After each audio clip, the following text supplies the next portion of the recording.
Alright, hello. Yes, we are back with the Great Ace Attorney 2 Resolve. Now, the last stream, yeah, we're more or less in the early parts of the second case of the second game, where we have to break out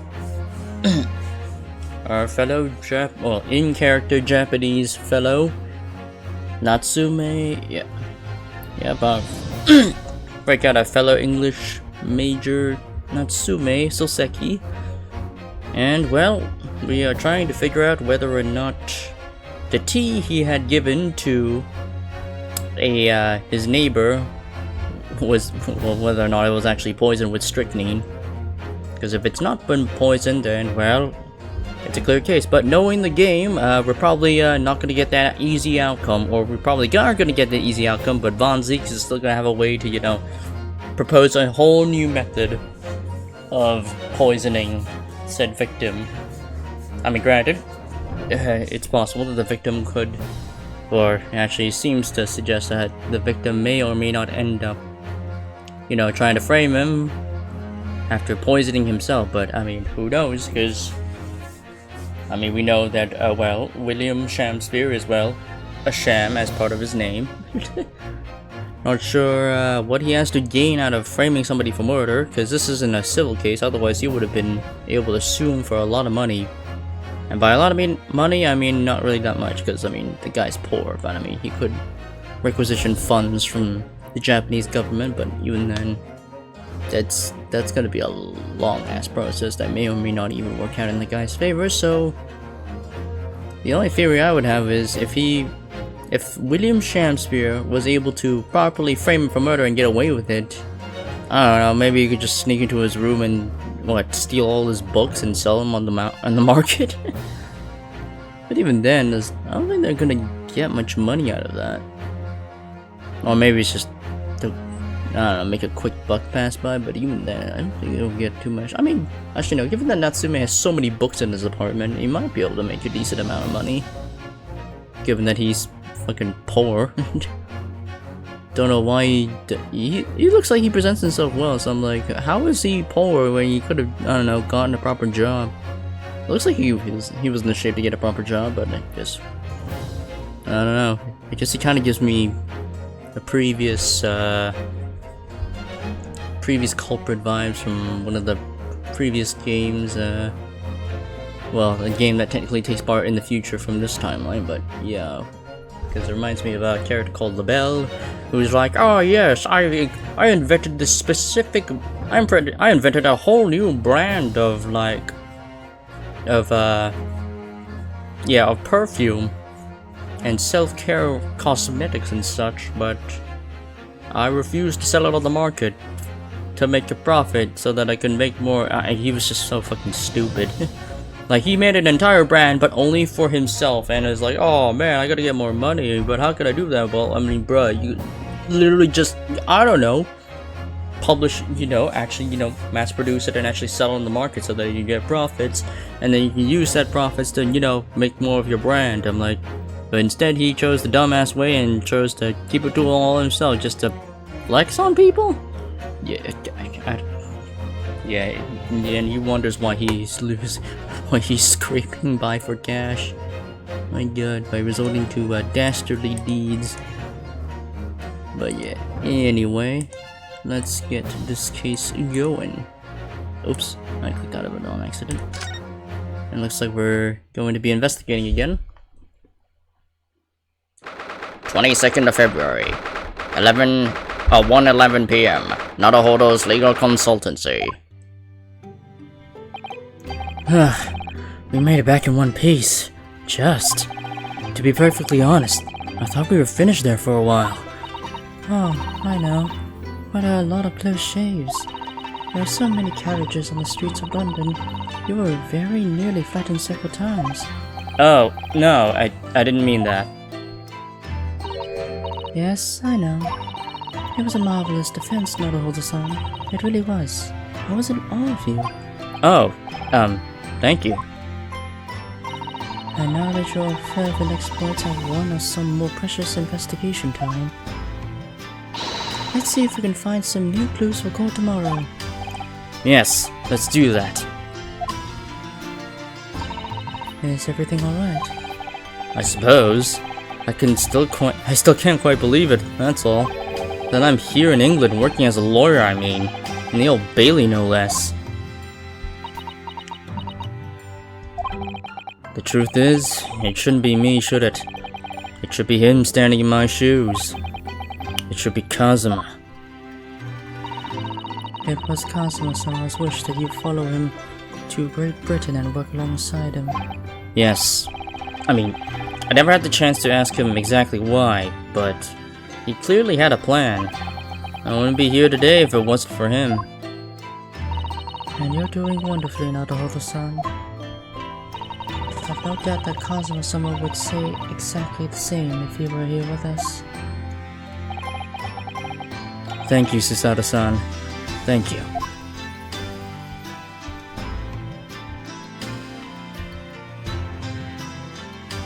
Hello, Pyro. Yes. Alright, now, should probably investigate we should probably review what happened, oh, okay. You know what? Yeah, let's talk to Susato for a bit. It was quite a shock earlier today, wasn't it?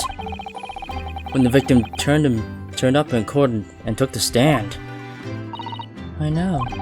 Not only that, but then finding out that he is actually a bare-faced gas thief as well. Yes, that was certainly a surprise to us all. For a while, it seemed as though everyone had quite forgotten about Sasaki-san poisoning the tea. Careful of your phrasing, Susato-san. He didn't poison anything. And there's more to this than Mr. Shamspear than we yet to know of. I'm sure of it. Mr. Shamspear certainly wasn't the noble, upstanding man everyone thought he was at first. What's become of him, actually? I was told that he'd be returning to the hospital ward when he was receiving treatment. Oh, which one is that? Let me see. Ah, yes. He's at St. Bartholomew's, or Bart's as Londoners call it. We know of that place, don't we? Yes, we visited Miss Green there yesterday. It's the same hospital to which she was taken. Ah, yes. After Sasaki-san stabbed her in the back. Do be careful if you're phrasing that, Odo-san. He didn't stab anyone. Perhaps we both owe Sasaki-san an apology. St. Bartholomew's. Yes, we should probably visit the hospital later. So, we know that Sasaki-san took tea to the victim on the night in question. But as he isn't the culprit, then obviously... Yes, the poison surely wasn't in the tea. But if that's the case, how on earth did the poison get into Mr. Shamspear's body? I'm sure we'll find a clue at the scene. There must be something in Mr. Shamspear's room that will help solve the mystery. Well, naturally, Scotland Yard detectives have been over the place already. But it couldn't hurt for us to have another look around, I think. Definitely. And I'm desperate to know the outcome of the investigation into the tea left in the bar soap. Well, if you run into Inspector Gregson, we could ask him about that. Kazuma Sogi. The best friend I ever had. And a lawyer with such promise. He really saved my bacon in that horrible incident just before we left Japan. I can still picture him now, looking so fierce and determined in court. And then after the trial, that crazy idea he came up with. As a stowaway? Yes, you can fit inside my trunk if you cut up small enough, I'm sure. No one will know. Kazuma, won't you tell me why? Why go to these lengths so that I can accompany you to Great Britain? Well, it's been on my mind ever since we got through that trial. That you really ought to go into law, be a defense lawyer. You've got a natural talent for it. Believe me, I guarantee it. But I've never even thought about becoming a lawyer. Well, I can't force you, obviously. You'll have to decide for yourself. But anyway, London is the cultural capital of the world. The city is at the forefront of everything. I can't hurt for you to see it with your own eyes. No, that's true. I suppose, though, if you were to become a lawyer, then one day... One day what? Oh, no. Never mind.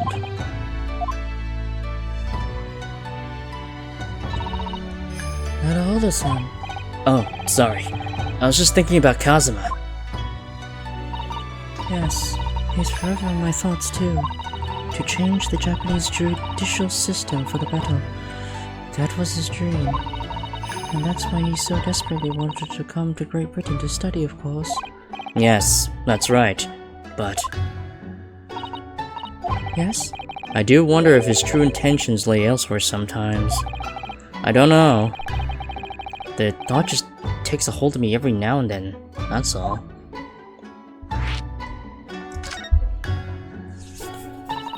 Naruhodo-san, what do you mean by Kazuma-sama's true intentions?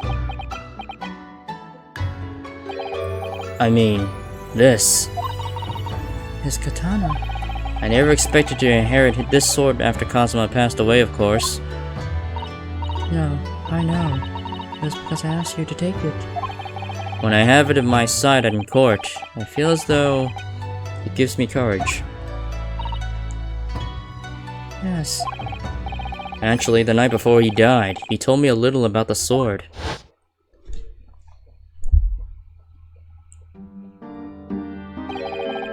Karuma. That's right.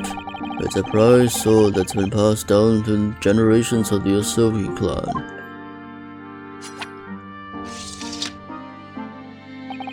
A Japanese man's sword is his soul, Ryonosuke. It can't be parted from my katana. Karuma guides me. I truly believe that. So its name compels its wielder to slice evil in two? And that you would need much compelling. On that subject, there's something very important that I have to do in Great Britain. Something you have to do. Yes. I'd appreciate you seeing it through with me. Of course I will. Whatever it is, I'll see it through to the end with you. I knew you wouldn't let me down. What did he mean by something very important that I have to do? I had hoped that the answer to that question would become apparent when we arrived here, but as yet I've not found a single clue. I see. Many mysteries.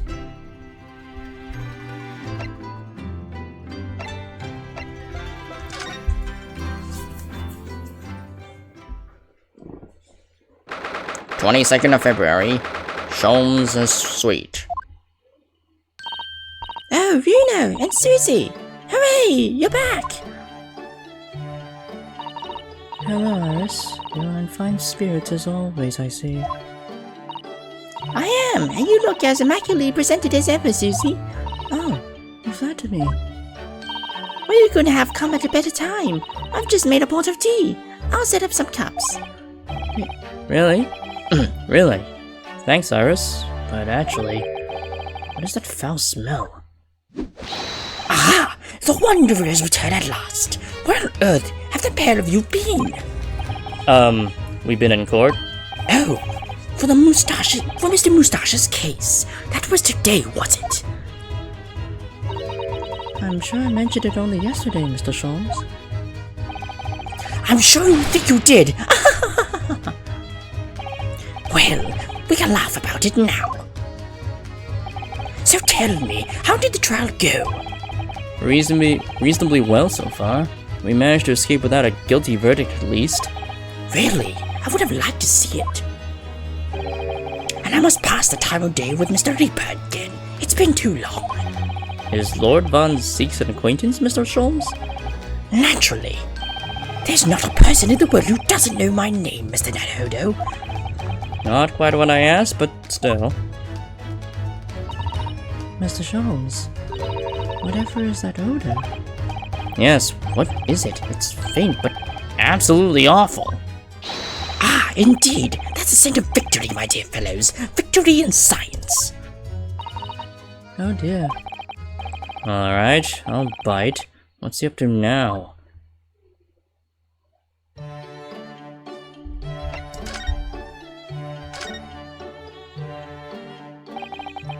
Lord Barak von Six. Yes, it's an interesting sobriquet he has, isn't it? The Reaper of the Bailey. Once a legendary prosecutor has fought for someone's conviction, that person is doomed. Even if he or she is found not guilty by the courts, sooner or later, the hapless soul will vanish from the capital. But vanish how exactly? By falling under a passing carriage, or drowning in the Thames, or succumbing to a sudden fever, or, quite out of the blue, being set upon by the highwaymen. There are numerous routes to one's final terminus, my dear fellow. It all seems a little far-fetched, really. Well, on the bright side, Mr. Moustache is fighting fit. For the time being, at least. That's not overly reassuring. If rumors are true, though, the obvious conclusion would surely be that those acquitted are, well, by Lord Von Zieg's own hand. As it happens, Mususato, that is quite impossible. Oh? Why? Naturally, the man very quickly came under such suspicion. However, whenever these incidents occurred, the Reaper always had a cast-iron alibi. Really? And so his reign continued, but 5 years ago, he vanished from the courts, never to appear as prosecutor again. That is until you arrived in the country, Mr. Naruhodo. Yes, so I've heard. In fact, it was the very day I arrived when I was thrust into that trial at the Old Bailey. But that bitter fight to the death coincided with the Reaper's resurrection. And really did end bitterly indeed. And here you are, facing Mr. Reaper again. Poor Runo. I don't know if you're just incredibly unlucky. Or incredibly unlikable. I think it goes deeper than just me. I sense a general loathing of all Japanese people.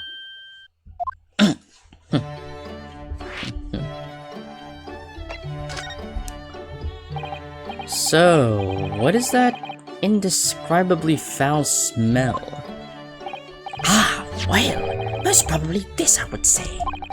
What is that? My dear fellow, it is of course my latest invention. A chemical test that can test whether or not a tea is genuine at the drop of some tea. Oh my. There are some unscrupulous sorts of manning the stalls along some of London's less frequented streets. They regularly sell what purports to be high-quality tea, but it is in fact merely tied leaves of drab flavor. Well, that's certainly unsavory behavior. So, when one is presented with what appears to be black tea, one must be careful. Iris?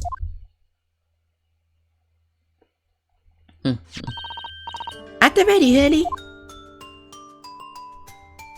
Let us add a drop of my chemical to this cup of tea here. Do you see what happens? Oh, it turns black. It's turned completely black. And what a foul odor it's giving off. Indeed, the blacker the tea becomes, the more foul the odor, the better the tea is. It would appear that the cup was a particularly fine Darjeeling. That's very ingenious. But what do you do with that black liquid now? Why, dispose of it naturally. Surely you wouldn't like to drink it, would you? Does this to be a rather obvious problem with your new invention, Mr. Sholmes. Hence why this chemical test is merely a test, my dear madam. Right. The point is, we are entering a new era of science, in the world of criminal investigation, also.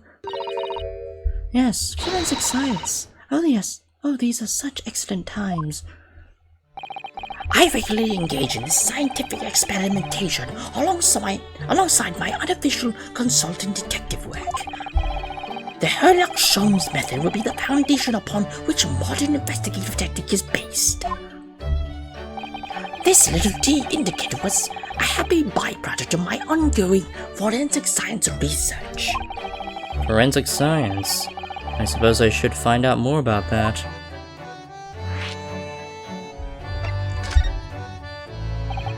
With Mr. Natsume, who I'm currently defending, being a Japanese as well as Miss Susato and myself, I feel it even more keenly in court today. For some reason, Lord Von Sieg seems to have an inherent disdain of the Japanese. Indeed. It is an interesting observation. Do you know something about it? Do you, Sholmes?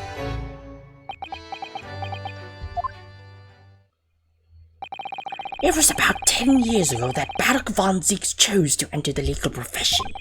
However, before that time, the young man's closest companion hailed from the Empire of Japan. No. What the? Tell us more, Mr. Sholmes. What happened? I believe I've made it clear before. I'm unable to tell you anything about the affair. Oh, but...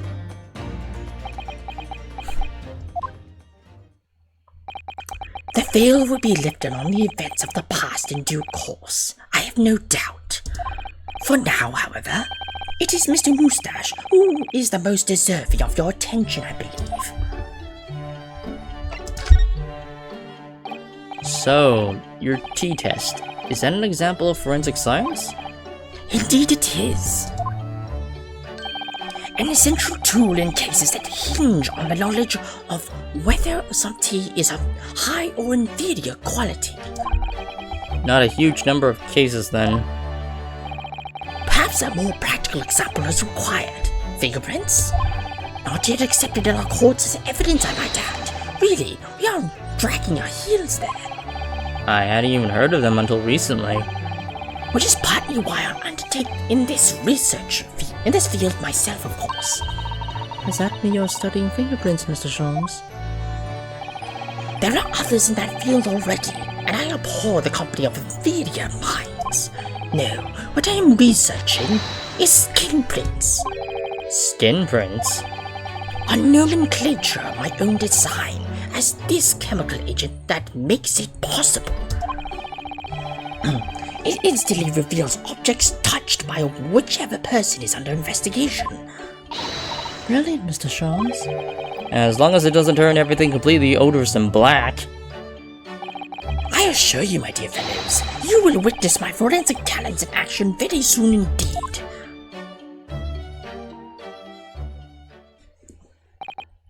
Well, I think we should go back to the scene and see if we can uncover any new clues. That's the spirit, Bruno. See you later. Yes, until later. No, Mr. Sholmes, we were thinking you'd come with us. You were? Yes, of course. You just said so just a moment ago. You said we'd witness your forensic talents in action. Ah, yes, I do recall saying something along those lines. But you go on ahead. I shall be sure to follow you later. In all likelihood, probably, maybe.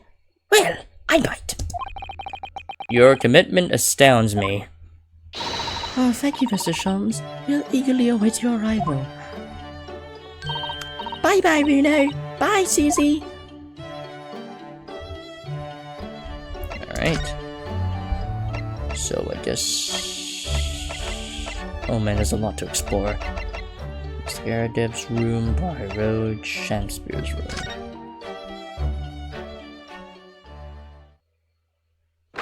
22nd of February. Mr. Natsume's lodgings. Ground floor. Oh. Hello again, Inspector Gregson. What are you doing here?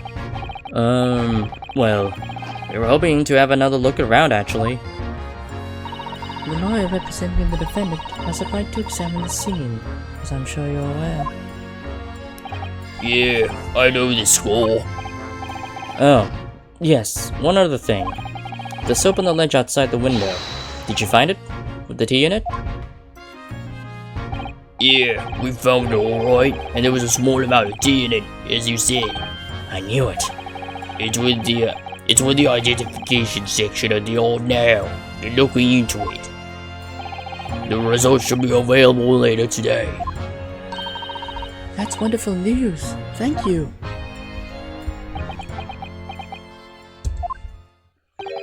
Pretty impressive performance in court this morning. Sorry? Nothing. Forget it. Just make sure you don't disturb anything in here. Oh, and there's Sholmes. Mr. Sholmes, what are you up to over there? What a question indeed. Was it not your good self who asked me to attend the scene? Oi, what are you doing here, Sholmes? What are you up to over there? What are you doing here? Dear me, once a great detective, one is always under scrutiny, it seems. Is now the time, Mr. Sholmes? Are you about to show us your forensic talents in action, as you promise? With the greatest of pleasure, my dear madam.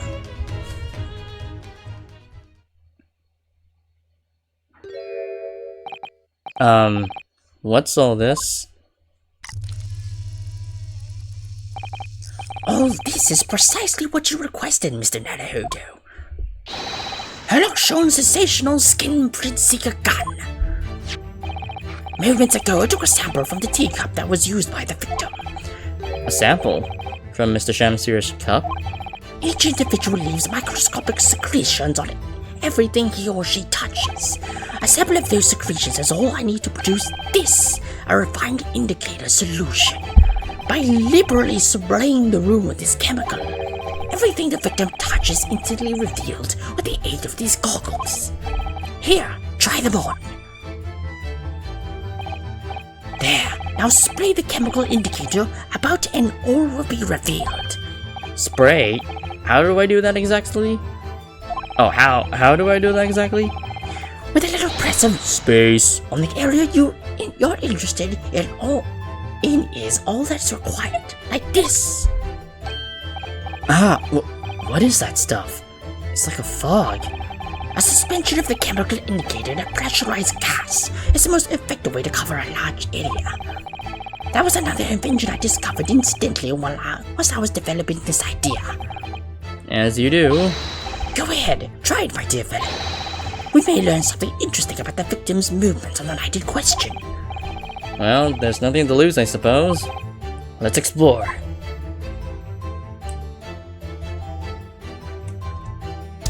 Oh.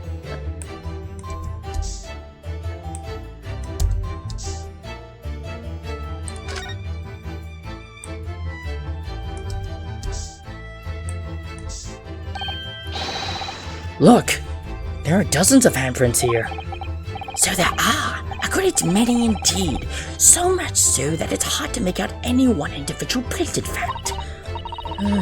This sends a chill down my spine.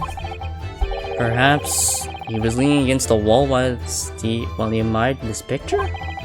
Unlikely, I would say. It's a rather dull scene after all. And without wishing to state the obvious, you wouldn't generally admire the picture from such close quarters, I feel. Oh, very true, Mr. Sato. It's a bit of a mystery then.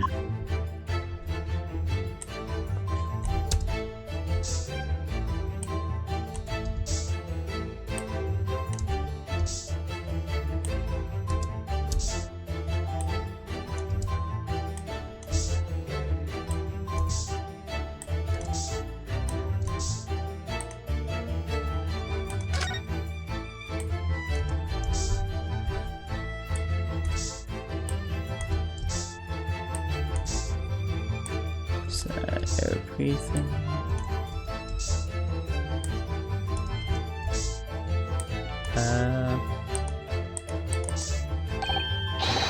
Oh, no, okay, we've gone through that scene already.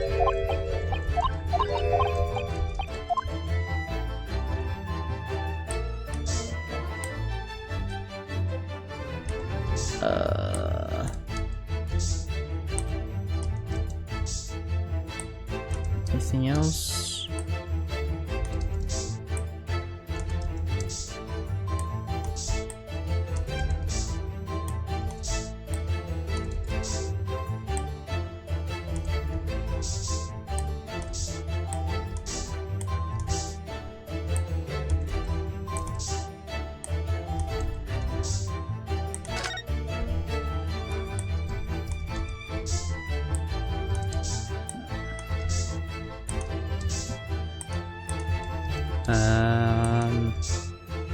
Did I get everything? I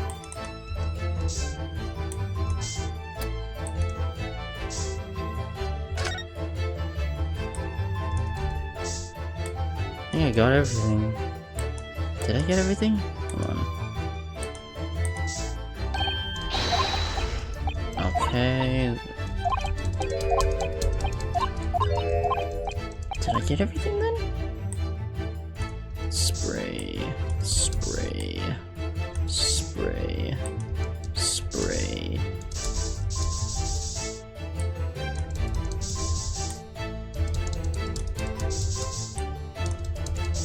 I feel like I've sprayed every inch of this place and I don't know what else to do. No?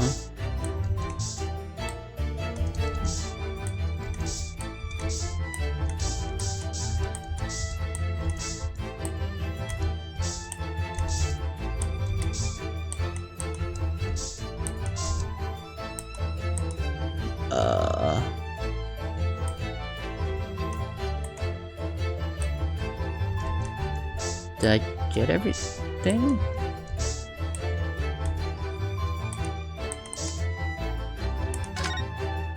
What am I missing?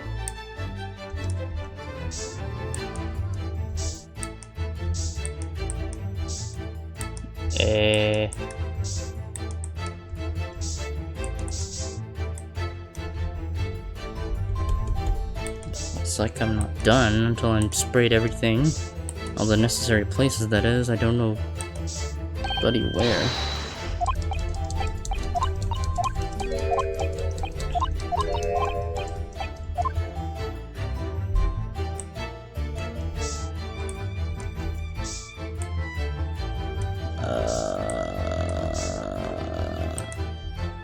Am I missing a place? I feel like I've sprayed all over the place and I haven't got anything else. What? Where? Am I... Is it good or... What the fuck? Where? Am I... Yeah, I think I've sprayed everywhere.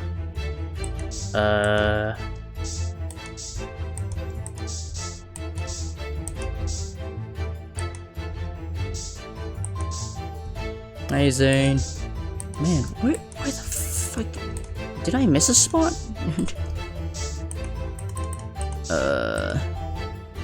Cause there's no investigate button, so I just keep spraying and praying, I guess, but where... Did I get anything?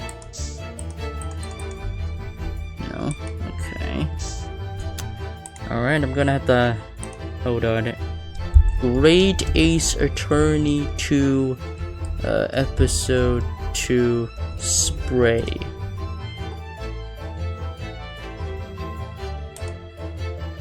Okay, please help.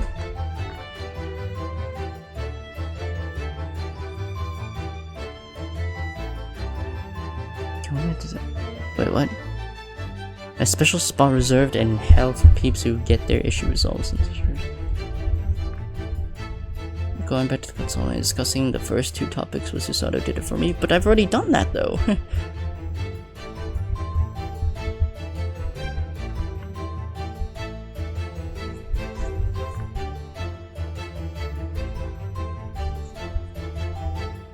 consultancy dialogue is required, but I've already done the dialogue!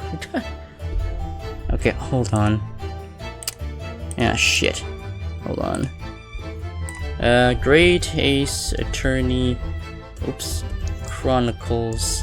How to turn on story mode.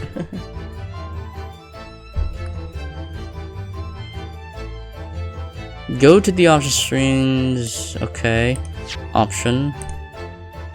And then go to the reader settings. Ah, okay, there it is.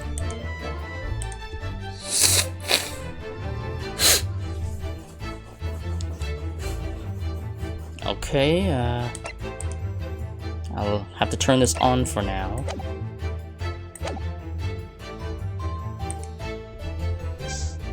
Ah, there we go. Story mode. Bruh! That one spot! Oh shit. Oh, oops. Really? Okay. Fuck. Oh, look at this here.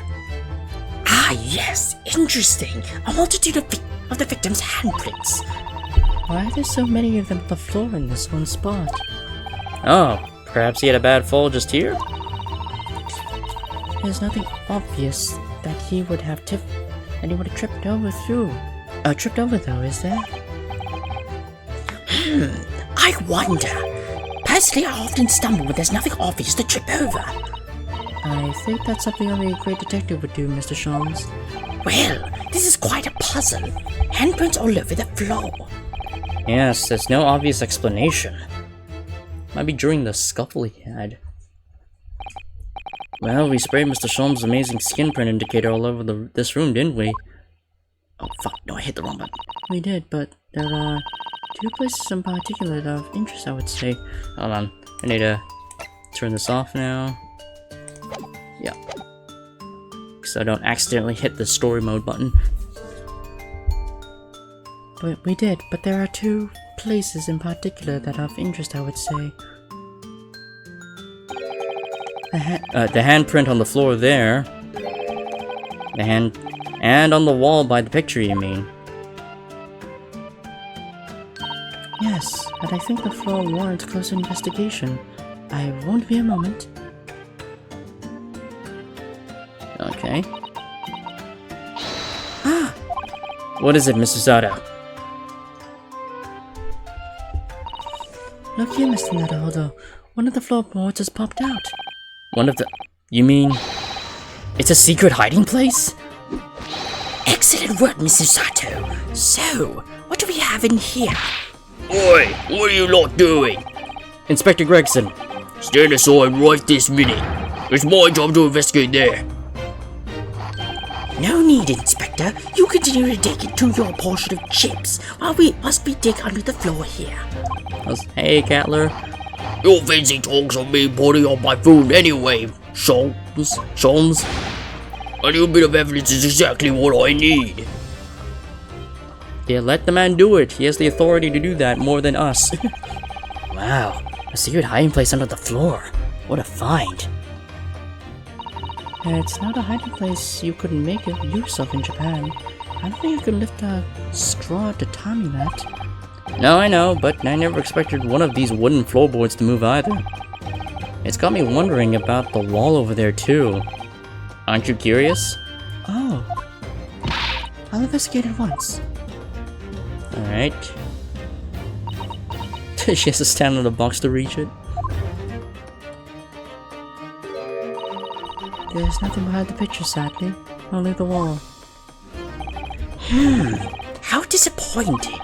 But then, how do you explain the handprints? I really can't think why anyone would have been touching the wall over and over in one place like that. Oh. He took a photo? There you are. A print for you. Okay. Oh, thank you very much. His invention can make prints too? Now then, I wonder if Inspector Gregson has found anything under the floor there. I'm desperate to know. So am I. Alright. Alright, Inspector Gregson, what have you found? I'd love to know if there's anything hidden underneath that floorboard there. Allow me to ask Gregson now. After all, we're well acquainted. Inspector Gregson, really, it's been too long. What is it, Sholmes? I thought perhaps you might show me what you found there, seeing as we're such good friends. We're not friends. No, I suppose not. A dismal failure. Yes, I heard. Ugh, I killed to know what was under that floorboard.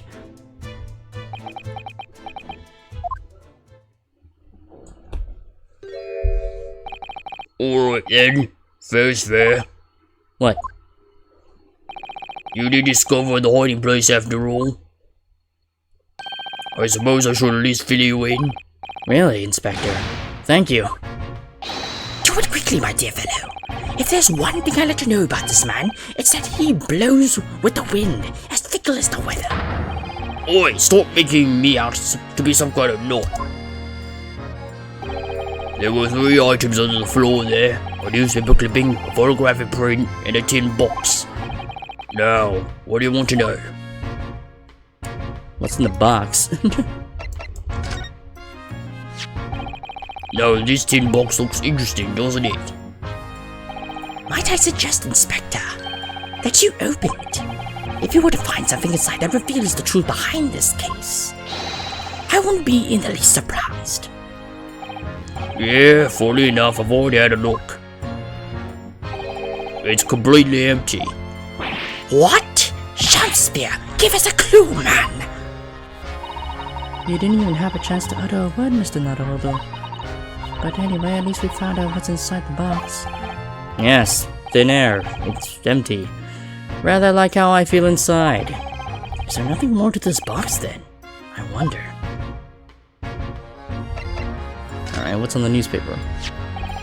Looks like this was cut out of the paper about 3 months ago. It's about a convict who got sick and died while he was serving out time in Manchester. How terrible. It made the headlines down here in London as well. The bloke had been sentenced to death, you say, but nature going first. Oh my goodness. He committed a capital offense? Man by the name of Selden. That's a piece of work into burglaries and murder. They say the hoard he'd knocked off was worth about £1,000. A hoard? Of treasure, you mean? Jewelry and the like, but he'd hidden it somewhere, and no one knows where, and now he's dead. The papers loved it, of course. £1,000 lost to en route to hell, or some such was the headline. Does it not strike you, though? Why such an article would be so carefully ensconced under the floor? Is it hidden in Natsume's lodgings? Is that why he's trying to frame him for an attempted murder so that he can go into his fucking apartment and find the treasure? I suppose now you mention it, it does seem a bit odd. Perhaps I'll go over the paperwork we've got on Selden back at the yard and see if I can turn anything up. Alright. And what's on the print? So, this is the photograph I found. Looks reasonably recent to me. Garadeb, and don't know who that guy is. Yes, it would appear to have been taken on the street in front of the house here. And the gentleman on the left is Mr. Garadeb, the landlord, of course. But who's the young man on the right? Mr. Garadeb's son, perhaps? Perhaps you can take that print if you like. Really? Are you sure? We can presume, therefore, that the yard already knows the identity of the young fellow, that is. Ah, is that true? Huh. Well, it's too bad if we do. Unfortunately for you lot, leaking information isn't one of my pastimes. My dear Inspector, if I may be so bold as to point something out. Pastimes are for one's leisure, but this is for work. All the more reason I'm not telling you. A dismal failure. Yes, I heard.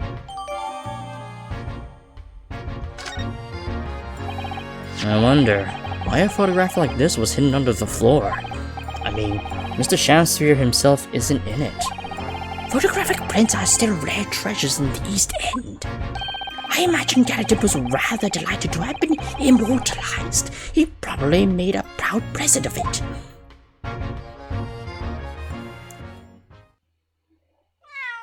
Oh.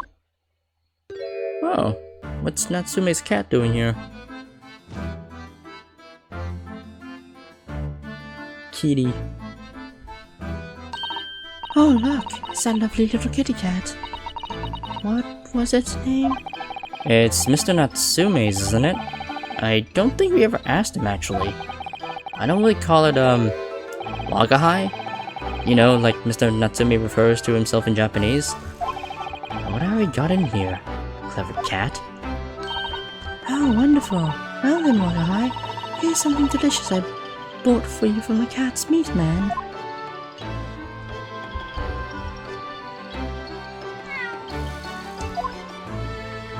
What is that, tuna? Is that fish?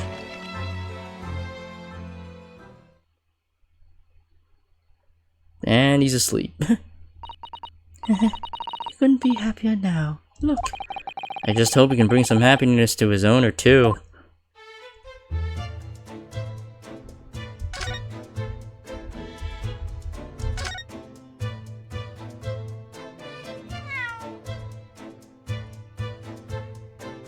How did this little guy get in here?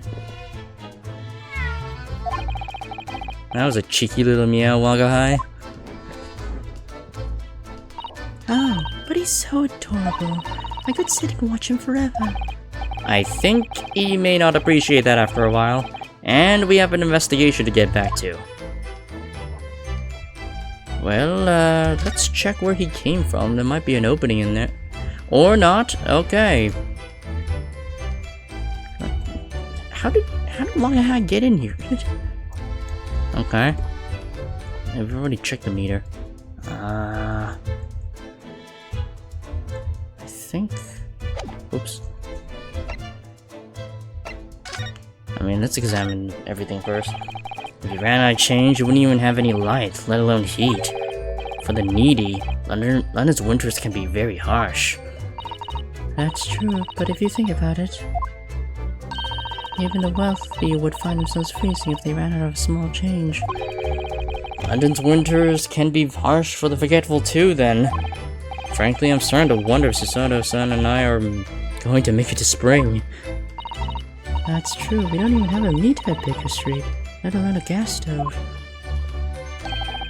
Look how dark the stain on the floor is underneath the meter there. Yes, from all the water dripping out of the ice coins melted, as you established in court this morning. It's a very large and obvious stain, isn't it? Mr. Shamsu must have used an awful lot of ice coins, I suppose. It was an ingenious idea, I'll give him that.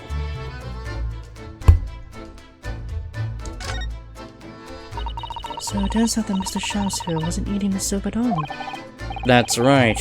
The mystery of why he had it on the plate whilst holding a fork in his hand is solved. Yes, to prise his latest ice coin out of its mold. And in the process, he accidentally broke the bar of soap in two. It certainly was hard to imagine, let alone deduce. Yeah, it actually, yeah, it really was. The sun never shines in this room, thanks to that depressing bricked-up window. Yet, with enough determination, you can always remove the bricks to set some soap outside, can't you? That sounds like a very wise life lesson, Mrs. Sato. Well, if you plan to follow a life of crime, Mr. Naruhodo.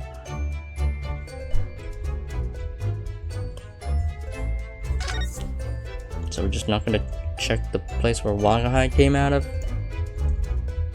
Okay.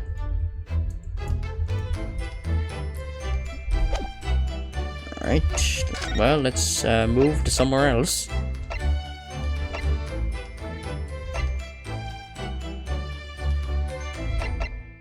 Let's go to the hospital.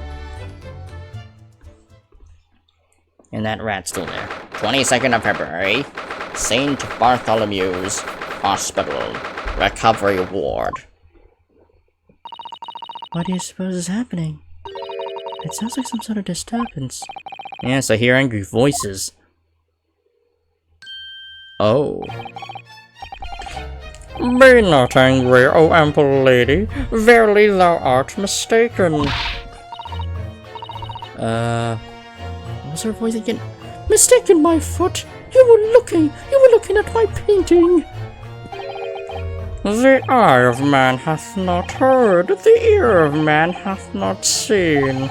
'Twas foul indeed the poison that moustached villain gaveth me. Forgive me, lady. I wish that you died from that poison! God of mercy, ample lady, but thou seest I have vigor still. Behold my Shamspeare dance! This looks rather ominous, doesn't it?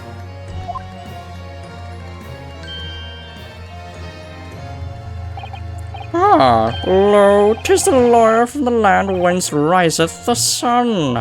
How now? What are you doing here, Mr. Shamspeare? Mary, I do believe I am returned to another ward. He was looking, that's where he was looking at my terrible work! Eastern fellow, so dark you clad. Faith, thy work in court this morning was wonderful. I do applaud thee. Oh, well, thank you. But that doesn't mean things will go so wonderfully for you tomorrow, does it? He bent his own scepter. Oh wow, he bent that perfectly back straight. Anon, exeunt.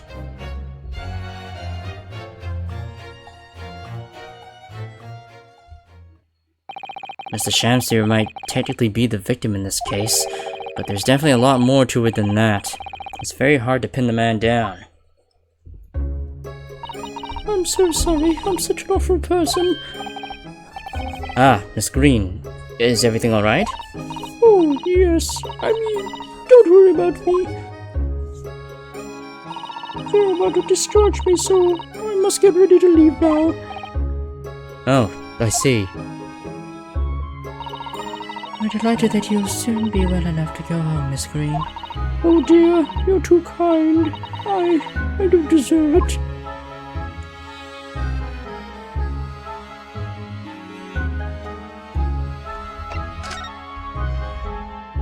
I don't think there's anything to look at here.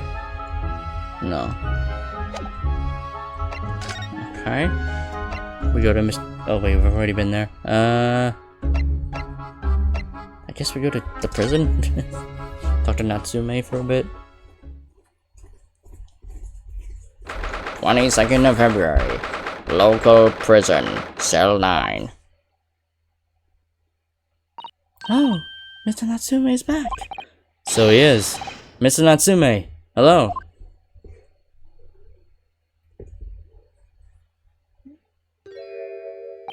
I am a cat.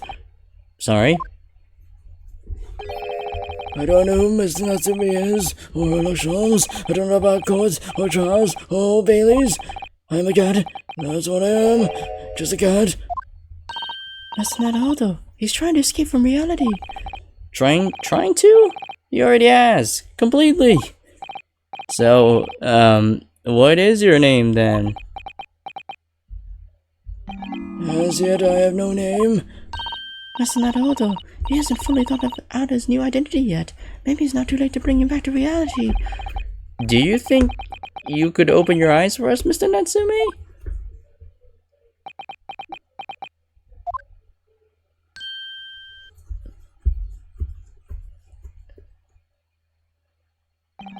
I am not a cat. It worked! He's back in the real world! What's going to become of me? No! Don't answer that! It's obvious! My cursed soul is never going to escape this accursed fate! Mr. Natsume, no! This morning's proceedings in court prove that there's hope. Yes, yes. Well, considering Mr. Naruto Esquire was brilliant, but the Reaper is omnipresent in court, in my lodgings, here, there, everywhere! What's he looking straight at me for? I think perhaps there are some things we should discuss? Oh, yes, yes, we must. Alright. This morning's trial. In my whole life, have I ever been so moved as I was today? No! Of course, if I cast my mind back, there were perhaps one or two other occasions that moved me more. But if I just blocked those out, then today, being in that courtroom was the most moving experience of my life! Like I'm sitting Mr. Naruto Esquire! You're too kind. Scotland Yard found the remaining tea, just as we deduced, and are analyzing it as we speak. There's nothing wrong with that tea! They won't find a drop of poison in it! That's, Sworn! Suzuki! Certainty!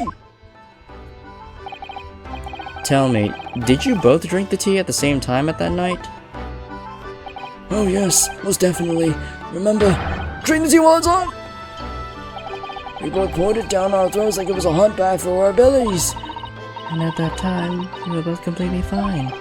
As shown by the fact that he and Mr. Shamster then engaged in the Romeo and Juliet match. I suppose the focus of tomorrow's proceedings will be how the poison was taken by the victim then.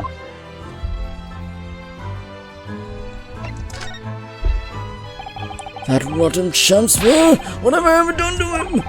You don't recall him taking issue with you over anything you've done recently? I've been holed up in my room, immersed in books. I don't recall anything at all! Right. But what I don't understand is why you didn't let me know sooner. Let you know what, Mr. Natsume? About the soap, of course. What else? Oh dear. Are you struggling with such a meager stipend? Of course I am. If I had money, I wouldn't have chosen to live in a cursed existence in such cursed lodgings. Oh, yes. You said because the place is cursed that it's so cheap, didn't you? Exactly. Especially the room I let her rent. The spirit of that capital offender who lived there still haunts the place and is trying to kill me. Capital offender? Oh, I was right. Yeah. Selen. So Selen used to stay there and he probably wants them out of there by getting his ass arrested so that he would go sneak into the room and see if any of the 1,000 pounds worth of treasure is stored in there in a secret compartment or something. So I must ask, look, considering Mr. Naruto Esquire, that the next time you visit me, you bring scores of super soft soaps. Ah, I see. Okay, hold on. Let's take a look at the our new evidence here. Condemned criminal dies of natural causes in prison. Manchester's strange race person announced this: the convicted murderer and burglar settled in by natural causes in the early hours this morning. He had been suffering with a fever since the end of October. Alerted by this, shouts of his fellow cellmate medical staff arrived to find him already dead, before his capital punishment could be carried out. Is that supposed to be Selen?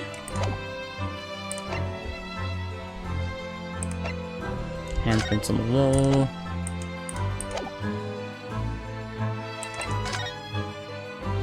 Maybe we can try showing you this photo? Mr. Natsume. It's nothing much, but... Ah, it's been too long since I offered a present with that delightfully humble etiquette of our homeland. What? You're too kind, I accept it gladly. Sorry, but I wasn't trying to give it to you, actually. Okay, no. What about this? What's this? It's a newspaper cutting that we found in Mr. Shamster's room. Ah, so he knew, did he? Sorry? About this man, Selden, the convicted killer, and the evil spirit behind the curse that afflicts my lodgings! What? He's already taken the one young man's life, and now he's trying to take his life of another!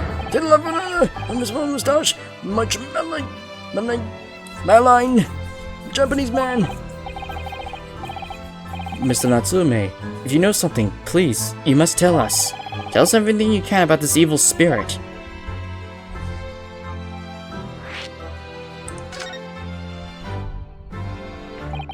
The truth is, I didn't know the details myself until very recently. That Selden was arrested about a year ago now, and at the time he was hiding out in lodgings at Mr. Garadib's house. What? He lived where you do now? Yeah, that's right, yes. Exactly where I live now. In my very room. Oh my, your room was previously occupied by a criminal found guilty of a capital offense? Before his sentence could be carried out, he died in prison. That was 3 months ago now. And that's when it started. The curse! What really is this curse you keep mentioning, Mr. Natsume? It's already caused one death. A few months after the criminal passed away in prison, a man died in the room. The man who rented it after Selden, in fact. The poor lodger, he was found dead in mysterious circumstances. The room was locked from the inside. Locked from the inside? Exactly like the case we're dealing with now. So, that's the convict's curse, is it? Yes, well, that was the start of it.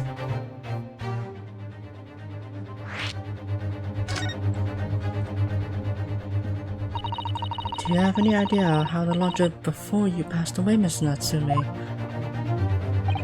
The official cause of death was asphyxia. When they discovered the body, the room was full of gas. Gas? Well, they found out that after I signed the lease. When Mr. Garadev came to tell me later, I couldn't stop myself trembling. In fact, if I'd known beforehand, I'd probably have been too scared to take the room. Landlords, please, luckily, legal! Lucky for Mr. Garrett, maybe, but not so lucky for poor Mr. Natsume. And now you believe this curse is affecting you? It is. At first, I just felt as though I was being watched all the time. And then you talked about having nightmares, didn't you? The dead are trying to take me with them. They come for me and trying to suffocate me. Just when I'm struggling to breathe, I wake up, and the room is as cold as ice. But why is your room so cold? London winters are too cold to bear without any heating and overnight. But for some reason, even though I light the stove before I climb into bed at night, the pilot light always goes out and the room fills with gas. But that's terrible! That's exactly the same situation as what led to the previous occupant's death. And then there's what happened to Mr. Shafter last night, when he was mysteriously poisoned. There's clearly more to that incident that can be explained by a curse, though. Whatever can be the cause of all these strange happenings in Mr. Garadib's rooms?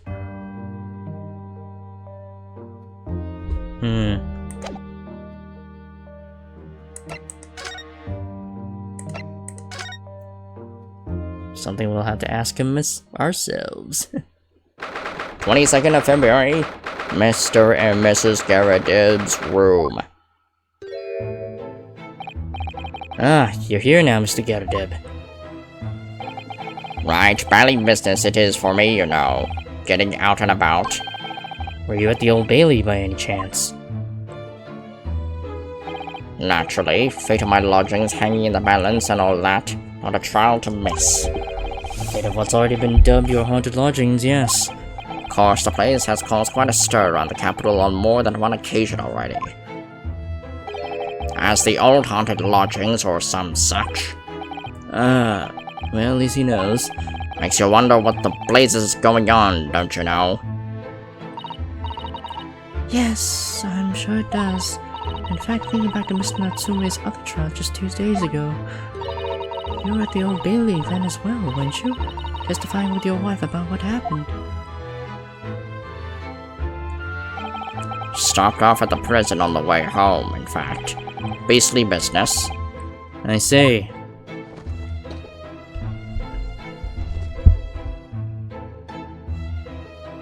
So, what brings you to my haunted abode today, eh?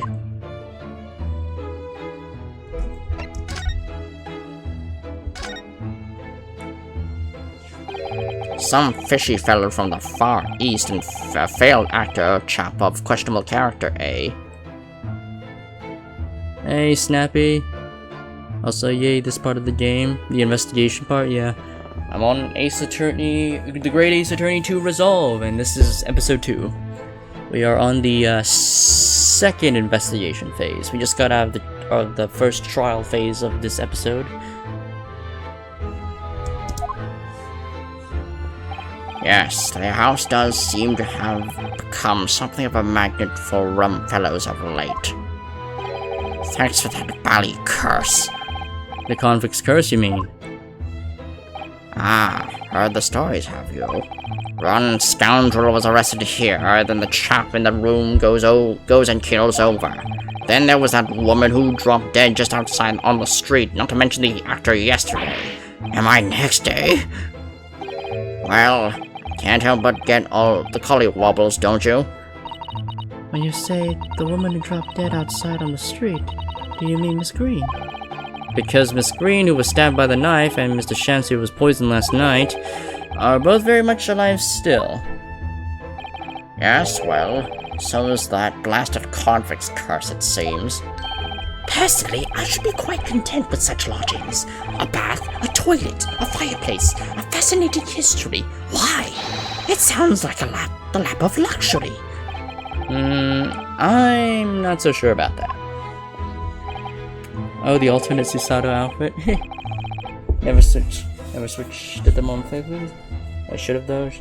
Yeah, hers is so good, yeah. I've also switched the outfit for Ryunosuke as well. Because I thought it would look good too. I just didn't do that for Sholmes because he looks too ridiculous in that outfit. Kinda just takes the tension out of the situation with the outfit the alternate outfit he has. So I was like, yeah, I'm not gonna equip that one. It's just him wearing a fucking pink, I think it's a kimono? Yeah, it's a pink kimono and a Inari mask. Or fox mask on his head, which just makes him look very ridiculous. Yeah, maybe they visited Japan again, then it's fitting, yeah. Yeah, I didn't think they would come back to Japan. It would still, I think the main focus would still be in Great Britain. And,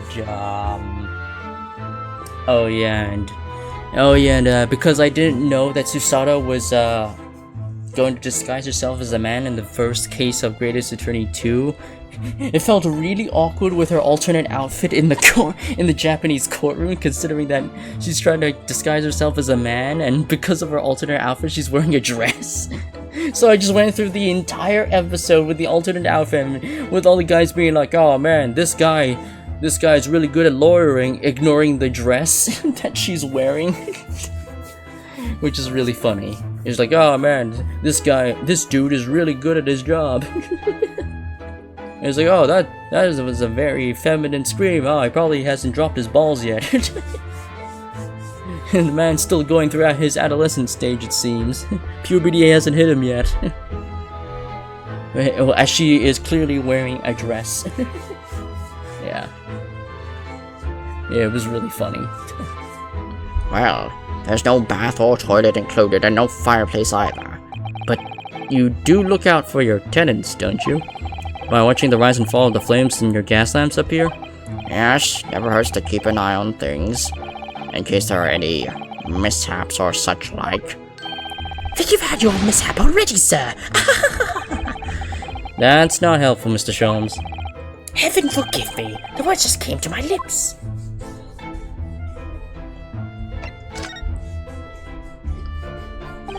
Some fishy fellow from the Far East and a failed actor or chap of questionable character, eh? There's no need for that, Mr. Garadeb. That's right. Mr. Natsume is in no way fishy. He is undeniably peculiar, however. Is it right that he took vacancy immediately after the previous tenant passed away? Yes, that's right. I asked the estate agent to find someone, and he popped up the very same day. Never come across a chap so keen for a place with a background, as it were. I don't think it was the room's background that he was keen on so much as the cheap rent, actually. So, how long has Mr. Shansu been lodging under your roof? That failed actor chap. Let me see. Oh, of course. It's been 3 months now. Quite sure of it. Only 3 months. He's quite new here too then. And to what do you owe your certainty in that regard, Mr. Garridim, if I might ask? Well, it was that Selden scoundrel, as it happens. Selden?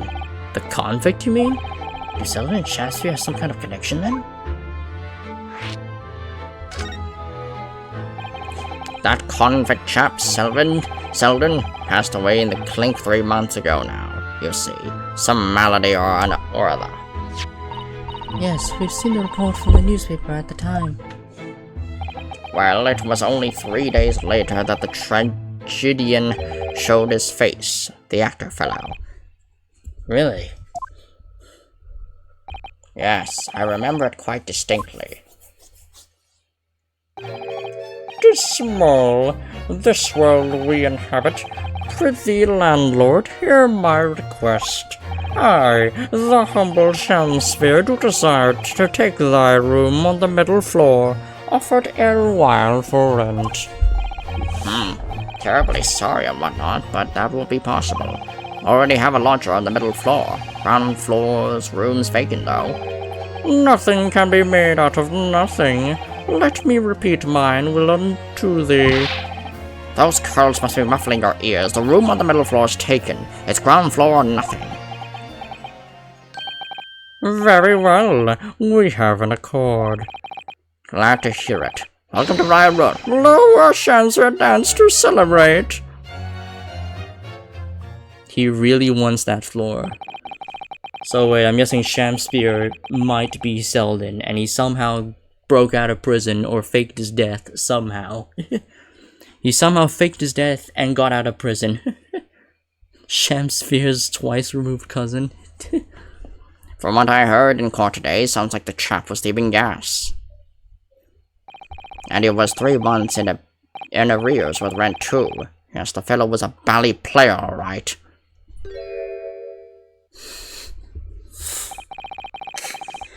Thank you for your candor, Mr. Garridim. We are most grateful. By way of appreciation, allow me to say 1 or 2 words. Give me my robe, put on my crown. I have immortal longings in me. What's happened to you? Shakespeare, my dear fellow, one of his most famous lines. I wish to divulge my own learning of the subject, for I have a turn for literature too, you know. Perhaps you could turn your attention to more apt lines then? Alright, let's show him the photo. We still don't know. I mean, that might be Selden himself. Mr. Garridim, could I ask you to look at this photograph? Is that your son who's with you there? No, not at all. He was a lodger here once. Duncan Ross was his name. Duncan Ross. A street photographer happened to be passing, so I asked him to take a shot, just for kicks, really. Was he by any chance the lodger before Mr. Natsume? Yes, that's right. Ah, the young gentleman who died in the room in mysterious circumstances. Just what Mr. Moustache was waiting for, one might say. Yes, young Duncan lived in the room at the top of the first flight of stairs before that Japanese chap. Would you mind telling us a little more about him? Yes, Duncan Ross. Young chap was attending art school, had to work to pay for it, mind. Moved into the middle floor about a year ago, after that criminal Selden was arrested. But young students are always on the hunt for rooms with a history behind them. A history of cheap rent, maybe? Yes. Yes, well, anyway, it was one morning about a month ago now. Hadn't quite worked out the old trick of watching the gas lamps to see what my lodgers are up to at the time, so sadly I was rather tardy to discover what had happened. Spattercrest had alerted me it was. Ah, yes, synonymous with the smell of death. Called the police straight away, of course, and the officer kicked out the door off its hinges, but once we got inside, we all barely collapsed. Because of the gas? Yes, room was full of it. No air at all. Some must have gone out while the poor chap was sleeping in his bed. So Mr. Ross suffocated to death. Of course, the police gave me sounds of ticking, a sound ticking off because the gas pipes were old and all that. Can't tell you how much it set me back to have the lot replaced all over the house. But even after he had all that work done, Mr. Natsume says the same thing. That stove goes out at night whilst he's asleep in bed. Well, that's the bally curse. The convict's curse. I've done my duty as landlord now. Someone's feeling defensive. Ah, that reminds me, actually. Yes? About young Duncan, the night before the poor chap perished. He'd been writing a letter of affection to a young lady. A love letter, you mean? Yes, where did I put it now? Ah, here it is, left it on my desk. If you'll excuse me, let me see it now. What does it say? To my most beautiful and charming sweetheart. Do you think that we should be reading such a personal piece of correspondence? My dear Susato, that is precisely why I prefaced my reading with, if you'll excuse me. I will not excuse you, Mr. Sholmes, no. Sadly, he didn't address it, though, so I have no means of delivering the thing. Rather sad, really. I see. That's going to play on my mind. But really, the identity of Mr. Ross's sweetheart has no bearing on the case. I think we should leave well alone. Yes, I suppose you're right. Indeed, the intended recipient's address is missing. However, there is a name attributed to the man's most beautiful and charming sweetheart. Mr. Sholmes, please, I've already had to chastise you about this once. My undying love to you, my colorful darling. Olive Green. Olive Green? The woman who was plunged into a coma after the knight plunged her back outside this house 5 days ago. The victim of the last case Soseki-san was in court for, who regained consciousness only yesterday. Is it just chance that her name has come up now? Could it be a mere coincidence? Mr. Naruhodo, whatever can this mean? Reading personal correspondence can have its merits, you see, Miss Susato. Oh shit.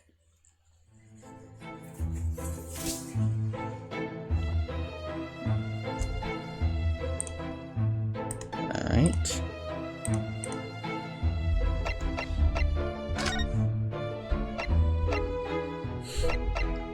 Is she still in here? 22nd of February, St. Bartholomew's Hospital, Recovery Ward. Mr. Naruhodo, I've just finished speaking with the doctor. It seems Miss Green is well out to be discharged at last. This is good news, but hopefully just before she leaves. Ah! What is it?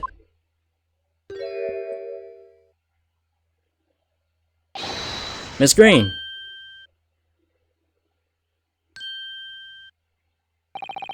What was that? She clearly just hit something behind her back. One moment, I'll be with you in a jiffy.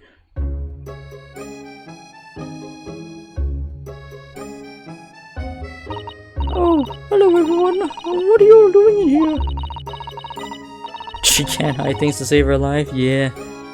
We caught her just as she was doing something with those things. The doctor says soon I can be discharged, so I'm getting my things together. Miss Green, what were you just doing? Oh, nothing, really. I was just about to take some medicine the doctor prescribed for me, that's all. Well, we were hoping to have another quick chat with you if that's alright. I don't really have anything else to tell you. Alright, she's definitely behaving strangely. Let's see if we can coax something out of her.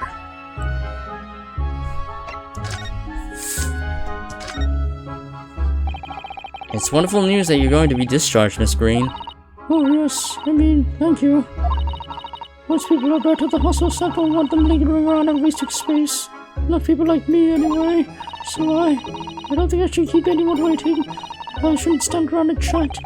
She certainly doesn't seem to be in the mood to talk, that's for sure. well, we can present the love letter if we have it on our or you just present the photo. We don't have the love letter on us. Miss Green, we were hoping to ask you about someone. Mr. Duncan Ross. You knew him, didn't you? Oh. What the? Oh no, I'm so sorry. The bottle of medicine fell down when she did. Oh, Miss Green, are you alright?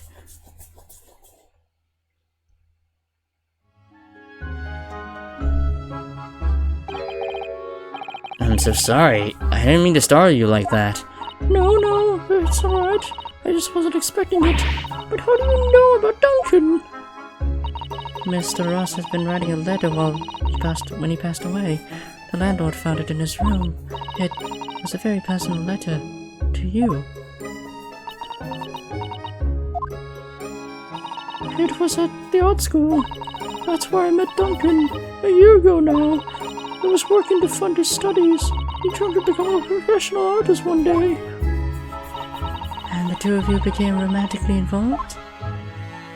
Yes, that's right. We were very much in love. We were engaged to be married, actually. That's why I decided to move into a cheaper room to save money for the wedding. And that's what led him to Mr. Garadeb's. Yes, he told me he found the worst but cheapest room in the entire East End. And then, 1 month ago, that's when it happened. We are so terribly sorry, Miss Green. Well, it's all in the past now, I suppose. Oh, Miss Green, she looks desperately sad. I was starting to think that's just her look. But now I see that she has every reason to feel the universe is against her. I do hope you won't think I'm being rude, but would you mind leaving me in peace now? I have to leave the hospital soon. Oh, I'm so sorry. We didn't mean to hold you up. Of course, we'll be on our way. Mr. Naruhodo. Mr. Naruhodo, surely you were not about to leave. That's quite out of the question. What? Mr. Sholmes, I didn't realize you were here. But of course I was, my dear fellow. Watching intently from the shadows as always. Well, make your presence known next time. Mr. Sholmes, what's this about? Something which occurs to me with some regularity. Miss Susato, is this. Why do detectives insist on such an ex post facto modus operandi? Why solve a case after it's happened? Instead of perfecting a case before it happens, that is what sets a great detective apart. What do you mean? There is a case waiting to happen on our very noses, Mr. Naruhodo. So let us avert disaster. Let us prevent this case from ever happening. With nothing but careful observation. Alright. All these clues you need are set before you. You need only look, and you cannot fail to see. You can do it, Mr. Naruhodo. I know you can. Wait. Is that rat dead? Wait, I just noticed the rat is like face first inside that bottle. In the background there, I could see it. I was like, yeah, because it was the little rat there, and now it's over there, like kind of either it's dead or it's actively drinking out of that bottle of quote-unquote medicine. Oh my god, it is. It's got its head in the bottle. Is it a... That mouse seems... Oh, it's a mouse. That mouse seems to be dead. Look, I didn't notice it there before, did you? I think perhaps it drank the medicine that spilled out of the bottle. But that's the bottle that Miss Green was about to drink when we arrived. Airport Wi-Fi is horrible. Hey, Tia. How's it going? Oh, are you... oh, did you just get back from Thailand, or are you in the middle of going back to Singapore?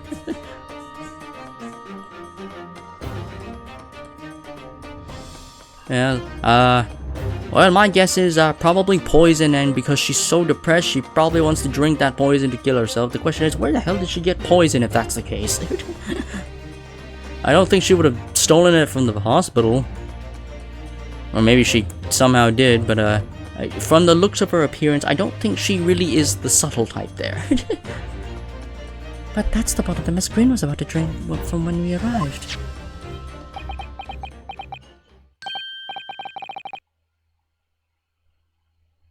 You don't think... Ah, I see you come to appreciate the true nature of this scene. That of a tragedy about to take place. She was about to poison herself. Yeah. Yes, I think it's falling into place. Miss Green, the contents of the bottle you had before has spilt out on the floor, and the poor mouse drank it. It has sadly died. Oh! I think it's clear that the bottle must have contained a powerful poison.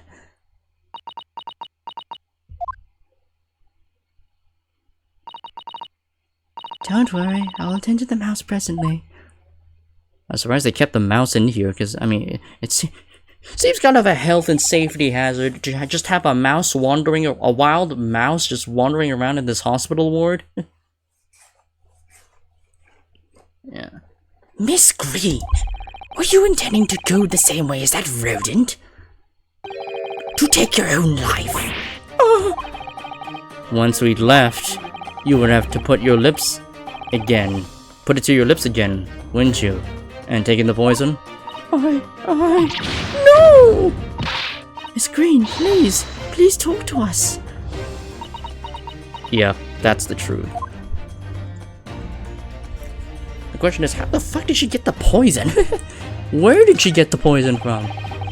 It definitely feels as though this card must be relevant.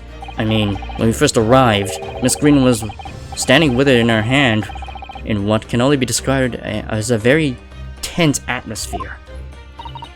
Yes, it may very well be related to whatever incident Mr. Sholmes believes was about to happen here. Perhaps we should ask Miss Green about it. It's probably a suicide note. Oh boy, here we go. 10 seconds later, we would have arrived at a very different scene here. In all probability, we would not have enjoyed this most delightful conversation.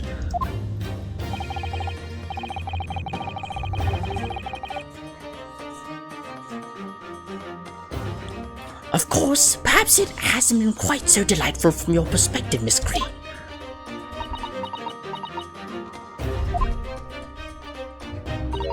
Actually, in a way, now that everything's out in the open, I feel like a weight has been lifted. Tell me, how did you acquire that medicine? Well, with this being at a hospital and all, when the doctor comes to examine me in the mornings, he always leaves the medicine cabinet open for a while, so I snuck this out when he wasn't looking. It conspicuously lacks a label. I wonder what it contains. I'm afraid I don't really know, but I thought if I drank it, it might just stop the pain somehow.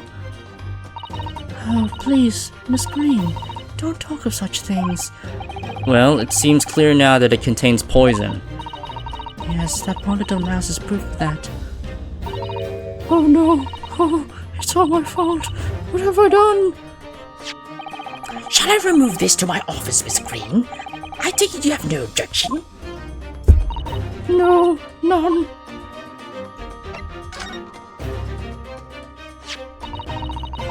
Neither the sender's name or address appeared to be written on the envelope of the card.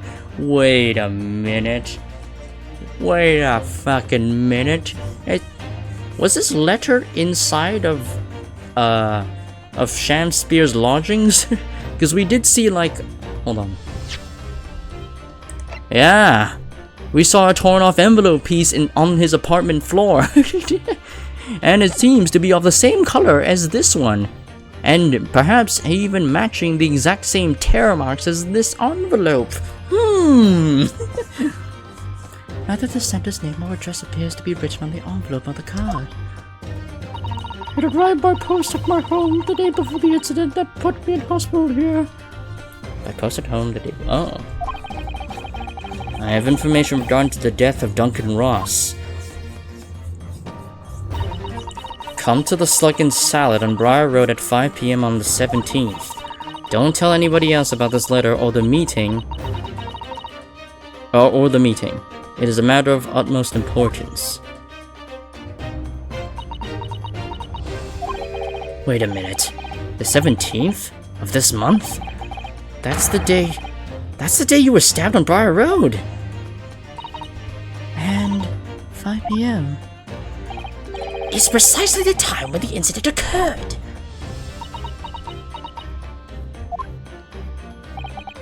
The Slug and Salad, yes, a pub on the northern corner of Briar Road. Briar Road, being the street that Mr. Garrett's house is on. Does this mean that... Yes, I'm sure you've guessed. That day when I was struck in the back by the knife, I was actually on my way to the Slug and Salad. Goodness. So that's what you were doing on Briar Road that day. I'm sorry I didn't say anything before.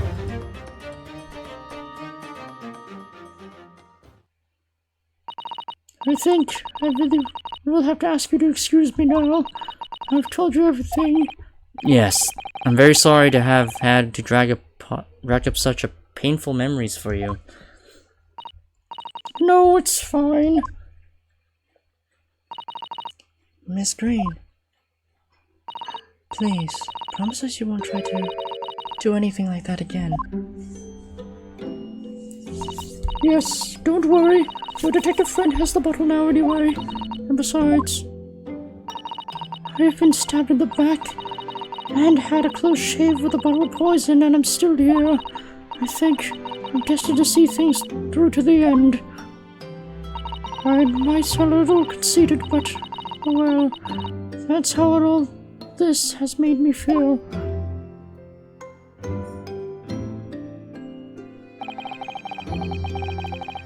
Leaving Miss Green and St. Bartholomew's behind, we made our way back to Baker Street with Mr. Sholmes.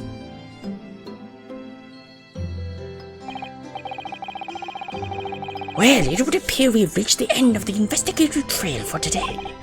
Yes, it's late. And Mr. Naruhodo, did you discover anything that may be of use to you in court tomorrow, do you think? Details about Mr. Shamspear, Mr. Garrett's lodgings, the convict, Selden. There are many facets to this case, and we're yet to see to the heart of it, if you ask me. That's my feeling anyway. I can't help wondering about the results of the analysis. To Mr. Natsume's tea, you mean? Yes, will they have found strychnine in it or not? Well, I fear that either way, it will be hard to escape the grip of our friend, Mr. Reaper. Oh dear. Yes, Barak von Zeeks. But I wish you every success, of course, and though I was late to rise this morning, tomorrow will be a new dawn, and I intend to spring from my bed at a crisp hour and attend the trial. Mr. Sholmes, you're going to come? Indeed, whatever happens, I shall be there, assuming my eyelids cooperate in the morning. Well, I think we've done all we can. All that's left is to remain focused and keep fighting for Mr. Natsume's cause until the very end.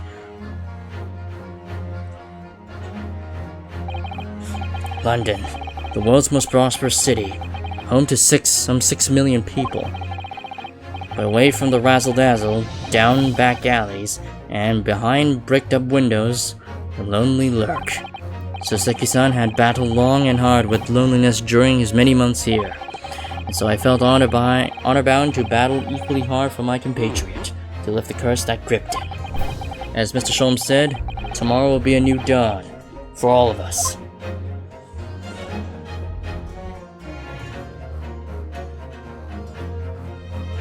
To be continued. And to be continued, I mean we're moving into the trial, because we got plenty of time. And boop. Alright, let's continue.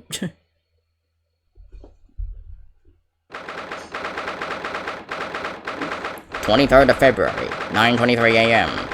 The Old Bailey, Defendant's Antechamber. Oh, he's got his eyes closed again.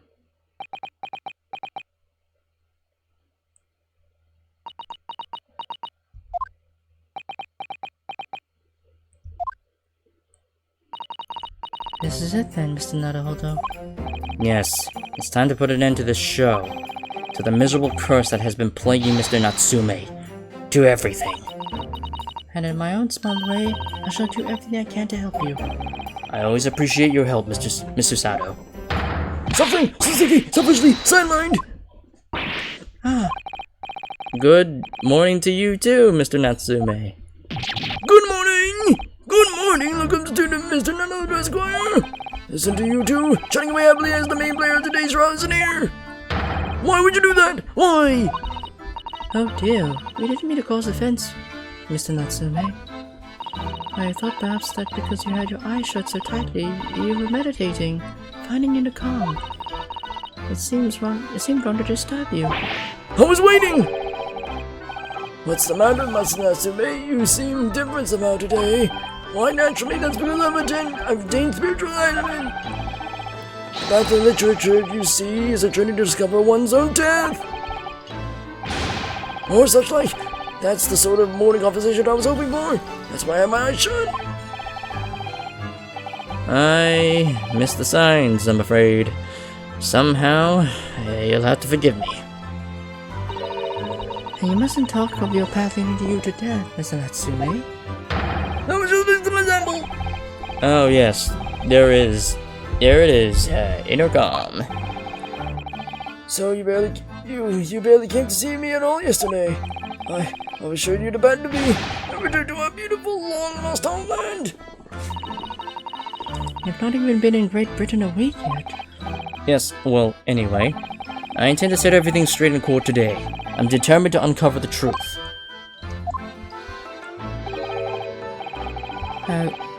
I've actually reached an important decision myself. Oh? What sort of decision? I shall fill you in after the trial. Alright. So it would seem. Mr. Sholmes is coming today, after all. It's a very clever message, I think. My dear fellows, you must win this battle on your own merits. It's a very clear message, I think, that he's overslept again. The great detective, my arch nemesis. Long may he stay away, if you ask me. Defendant, and your legal representative, the trial is about to begin. Make your way to the courtroom immediately. Today, once again, we face the Reaper. And when the Reaper stands for the prosecution, the defendant's fate is sealed. But I don't believe in that legend any more than I believe in Soseki-san's curse. The truth is hidden here somewhere, and I won't let it escape me. I have to keep believing in my client, and keep fighting to the end. That's all.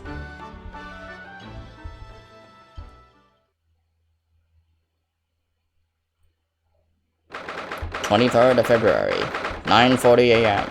The Old Bailey, courtroom.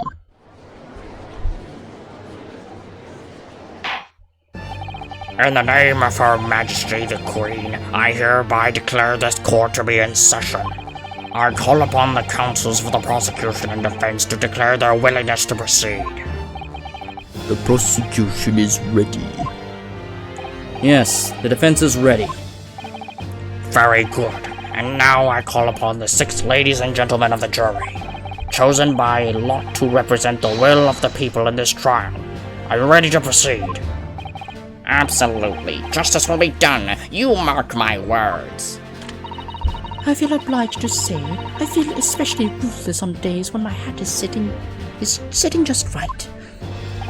Oh, well, I wonder if you could adjust my hat for me. And please, be as ruthless as you like. Thieves deserve to die, if you ask me. Especially gas thieves. I've no sympathy for the man at all. Look, I said it yesterday, I'll say it again now. I don't have time for this. I got my own problems. Oh, may the Lord show us all the light here, and lead his flock to a righteous verdict again today. Now, Lord Von Zeeks, what can you tell us? The prosecution's report, please, for the court. In relation to the theory expounded by the defense yesterday regarding the defendant's tea. So he does have the results.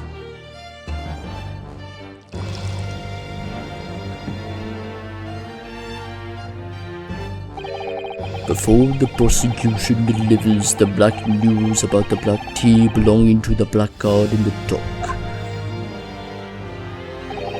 pray, allow me a moment to savor a liquid of a more sanguine hue.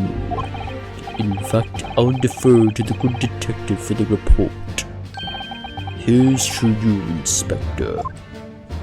Yes, sir. Thank you, sir. As indicated by the defense, we found a bar sold just outside the victim's window in the snow. And there was indeed a frozen reddish liquid in a tiny little depression on the top of it. Yes, that's tea. That's what Mr. Natsume brought with him that night. Well, the brains at the yard analyzed it, and yes, you're right, it was tea. And there wasn't a trace of strychnine or any other toxic substance in it. Okay. That's a good start. No poison at all. In other words, the tea that the defendant brought with him to the victim's room is innocent. It's in the clear. What a revelation! Okay. As I suspected. This makes it quite clear. The defendant, Mr. Soseki Natsume, is... My learned friend is jumping to conclusions again. A typical Nipponese reaction. What? Yes, it's true no poison was found in the few drops of liquid recovered from the soap on the window ledge. But what logic is that?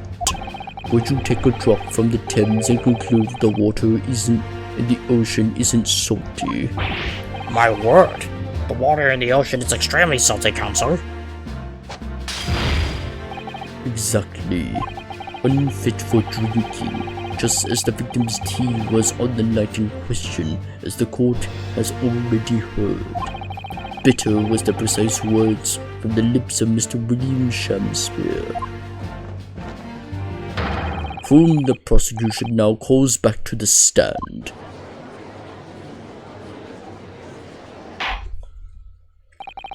Very well. I will uphold the prosecution's request. Mr. Shamsphere. Yes, it sounds like we're going to have another confrontation with our theatrical friend. Bailiff, show Mr. Shamsphere to the stand.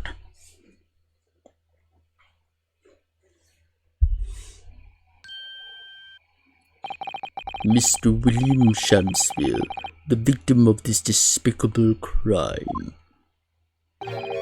Oh heaven, oh hell, do you command me to remember?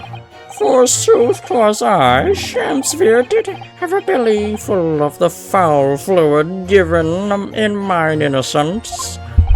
Yes, but as was revealed in yesterday's proceedings, the witness is not as innocent as we had first been led to believe. By using bars of soap such as this, he has been stealing gas from the supply company, yes. One may smile and be a villain.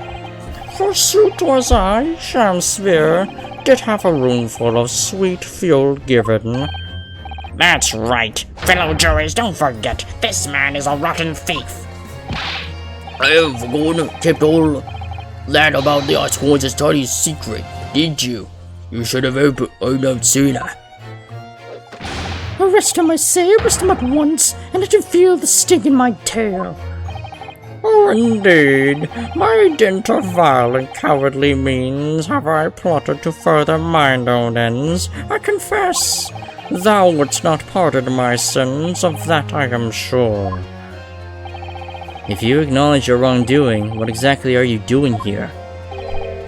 Cowards may die times before their deaths, and for a coward such as I, death be well deserved. But would it that the still greater crime passeth unpunished? For lo, the hairy-faced gentleman of farther east than Verona did contrive to poison me. But there was no poison in the tea found in your room. The police have attested to that. What the defense would assert as an inconsistency will be quickly cleared up by the witness's testimony. Is that not so, Mr. Shamsphere? Verily, my liege, I would most gladly speak. Very well. Let the witness testify to explain this inconsistency. Tell the court why it is that the poison apparently entered your body, though none was found in the tea.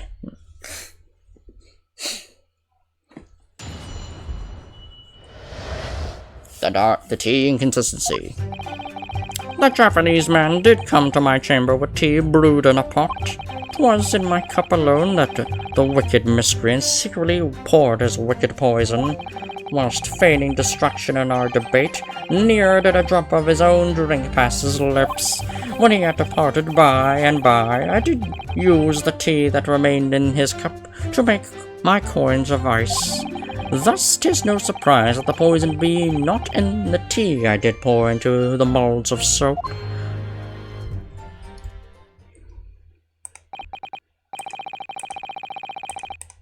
The poison was slipped into the cup after the tea had been poured. The normal way for poison to be administered, in my experience. Quite. Otherwise, it would have been disastrous if the poisoner were to mix up the cups, for instance. But no poison bottle was found at the scene. Because, quite simply, the Lebanese took the bottle back to his own room. What? The absence of a vessel containing the poison only becomes problematic when considering suicide. Ugh, I knew that. By now it should be perfectly clear. A bar or two of cheap soap is wholly insufficient to wash the deep stains of guilt from the accused's hands. Ugh. Sirs, madams, 'tis true that I, Shamsphere, be a common thief of gas. But, listen here, ladies and gentlemen. Hey, North. Just in time for the trial. Wherefore would I lie? Verily, I have no cause. I have naught to lose. Well, I do declare. Thank you for your testimony, witness. Counsel, proceed with the cross-examination. Yes, my lord.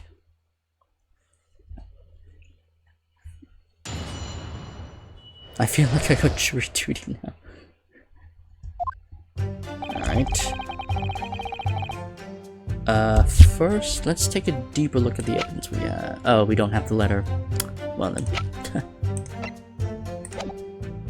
Actually, hold on. Let's take another look at this again. Oh no, it's already been looked at. Okay, never mind. Alright, let's press the fuck out of it. I understand you were already acquainted with Mr. Natsume. Is that correct? I know thee not, old man. Fall to thy prayers. Do I know thee, or know thee not? Oh goddammit, another bot? Oh my god. Hold on. Slash ban. No, ban.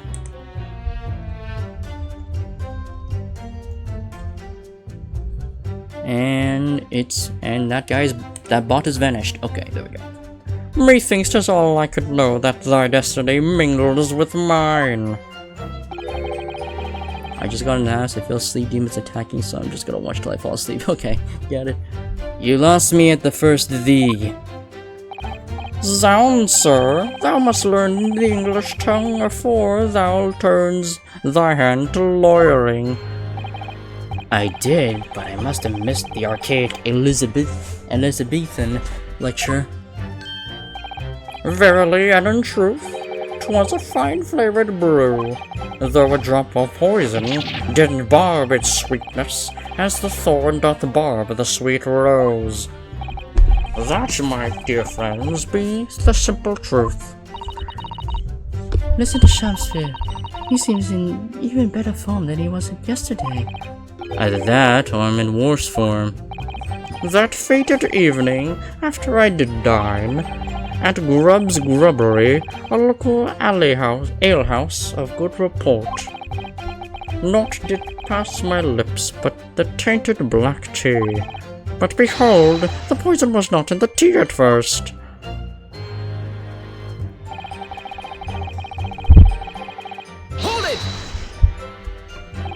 Are you saying that you saw the moment when the poison was added to your tea?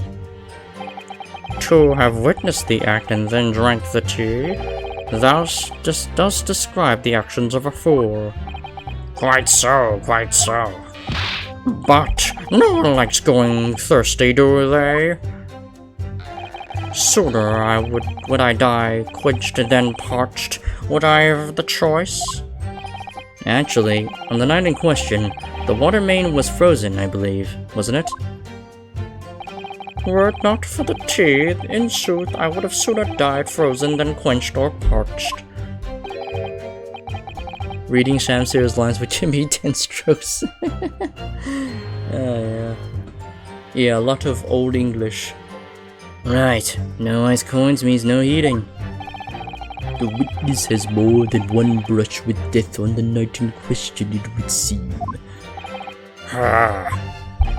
Remind the court, Mr. Shamsphere, as to whether the accused drank any of the tea which he brought with him. With the greatest of pleasure, my liege. Whilst feigning distraction in our debate, Oh wait, no, I read that. But the teacup Mr. Natsume drank from was found completely empty at the scene. And let's not forget the defendant's maxim. Drink tea while it's hot. I did gulp from the poisoned cup that night, and in mine agony did I writhe uncontrolled. In fits of pain, I did knock the fellow's cup and its contents spilt as blood from a gaping wound, methinks. Though certainly, 'twas after I made the coins of ice from his tea. An upset cup was found on the table that the victim was stumped over. Boarding, see you everyone later. Alright, see ya. Enjoy your flight. There's no contradiction here. It's true, there was no tea left in either cup that we found at the scene. But still, something about this statement is troubling me. Yes, of course. I know what it is. It's Mr. Natsume's wise drink tea while it's hot maxim, isn't it? No, I'm not sure that's it. Thank you, witness. Now reiterate for the court, what is it that occupied you after your guests had left and before you drank your tea?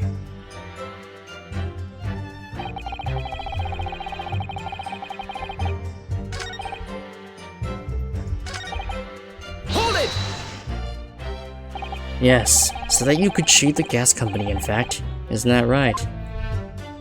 To cheat, or to die? 'Tis life's only choice. Yes.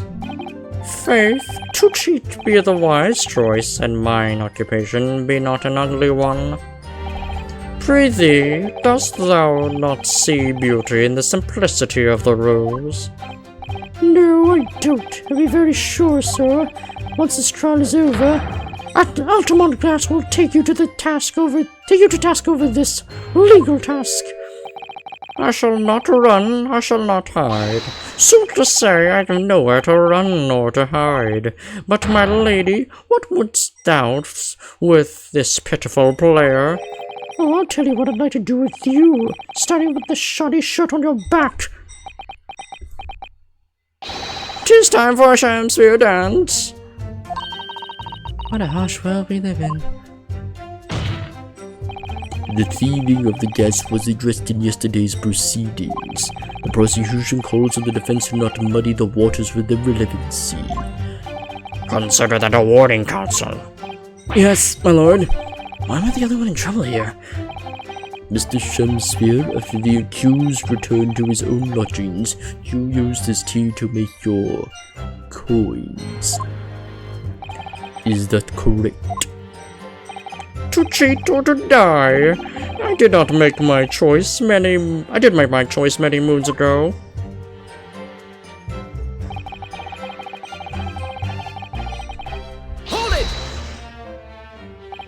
If having first made your special coins, it was after 2 in the morning when you collapsed.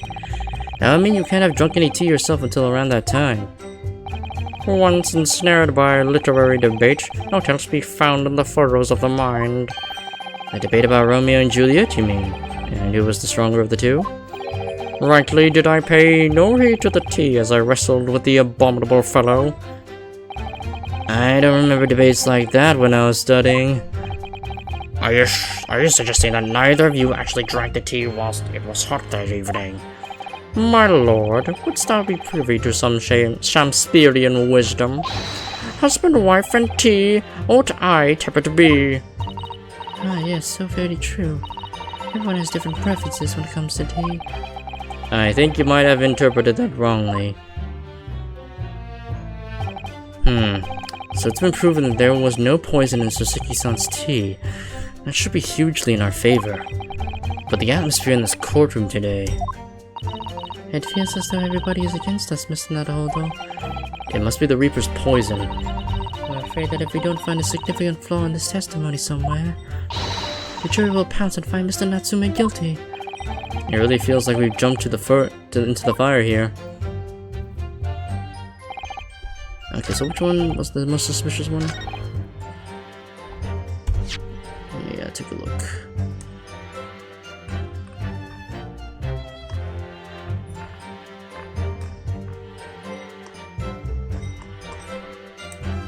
Which one did I press?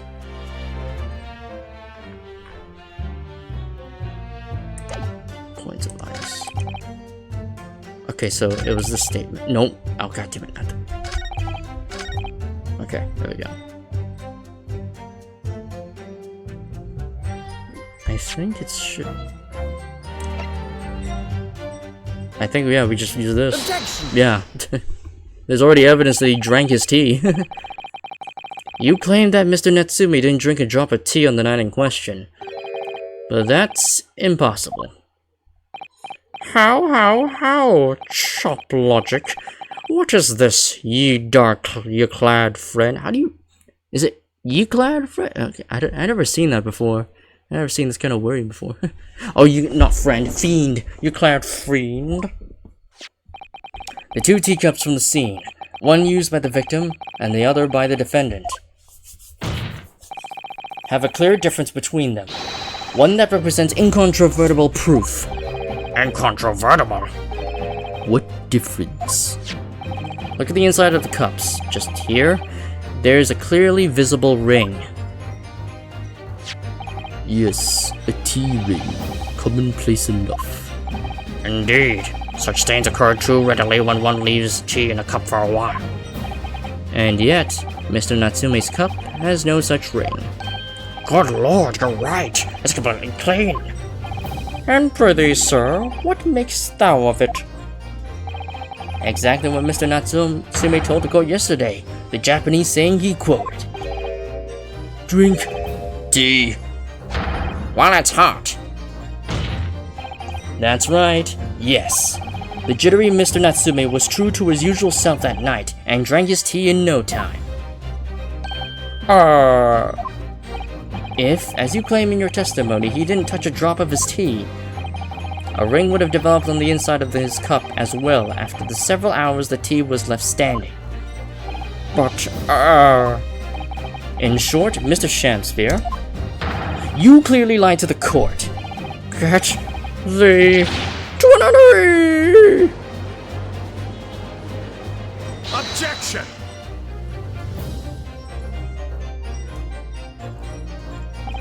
As a rule, I find my hollow chalice up to 7 times during any one trial. You might want to keep that information to yourself. Yet on occasion, tedium distracts me and I pour more times than I intended until the bottle is dry. Your drinking habits are fascinating, but irrelevant. On the contrary, they illustrate the fickleness of human memory. To William Shamsphere.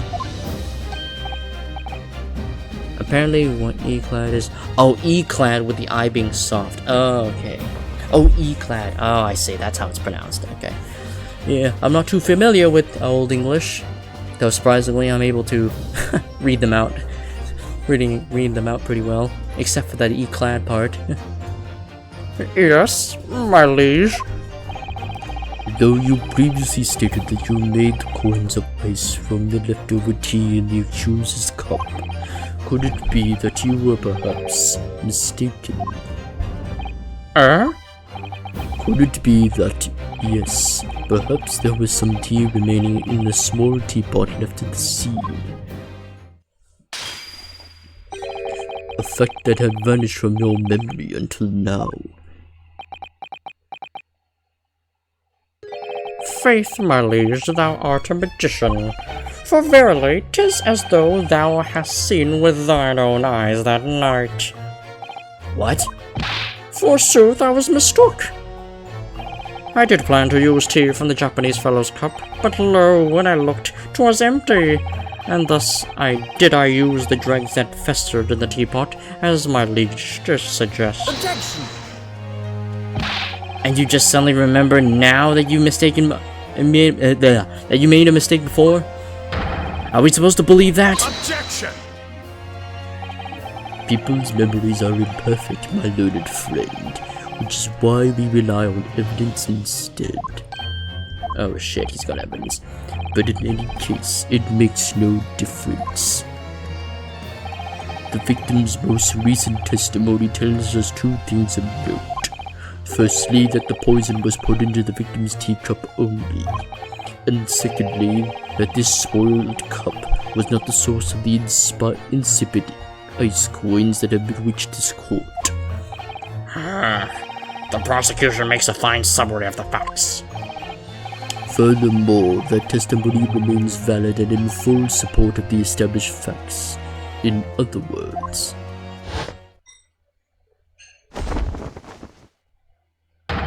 the inconsistency claimed by the evidence simply does not exist. No. What does this mean then? Do I declare? I do declare that based on the guest's testimony. Avoid with the believe, yes, obviously.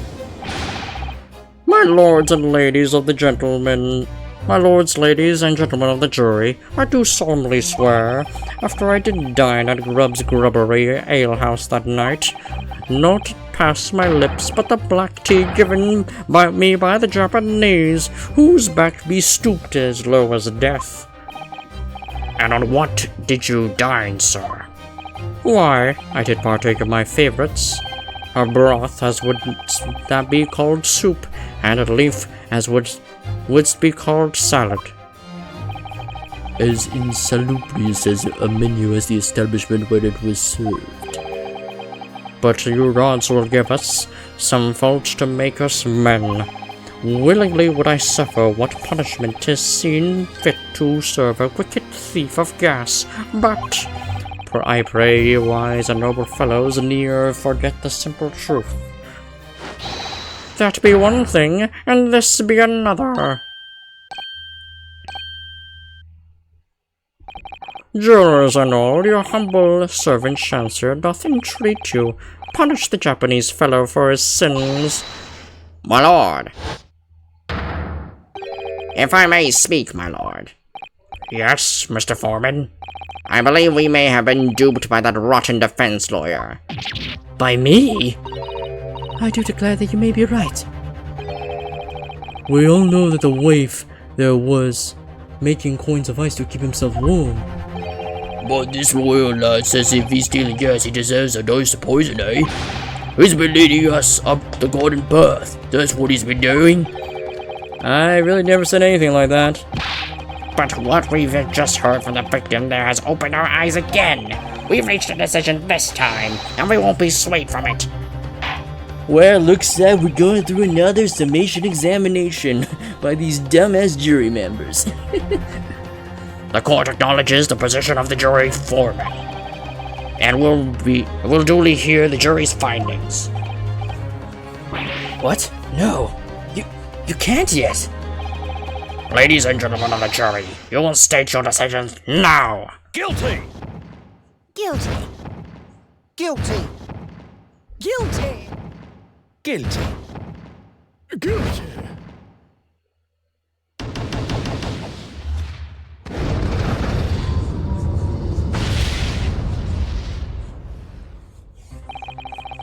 I hereby declare the jury to be in one accord.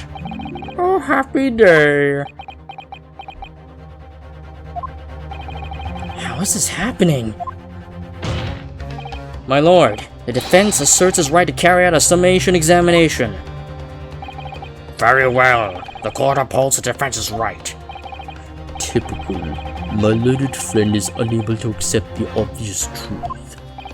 This trial will therefore enter its second summation examination immediately. Jurors, the court calls upon each of you to state the grounds upon which you find the defendant guilty of the crime of which he is charged.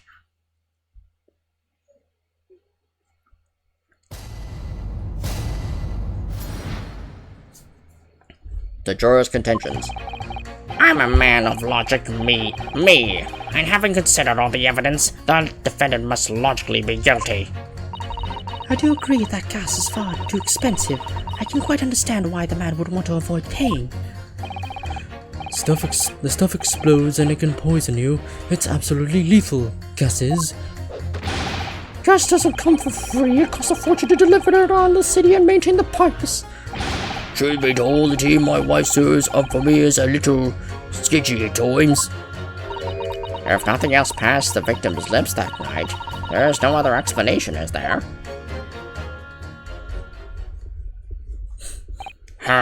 I do feel that perhaps personal opinion about gas and its supply has influenced decisions somewhat. But never mind. No, you really should mind. The truth is, our counter-argument was as unassailable as we hoped.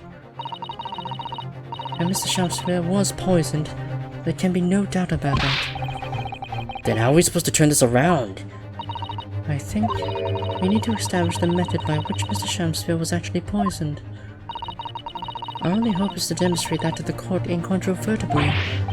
But that's surely almost impossible at this stage. If we don't manage it, though, Mr. Natsumi will be found guilty. No delays, counsel. Proceed with the summation examination.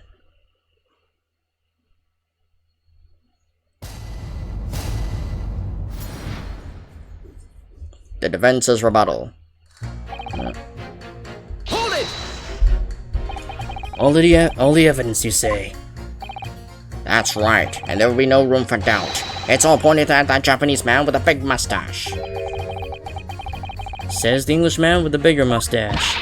Which means we need to show the man some new evidence to make him change his mind. If only we had that kind of evidence.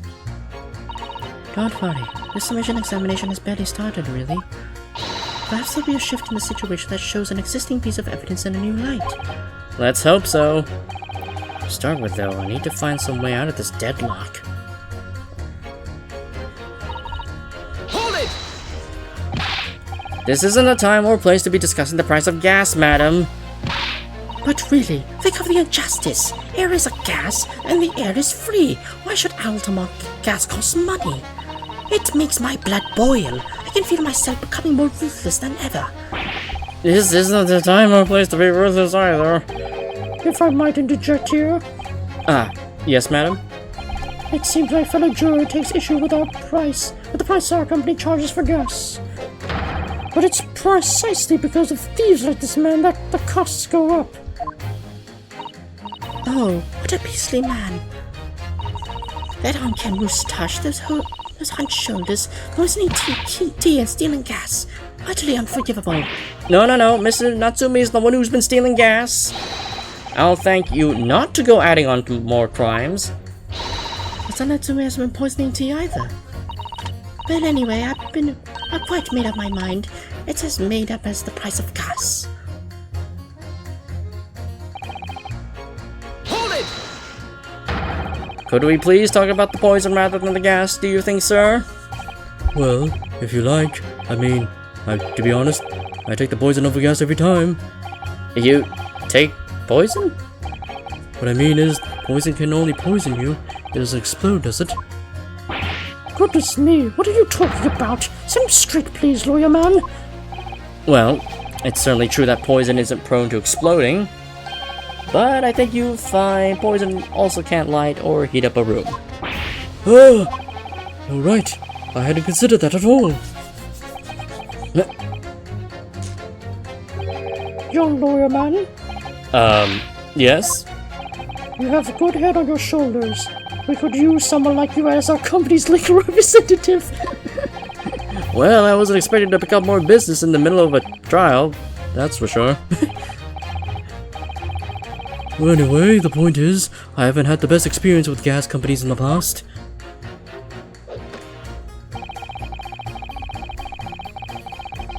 Hold it! Can we please refrain from all this talk of gas? There's an all-out attack on the way here, in case you hadn't noticed, against my company's gas. And I'm supposed to sit here and take it, am I? I don't think so. She's really buzzing now. Well, I've heard about how wonderful fuel is explosions and poisonings. What about electricity, What about getting electrocuted? What about that? A little explosion here and there is nothing in comparison. Any explosion could hardly be described as nothing, madam. Nevertheless, the theft of your gas is deplorable. My point exactly. But the gas thieves aren't even the worst of our enemies. We have far more devious reprobates to contend with on a daily basis, you know. More devious? Who, madam? Other gas companies, of course. Other gas companies? Not quite what I was expecting. We generate gas and deliver it to our customers fair and square. Indeed. Nobody is questioning that, madam. Altamont is an exemplary gas company. But there are other unscrupulous gas companies here in London that don't even have any gas at all. What? But if they don't have any gas, how do they go about selling it to people? You wouldn't think it possible, would you? But they steal our gas, you see, and sell that. They steal your gas? How on earth is such a thing possible? Gas companies like ours deliver gas to people's homes via a network of pipes. But these devious reprobates secretly disconnect our pipes and divert our gas into their own rotten pipes. Then they make a contract with households supplied by those pipes, and take money for the precious gas that's rightfully ours, without us even knowing. They're diverting gas into their own pipes illegally. What a brazen form of theft! When we visit our customers' houses to collect the money from their meters, we always have to check whether or not one of these deviants company... Oh. Excuse me! Do you have something to say about that, juror number 3? Oh, Carly, you mean me? I'm terribly sorry. I was just thinking to myself. I really did catch him off guard there. Thinking about what the lady next to you was saying, correct? Well, yes. I just got a little riled up about it recently, you see. Go on. An Altamont gas worker visited my house the other day to investigate the pipe work. We need to ask for your cooperation while we carry out a secret check of your property, sir, the fellow said. So I let him in. And do you know what he did? I'm afraid I have no idea. Please tell us. He proceeded to take one of my lights off the wall, and he grabbed the exposed mouth of the pipe and started blowing into it. What do you think you're doing, young man? You're giving away company secrets there. Oh, please, everybody knows, but it was very nearly the death of me, I can tell you. What do you mean? I'll explain, if you don't mind. As I said before, these unscrupulous other gas companies connect their customers to our pipe network. Yes, but how does blowing into pipes come into it? Obviously, there's gas in the pipes, and it's at a fairly low pressure. By blowing air through the pipe, you can make the pressure drop temporarily. And if you do that, any lights connected to the same pipe will flicker for a moment. Ah, I see. In other words, if upon blowing into the pipe, the lights of an adjacent property that has no contract with your company flicker. Wait, let me read it. Okay. You can know that these devious scoundrels have been meddling with the pipes. Exactly, my lord. That's it in a nutshell. It's the reason why we have teams of workers going around neighborhoods to investigate which liquors. The trouble is, the particular worker who came into my house didn't know the strength of his own breath. He blew down the pipe with all his might, and you can guess what happened, can't you? Well, if he blew hard, then... Wait, you mean... That's right. The lights didn't just flicker, they went out. Along with the stove, gas started pouring into the house. What a disaster. The gas supply must have been interrupted briefly because the man blew too hard, so the flames went out. I'm afraid I yelled at the fellow. Are you trying to kill us all, I said? So by disconnecting a lamp and blowing it to the exposed gas pipe, it's possible to distinguish lamps and stoves connected to the same network of pipes. And then when the gas starts flowing again, it just suddenly seeps into the room. That's not a hodo. I think perhaps... Yes, this is almost certainly the clue that we've been hoping for. Juror number 3, the defense requests that you amend your statement to include that information. Oh, well, if you like. I don't mind. Well, I do. That's our company's secret method of identifying the rogues that try to kill us. Like I said, madam, it's widely known already. Very well. Juror number 3, you will amend your statement accordingly. Yes, my lord. Although I'm not really sure what the point of all this is.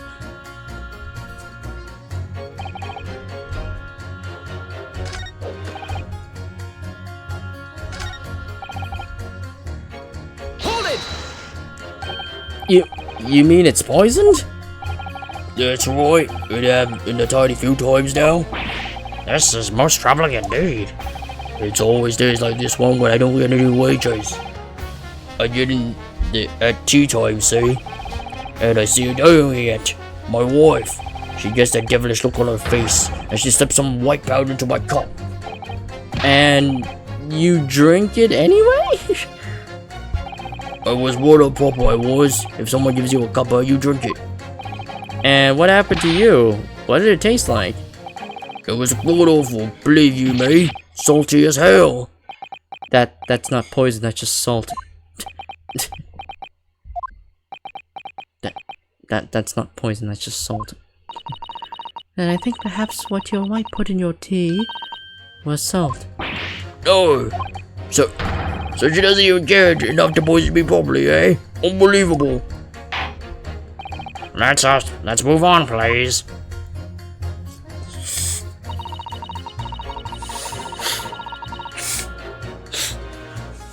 Oh, so maybe we might be suggesting that the gas got him instead of the quote-unquote strychnine poison.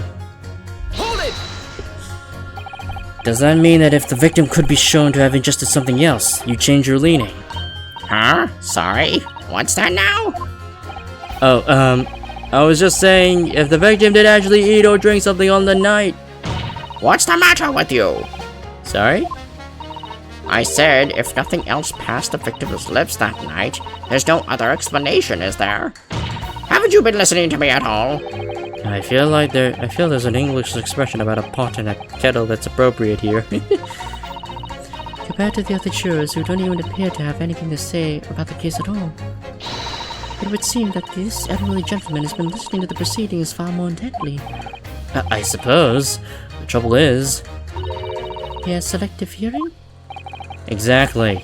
But still, this juror may well be the key to the breakthrough that we so desperately need. Ugh, this is hopeless. There's no way for me to appeal to these people.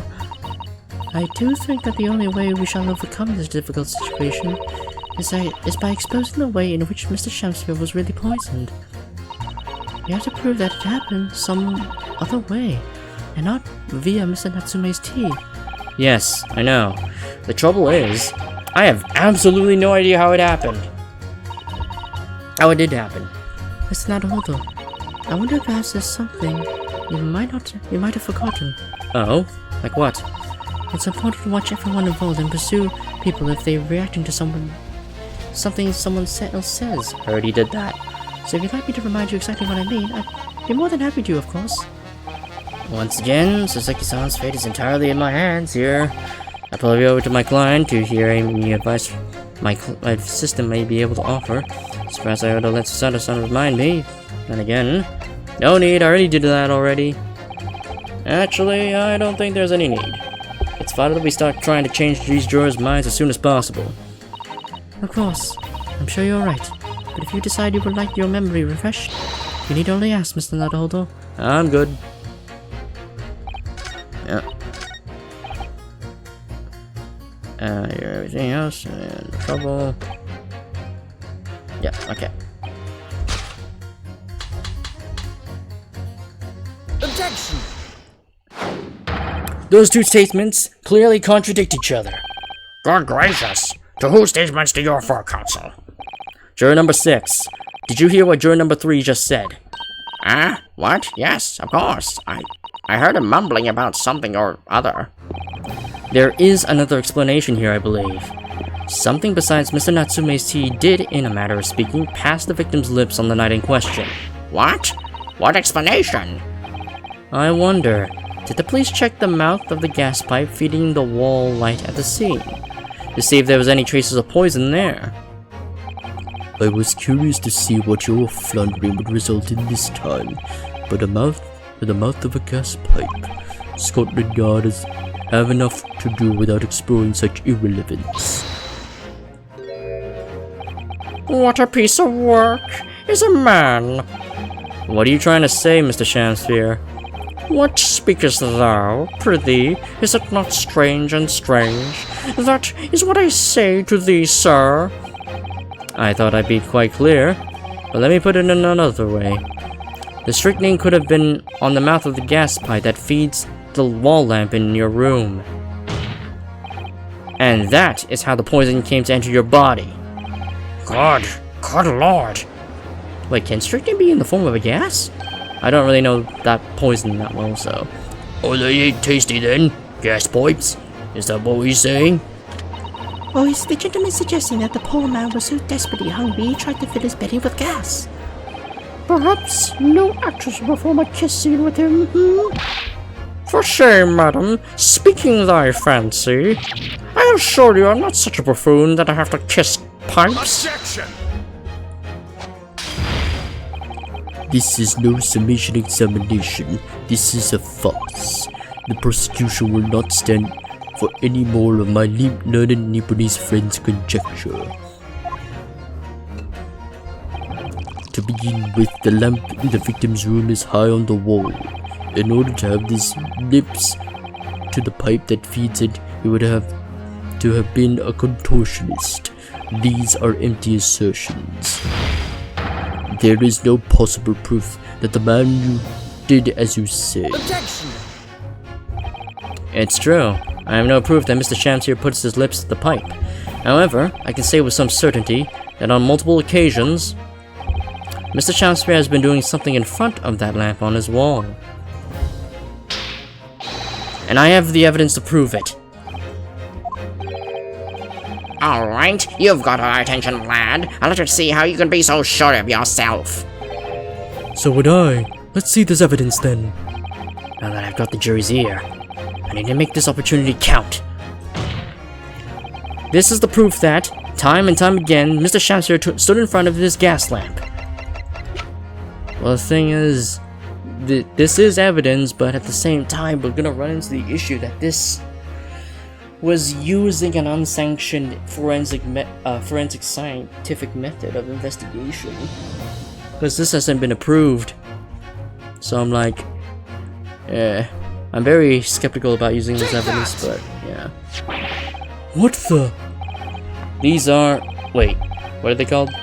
Yes, skin prints that were found at the scene. Skin prints, Counsel? I never heard of such things.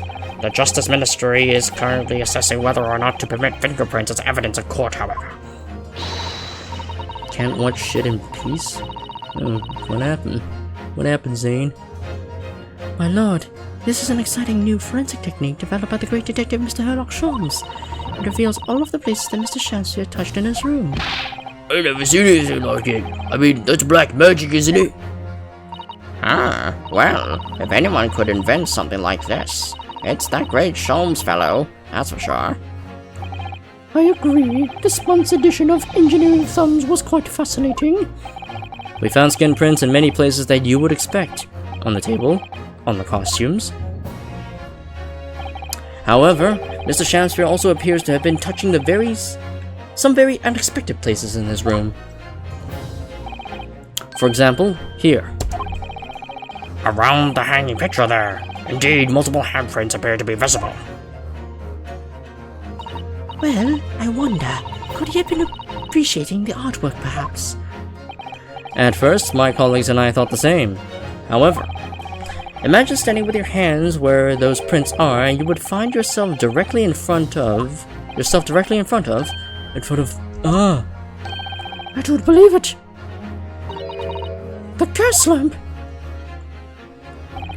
Though the reasoning why isn't immediately obvious, it's clear that Mr. Shamsphere has regularly been standing with his hands to the wall in front of that lamp.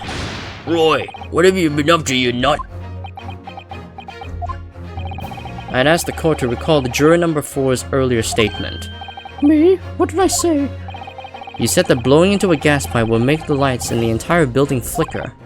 And now if you recall juror number 3's statement. What? Me now? When the gas worker who visited his home blew with too much force into the pipe, it caused all the lights in the gas stove to go out, and the gas started leaking into the rooms. Obviously, that incident was an accident. However, the simple fact is, if Mr. Shamsphere were to have blown hard into the gas pipe here in his room, he could have extinguished every other light and gas stove in the building at will. Crikey! Are you suggesting that the man purposefully caused the gas to... Objection! Oh, and that's probably how he killed the other guy. That's how Selden died. Or wait, was he in the ground floor lodgings when Selden died? Or when Selden was inhabiting the middle floor? Probably. Because it seems like he knew the guy.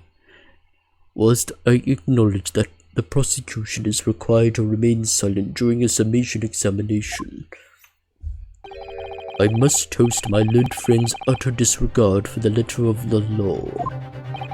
What is the meaning of this, Lord Von Zieks? This curious photograph, or whatever it is presented by the defense, the so-called skin prints. Clearly, that cannot be accepted as any form of usable evidence in this case. Yep, I'm with Von Zieks there, because technically in this time period, when fingerprints aren't exactly acceptable evidence yet, well, it can't be classified as, well, valid evidence, yeah. It's technically invalid. Because, again, because at this time it would be classified as an unofficial forensic method of investigation, so we can't really hold water there. But it's an exciting new forensic technique developed by a great detective. It's nothing. A mere toy developed by an amateur sleuth with too much time on his hands. Ugh. Certainly, even research of this nature by the esteemed Mr. Sholmes cannot be recognized by the court as formal evidence. Yeah. But, Please, my lord, if I may. Mrs. Otto? It was not the defense's intention to submit the skin prints as formal evidence. We merely wish to present the results of the great detective's investigation of the scene, as a tool by which to explain the possibility to the ladies and gentlemen of the jury. And, if the trial were to come to an end now, we should never learn the truth behind these mysterious handprints that everyone has now seen. I don't believe we can allow that to happen, and I'm sure the jurors would agree.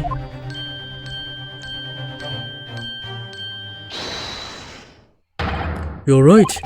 Whether those strange handprints are a significant clue or not, it's down to us to decide.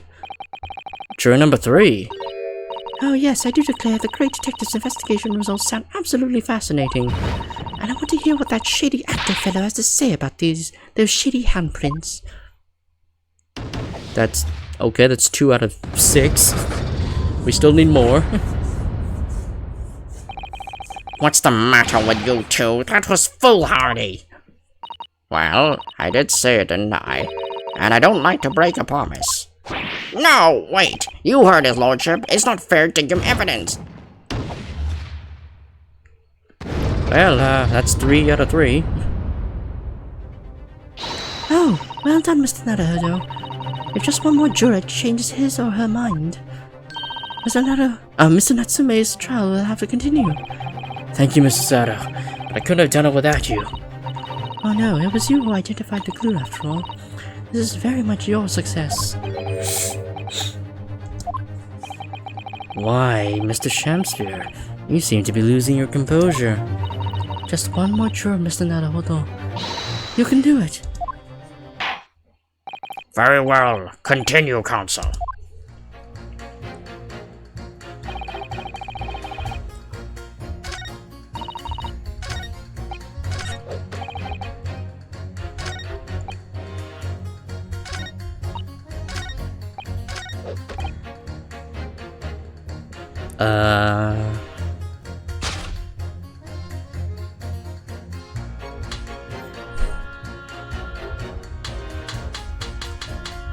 Okay, it's just the two. Alright. Let me check the court record.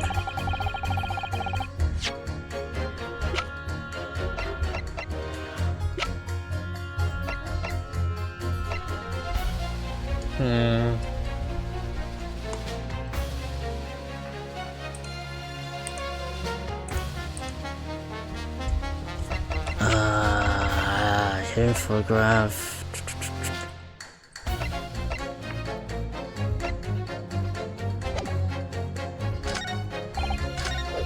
Let's press her again, because we didn't get to see her full statement. Alright.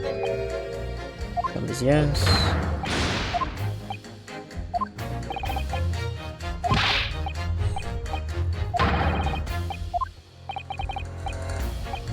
Okay,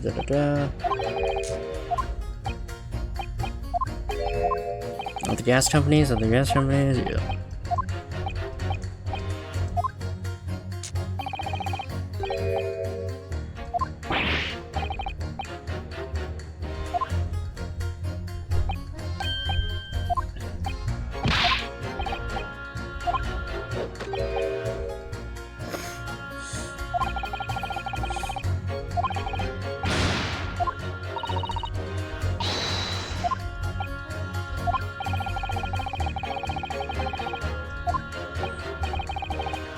I had no idea. It's almost unbelievable. It might seem unbelievable to you, but it's happening all the time, right here in the capital.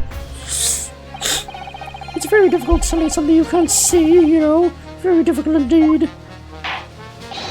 Thank you, that will do. Clearly, this is a very involved subject, but I feel we have digressed rather too much already. I concur. Though my learned friend wishes to become an expert in gas, I believe the subject will suit him well. To your new career in nothingness. Thank you so much. You will turn your attention to the next juror's assertion, please, Counsel. Okay.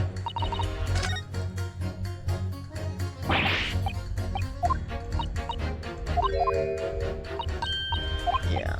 Okay. Might have forgotten. Yeah.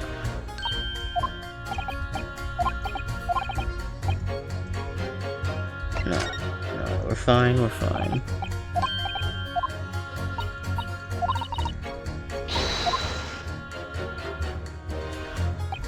Oops.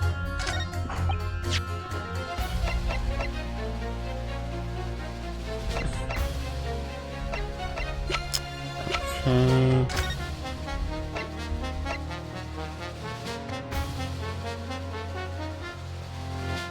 Yeah, okay, so it is positive that Stricting did indeed get into a system, so... Okay...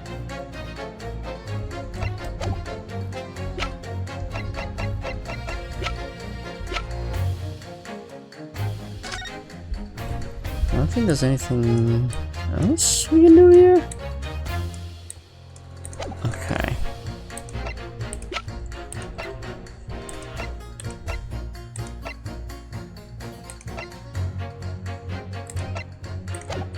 Maybe you press him again? All the evidence, you say? That's right, and there's no room for doubt. It's all pointed at that Japanese man with a big mustache. Says the Englishman with a bigger mustache. But the defense just demonstrated another possible explanation for the events on the night in question. What do you make of that? What, your so-called skin prints? It's an exciting new forensic investigation technique developed by the great detective himself. The numerous handprints on the wall are clearly out of the ordinary. And if Mr. Shamsphere had indeed put his mouth to the gas pipe on the night in question, it can't be denied that there is a possibility that's where the poison was. Well, yes, I won't deny that it's playing on my mind. But as the prosecution rightly says, we shouldn't pay no heed to unacceptable forms of evidence. And besides, Yes? even if the fellow has been up to some mischief with the gas pipes dozens of times before, it doesn't mean he's gone up to the same shenanigans on the night in question, does it? Oh. If you can't make your case better than that, I'm afraid I can't change my stance. You make a very valid point, sir. What? That's true. Perhaps I was a little hasty. No, wait. Look, you've got your chance here, haven't you? So it's time to prove your theory. If you and your Japanese cohorts can, that is. Just leave our nationality out of this, please. Mr. Naruhodo, if you can't substantiate our position, I'm heard the jurors that changed their mind before may very well change them back. What can I do? Is there any more proof I can give here? Can I show that Mr. Shamser really did blow down the gas pipe on the night in question? I have supporting testimony and can't prove it. Well, definitely not that.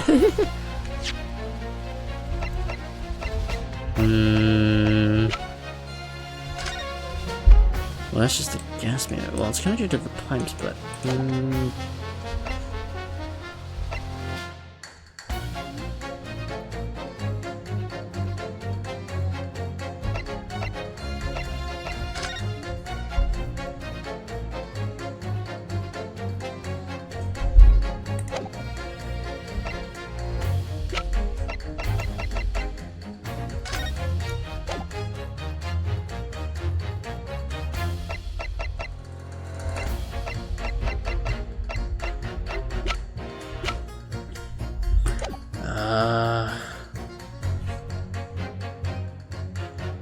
It's either one of these two.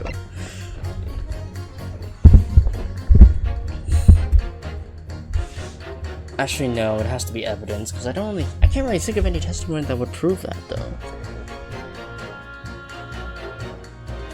Oh, wait, no! I can call him Garadeb! Right, wait, yeah.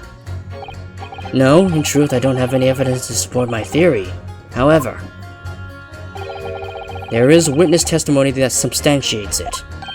What's that? Testimony? This is incredible! Whose testimony? Yes, it's all connected. Everything is linked. A person whose testimony revealed details about the gas in the Garadeb residence that night. Namely, John Garadeb himself. Take that!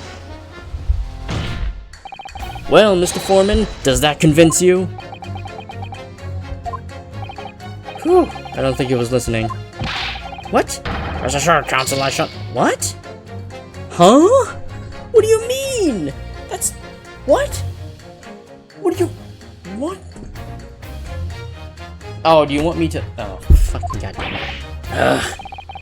What? I wanted to spoke about the gas on the night in question. There was...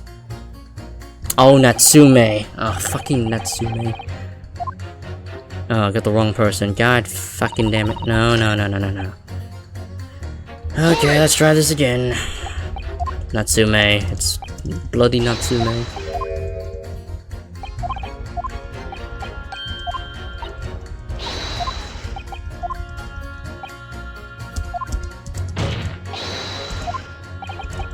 Yes. It's fucking Natsume. Yeah.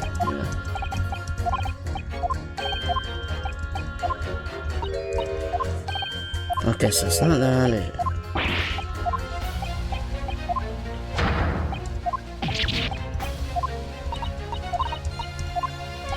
Yeah, okay. Yeah, it's testimony.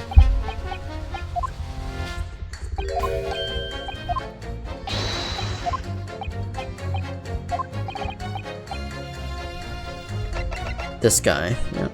Take that! There we go. Obviously, I'm talking about the defendant. Mr. Soseki Natsume himself. The defendant? At the very beginning of the proceedings here in court yesterday, Mr. Natsume said the following. My lodgings! There's been a whole series of strange happenings in my lodgings! Even on that fateful night it happened, when I returned from Mr. Shamsu's room, I lit my gas stove and climbed into bed. Before long, the stove went out, and somebody tried to kill me! On the night in question, the gas in the defendant's room went out. So I asked the court, was that a mere coincidence or not? God golly. So that Shamspear fellow blew air into the gas pipe to make the man's stove go out on purpose? Now yours there. What would you do that for? Hahaha, got him. Mr. Foreman, What is it, man? we cannot allow judgment to be passed whilst this doubt remains. It's true that I don't have conclusive evidence yet. However, you must surely agree there is more to this case than meets the eye. Ah.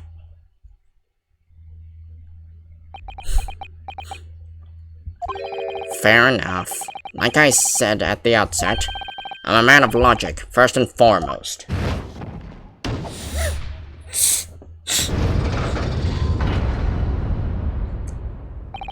That's 4 jurors leaning towards not guilty, my lord. We've overturned the decision. Therefore, the defense calls for the trial to continue.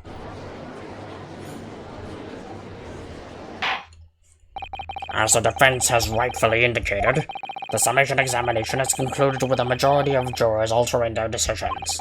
2 jury members now called guilty, 4 now call not guilty. Therefore, the jury's opinion is conflicted and in accordance with the law of this land. I hereby order the continuation of this trial. Whew. That was a close one. Mr. William Shamspear. My lord, how can thy humble Shamspear serve thee? What say you in response to the various revelations made during the summation examination? For the 265th time, the jurors changed their mind in our favor. Indeed, we sure have abused the hell out of our summation examination rights. So God mend me, I do solemnly swear, I recall aught of either the lamp or the pipe. Well, your handprints have made a tiny mess all over the wall there. How do you swear that, eh? I am done with this. The dignity of this great courtroom has been sullied enough already. Juror number 5. Oh, me? As I went to some pains to point out already, a print from the self-professed detective's toy has no place in a British court of law. As such, whether or not this man did indeed stand before the gas lamp with his hands against the wall remains, at this time, unestablished conjecture. You would all do well to remember that. Objection! But the prosecution must concede that it would be extremely simple to verify. Just order the mouth of the gas pipe feeding that lamp in Mr. Shams's room to be examined. If there are any traces of poison there... Objection! What appears to be extremely simple is my Nipponese friend's mind. You will recall that in order to check the presence of poison in the tea, some remnants of the tea were required. Yes? Therefore, it shouldn't be beyond your wit to imagine that even if poison were to have been spread on the pipe, it would have completely evaporated by now, making any analysis impossible. I didn't think of that. In any case, counsel, I fail to see what could possibly have motivated the man to do as you describe. Why on earth could this fellow have wanted to blow air into the gas pipe where he lived? There's only one possibility that I can think of, and that is to use the leaking gas to commit murder. Order! Order! Counsel! Precisely whose life do you propose this man was plotting to end? The answer couldn't be simpler. Now we've unraveled the mystery this far. Mr. Shamspear wanted to end the life of the defendant. Take that! If a gas lamp were to go out, it would be noticed immediately, of course. But a gas stove, on the other hand, could be silently extinguished by the killer without anyone noticing. I live around those parts myself, so I know what it's like. I can tell you, trying to stay without a stove lit is pretty much suicide. You'll freeze to death in no time. Mr. Garadev, the landlord, has a large fireplace in his part of the residence on the top floor. In other words, it wasn't the landlord, but a fellow lodger whose life Mr. Shamster was trying to end. Outrageous! I'm talking, of course, about the defendant. Mr. Natsumi isn't the villain in this case. He's the victim this man was trying to murder. Good gracious! Objection! The accused is actually the aggrieved. Interesting. However, the fundamental facts of the case remain unchanged. Namely, that the accused is the aggressor here. What? How can you still claim that? Yeah, Soseki really can't catch a break. This is the second time being accused of murder. Or attempted murder. Because technically both the victims are still alive, so yeah, attempted murder. Let us indulge our fantasies for a moment and assume that there was indeed poison in the mouth of the gas pipe. The question then arises, is who put it there? Who did put it there? The only logical conclusion is that the person responsible was aware of this man's trickery with a gas supply and his intent to kill. Yes, that would indeed seem logical. If the assailant were unaware, how would he or she have known to lace the end of the gas pipe with poison? So now we must ask, how could anyone have known of Mr. Shamspeare's murderous designs? Ah, you mean to suggest? Naturally, the sole possible answer to that question couldn't be more obvious. Only the man whose life was being threatened could possibly have known. What? In other words, the person who put the poison on the gas pipe in what was a clear retaliatory attack can only have been the accused, Mr. Soseki Natsume. Ah! Whatever Mr. William Shakespeare may or may not have contrived to do, he was nevertheless the victim of a potentially lethal poison attack. And the only person who could have perpetrated that attack is the accused, Mr. Natsume. The defense counsel's theorizing has failed to avert suspicion from the accused. Far from it. In fact, now that a clear motive for the poisoning has been successfully established, that suspicion is greater than ever.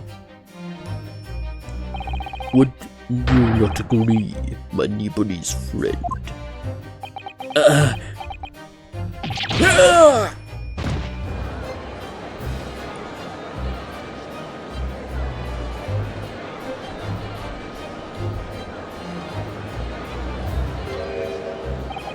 How did he manage to turn that around on me so rapidly?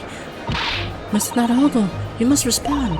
Otherwise the members of the jury may very well change their meanings against us again. And this may be our last chance to gain the advantage. What advantage? Well, it would seem that somebody put poison on the gas pipe in Mr. Shamspeare's room. So we must name that person now and absolve Mr. Natsume of guilt. You mean, name the true culprit? I know it might sound impossible, but if we fail to do that, I have no doubt that Mr. Natsume's fate will be sealed once and for all. As it happens, one possible culprit does come to mind. The evidence, the poison. It's all pointing to a particular person now. Oh wait. Are we gonna accuse the meter man? Because he was the one who was looking over his gas pipes. The fucking meter man. Oh man. This fucking large chin ass fellow, and no, I don't think Miss Green did it. Oh yes, this gal did it. No, I think it's the fucking meter man in that case, because he was examining that guy's pipes.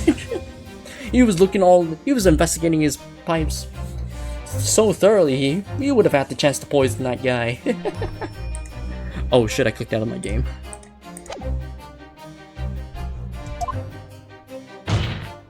Because he was the one who was looking through his gas meter and the pipes connected to the gas meter. I think we're gonna pin the blame on that guy. The prosecution calls for the jury to consider their leanings again.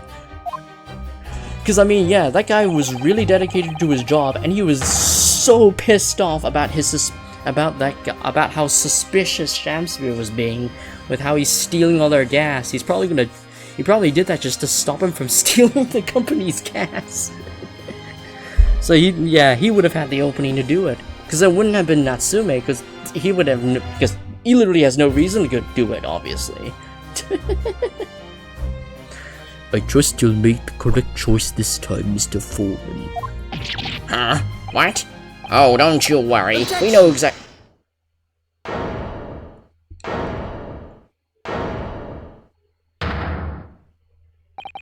There is one other person who I believe could have been involved in all of this. The true culprit of this crime. The true culprit? A term found only in second-rate novels featuring third-rate great detectives, my Nipponi's friend. But why not?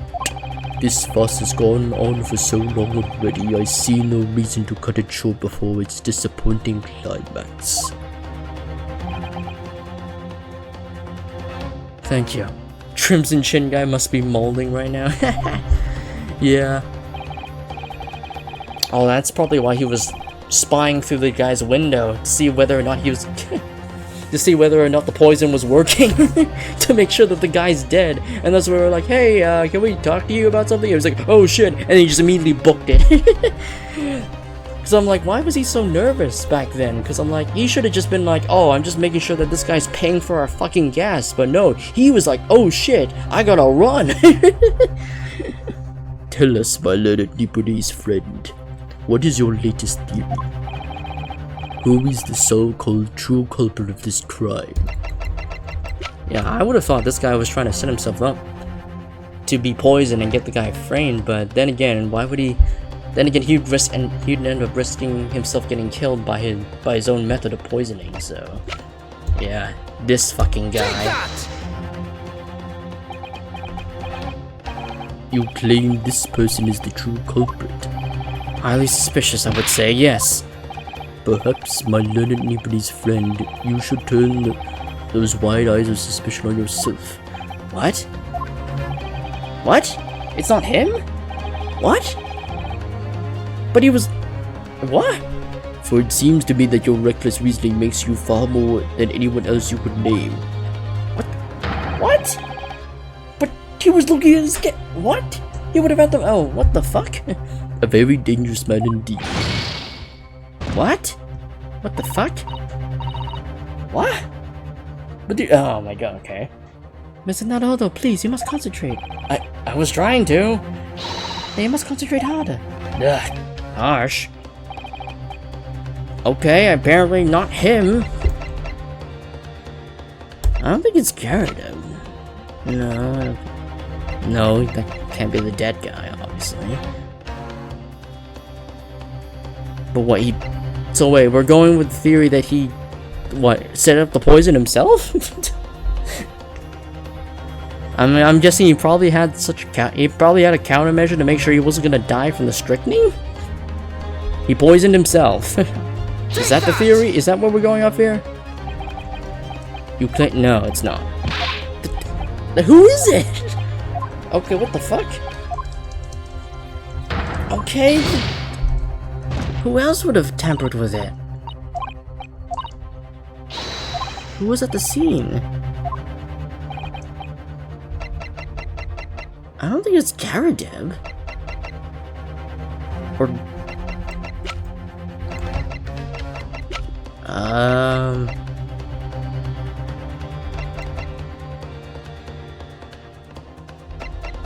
Or are we saying Green did it because we saw that torn piece of envelope at the crime scene? But even then, how would she know it was him? Because she's never met the guy. Well, she hasn't met the guy. I mean, we know that guy's probably the perpetrator of the letter, but... the fuck? This guy would... yeah, John Garrett would have no reason to kill him. Because killing him would just... another death in his own lodgings would mean terror for his business, so there would be no reason to do that. Is it Green? I'm gonna save.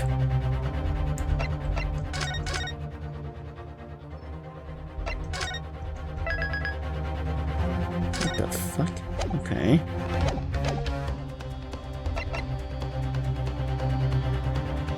Well, I mean, I wouldn't... how would she... well, I mean, yeah, it's possible this guy could have killed Duncan Ross, but how would she know that, though?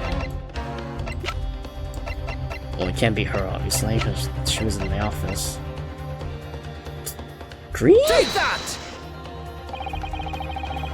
Oh my fucking god. Son... what? Son of a fucking bitch. I'm guessing we're using this as the anchor to our theory, because this was found within a Shamsphere's lodgings, and she had an envelope of the exact same color with a missing piece of, well, the envelope itself, because it got torn apart. Oh my god. I guess we're going off that one. The name of the person responsible for that poison that afflicted Mr. Shamsphere is, I believe, Miss Olive Green. Miss Olive Green? Miss Olive Green. I do feel as though I've heard that name in the recent past, Council, but I don't recall where. Miss Olive Green, the woman from 6 days ago. The victim in the recent case of stabbing on Briar Road. An incident for which Mr. Natsume was arrested, I hasten to add. Oh, of course, yes, Miss Green. She was left comatose for some 3 days, I believe, but I hear she regained consciousness 2 days ago. I hardly need to remind the court that Mr. Shamsphere's poisoning took place 3 days ago. Given that the woman was lying comatose in a hospital bed at the time, she appears to have a rather fine alibi. True. On the night that the incident occurred, Miss Green was in hospital, unconscious, so on the face of it, it would seem that she couldn't possibly be responsible, but still. My colleagues and I visited Miss Green in hospital yesterday, and we found her to be in the possession of a bottle of poison. Good gracious, she had poison? And there is another fact that links Miss Green to this case as well. The defense requests that she be brought to the witness stand in order to explain the details to the court. Tell me, Mr. Shamsphere. My lord, pray, what be thy bidding? Are you acquainted with Miss Green? No, never heard of her. Judging by the look of Shamsphere's face, I think perhaps he generally doesn't know her, at least not by name. As the voice of Her Majesty's prosecution here, I adhere to my word. You will see my learned Nipponese friends fast through to its conclusion. I appreciate that. The prosecution requests a short recess, my lord, in order to subpoena the witness and bring her here. Yes, Miss Olive Green. Indeed, my lord. 1 hour should be sufficient. Very well, I grant the request. Excellent, I hope. The defense has made a most extraordinary accusation, I must say, but at the present time I feel the prosecution's argument remains largely uncontested. Accordingly, I'm afraid the defendant and his culpability remain on the sole subject of this court's attention. Thank you, counsels. We reconvene in 1 hour. Court is adjourned.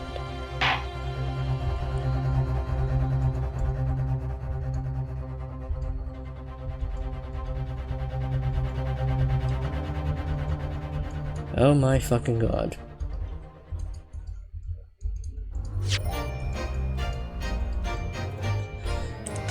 Well, that was quite that was quite the situation. Jesus fucking Christ. So I'm guessing she somehow figured out that that Shamsphere killed her lover.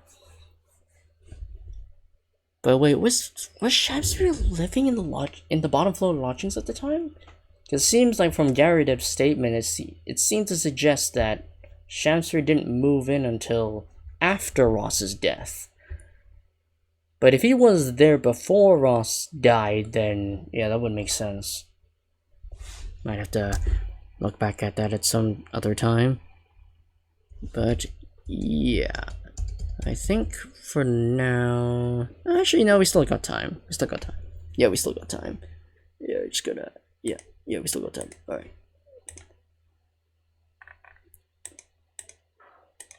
I think we still got time. Yeah, we still got time. Hello, Ricky. Alright. 23rd of February, 11:32 a.m. The Old Bailey. Defendant's antechamber.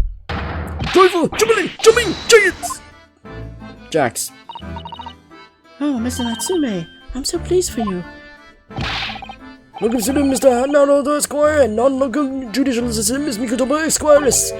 Now, finally, at long last, there can be proof. Proof that I'm innocent and proof that my team's innocent. Ah, good morning, my dear fellows. Sherlock Holmes! May you drink my tepid tea and follow forever silent. I thought the tea was innocent.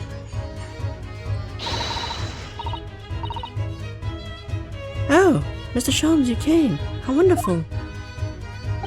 Please, save your derision. I know what you're all thinking. Good morning, he says, when it's very nearly the time for luncheon. Your scorn is written clearly across your faces. Nobody said or thought anything of the sort. The truth is, I was determined that today would be the day. As sleep seduced me last night, I thought. Tomorrow, for once, I shall not oversleep. I'll rise early and be present in court to support my companions. Such spirited determination has a beauty all of its own, does it not? Oh, yes. And then I began to muse on the subject. Why do people oversleep, I queried. Why time after time do they make the same foolish blunder? And the answer came to me at once. It's so delightfully simple. People oversleep because they sleep. Well, is that not an astute insight into the matter? Oh, yes. Upon which realization, I extended an experiment. I didn't sleep a wink all night. And the results. By first light, I was exhausted and began to be assailed by the fits of drowsiness. Shocking. And so the conclusion of last night's experiment is this. A good night's sleep is quite simply essential. Yes, I think most of us probably knew that already. What others presuppose I prove by experimentation. That, my dear fellow, is the scientific method. Ah, yes, and one more thing. Do you remember this? Ah. Yes, of course. It's the poison that Miss Green was about to drink at the hospital yesterday. You accidentally clicked yourself off the stream. Yikes. Oh, you didn't manage to? It was a laborious task, as the bottle was near empty, but such inconveniences do not hinder Sholmes. I managed to confirm that it contained strychnine. So I was right. Perhaps, though, of course, such circumstantial evidence doesn't prove Miss Green's guilt. I shall leave this bottle in your care now. The licking inside of the neck is not recommended. Okay. Ah, could I have a word? Could I have a word? Rexon, how good of you to come. Forget it. Excuse me. Wait a minute, Inspector. I, don't wish to make a nuisance of myself. From the look on your face, I'd say it's someone else who you think is making a nuisance of himself. My dear Inspector, please, speak freely, pretend that I'm not here. Believe me, if I could do that, my life would be a whole lot simpler for me. Do you have the results, Inspector? Of the investigation of Mr. Shamsir's room? Not yet. Shouldn't be long now, though. No, I'm here about something else. That dead convict, actually. Oh, you mean the man from this newspaper article we discovered yesterday in Mr. Shamsir's room? A man by the name of... yes, Selden. I went through the archives at the yard and dug out the fellow's file. There's something in there that, well, it caught my eye. Something caught your eye? What, Inspector? What? I've copied out the relevant parts for you, so you can read it for yourselves. Thank you.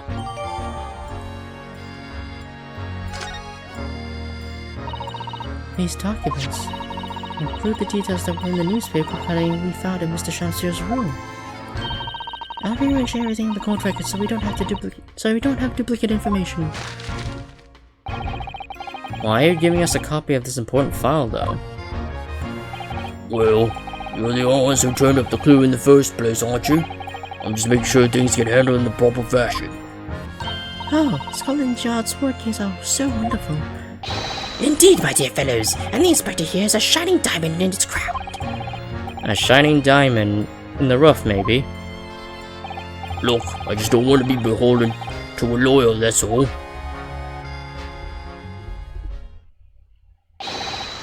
Counsel for the defense and the defendant.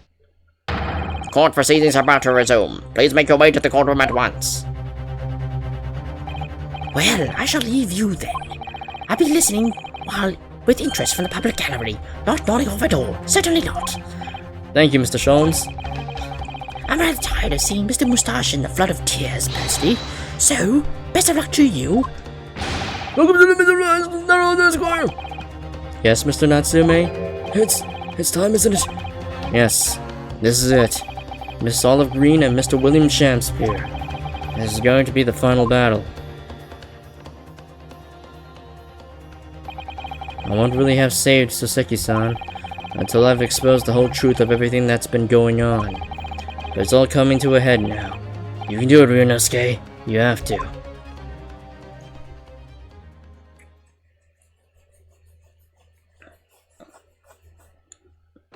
"23rd of February, 12:30 p.m. The Old Bailey Courtroom."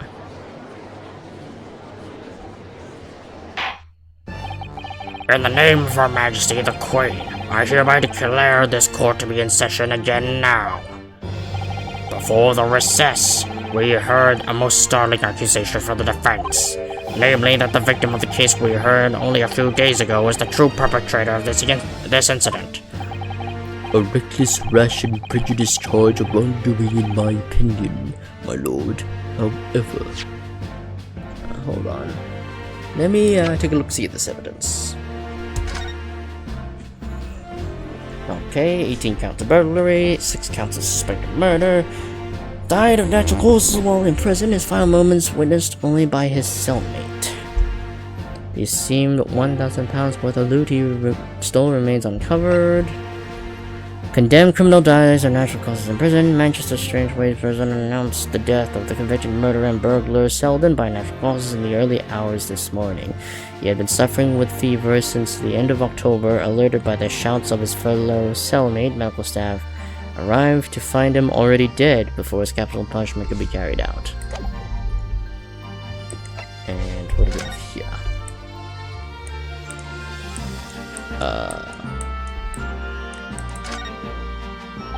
So this is the poison we've been hearing so much about. Strychnine. There are a few remnants on the bottom of the bottle here. Look. You must be tempted to try it. Of course not. As long as we don't lose this trial. No! Even if we lose the trial! No! We mustn't lose the trial in the first place, Mr. Naruhodo. Make your mind up, Susato-san.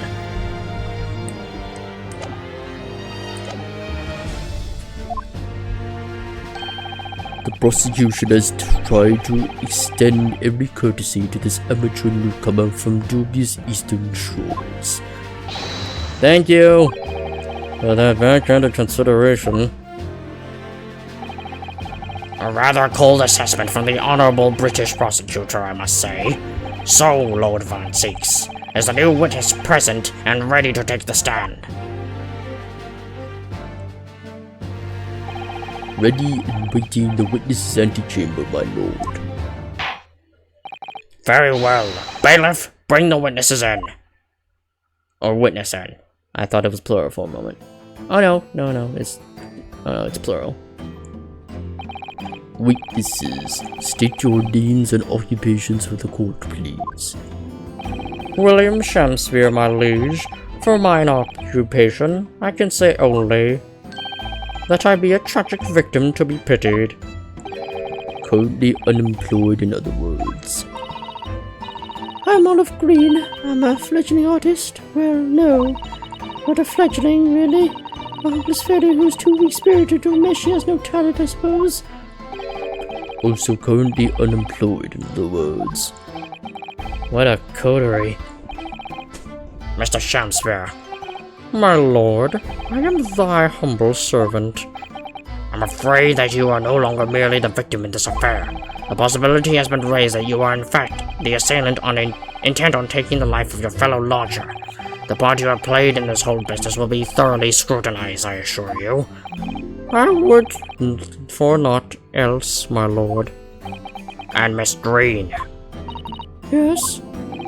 You are aware of the reason you have been summoned to this courtroom today, I presume? Yes, the officer did explain. He said I poisoned this ridiculous buffoon. And do you accept the charge, Miss Green? I do. I don't know anything about any poisoning. And I don't know anything about this man. Come, lady, die to live. Verily, I know not thy prickly pea-pigmented personage. Very well, let us proceed with the matter at hand. That being to ascertain whether or not Miss Green has any involvement in this affair. It's all very strange indeed. Why would you suspect me? I barely ever go to the East End anyway. It so happens that I passed by the neighborhood 6 days ago, that's all. Oh, hold on. Be right back.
Alright. There we go. I had to move my car for a moment and then drive back in. There we go. Okay. And on the night that this man was poisoned, I was still in the hospital fighting for my life. Yes, having been unfortunately caught up in the incident on the street outside in the Garrett household. An incident that rendered you unconscious for some 3 days. I was struck in the middle of my back by a knife, through no fault of my own, and now I'm under suspicion?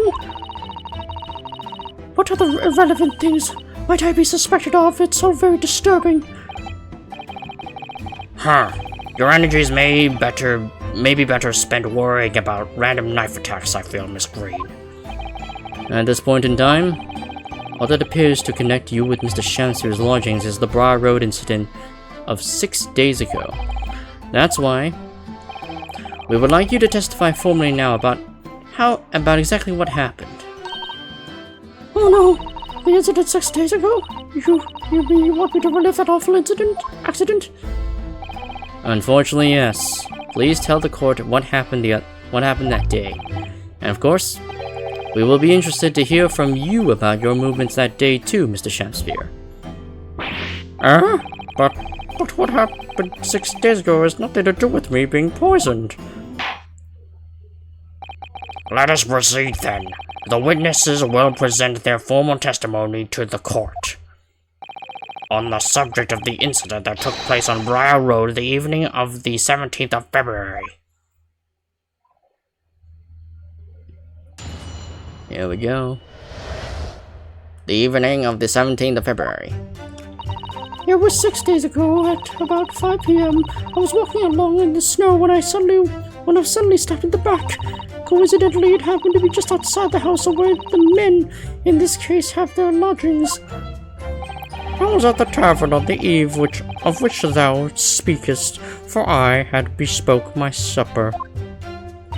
It was the first time I'd been in the area. I had little matter to attend to, that's all. Anyway, I was admitted to straight to hospital, so I knew nothing about all this business. Yes, a second incident inside a week at what I believe to be aptly described as the haunted lodgings.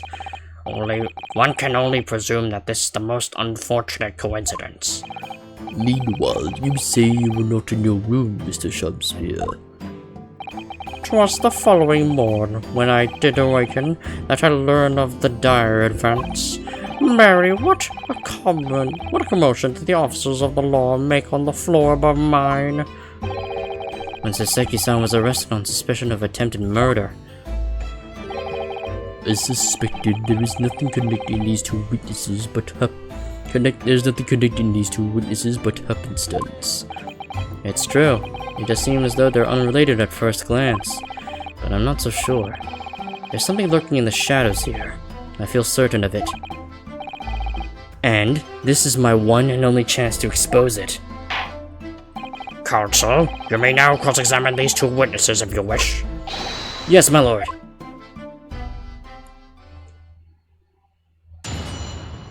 There we go. And now we do our classic press the fuck out of all the statements. Hold it!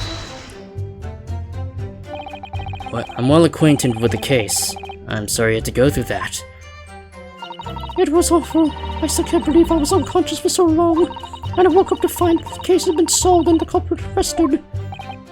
Yes, the incident has been resolved already. Perhaps it would help you to consider it a bad dream that ended with your awakening, and should now be forgotten. Yes, I suppose so. Thank you.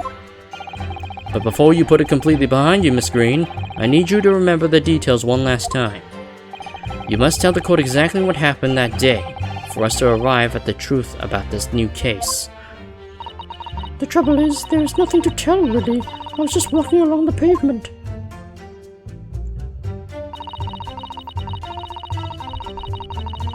Hold it! What were you doing there that day, though? What do you mean? The art school you attend. What's it called? Ah, yes. It's the Thorndyke Academy of Fine Arts. According to Mr. Scholes, that's just in the vicinity of Brixton Road, which is some 10 stops away from the scene on the underground. I believe you mentioned before that you also live on Brixton Road, isn't that right? So why then would you have been walking along Briar Road in the middle of the East End? Well, it's because, oh yes, of course. I thought it'd make a nice picture. The witness is a student of art. City-dwelling artists can't all paint grand urban vistas. Yes, that's right. I happen to like the crumbling look of that part of town. Perhaps quaint would have been a less grating term. The point is, she's definitely hiding something. Yes, it seems she's not going to be forthcoming with the truth. If she's trying to hide why she was there that evening, it must mean there's a reason for her not wanting us to know. That's the key to this. And you, Mr. Shamspeare, on the evening of the incident 6 days ago, would you tell the court what exactly you were doing? 'Twould be my pleasure, sire.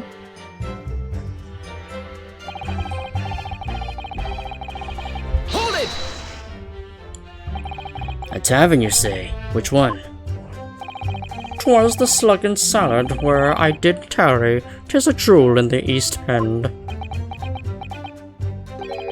And a little unexpected, I feel. Huh? What do you mean, Lord Von Zieks? The Slug and Salad offers unusually fine dining, for the locality at least. Not an establishment you expect to be patronized by a man without even a crumb of bread in his room. It's true, the menu lists premium crusts of bread and glasses of water in different levels of cloudiness. I would have expected grub scrubbery in the local vicinity to be more appropriate for your meals. Watery soup and mushy peas, or rather soupy water and pea-like mush. All equally appetizing. Shamspeare is definitely a moving 3D model, that's for sure, yeah. Very expressive. I just want to try some water at a different time for once. What's wrong with that? How different can water really be? Bro, that name, yeah. William Shamspeare, yeah. Yes, funnily enough, he does know a lot of William Shakespeare. I don't know why the hell he named himself as a ripoff of the actual poet. I guess some people just want to be wannabes, yeah. In fact, his own apartment. Yeah, he fits in right with Sherlock Holmes, yeah. Yeah, William Shakespeare even has his own little makeshift stage in his own apartment, so yeah, really expressing the reference there. Or perhaps there's a more plausible explanation. A specific reason why I had to go to that particular establishment. Agreed. The fact that on the day of all days, he dined at a place he wouldn't normally, it does stand out. So Mr. Shamspeare's own actions on the day of the incident 6 days ago were slightly suspicious. I wonder if we have some evidence that can explain those actions. I think we do, don't we? Or do we... do we not have that envelope? Do we not have the card? I don't think we do. Not at the no, fuck, no! I misclicked! Fuck. Mr. Shamspeare? Yes, sire? On the day in question, is that not the case that you visited the Slug and Salad, a place you don't normally patronize, for a very particular reason? I don't know what you're talking about. Pray, if thou stand have some purpose, speakest. Very well, I'll present the court with the evidence. God damn it, I fucking misclicked! Oh my god. The evidence explains why you had to be at the Slug and Salad that day, namely... I don't have anything. Oh, good Horatio. There are more things in heaven and earth than are dreamt in your philosophy. Horatio? I believe it's a line from Shakespeare's play Hamlet, Mr. Naruto. Be it aligned with the great Shakespeare from this Mr. Shamspeare, the message is the same. My little Japanese friend is a white of the mind. God damn it! It's because I fucking misclicked! God damn it! Only surprising is the witness obtuse literary quotes.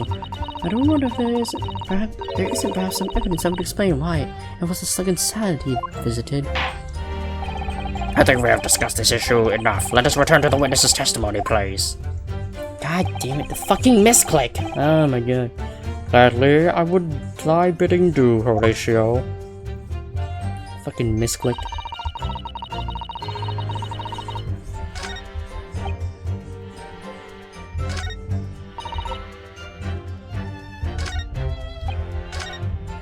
Okay, now I press that. What little matter, Miss Green? Please elaborate. There was nothing really. It was not worth mentioning. If you remember, you mentioned it to us yesterday at the hospital. Oh, It was related to the card you were holding. Miss Green!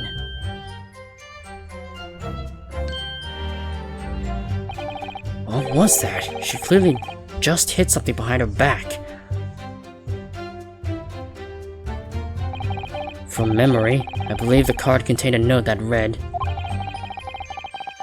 Bro, it's like when you're typing up a post and you hit click enter by accident and you just want to hit your head on a desk or wall. Yeah.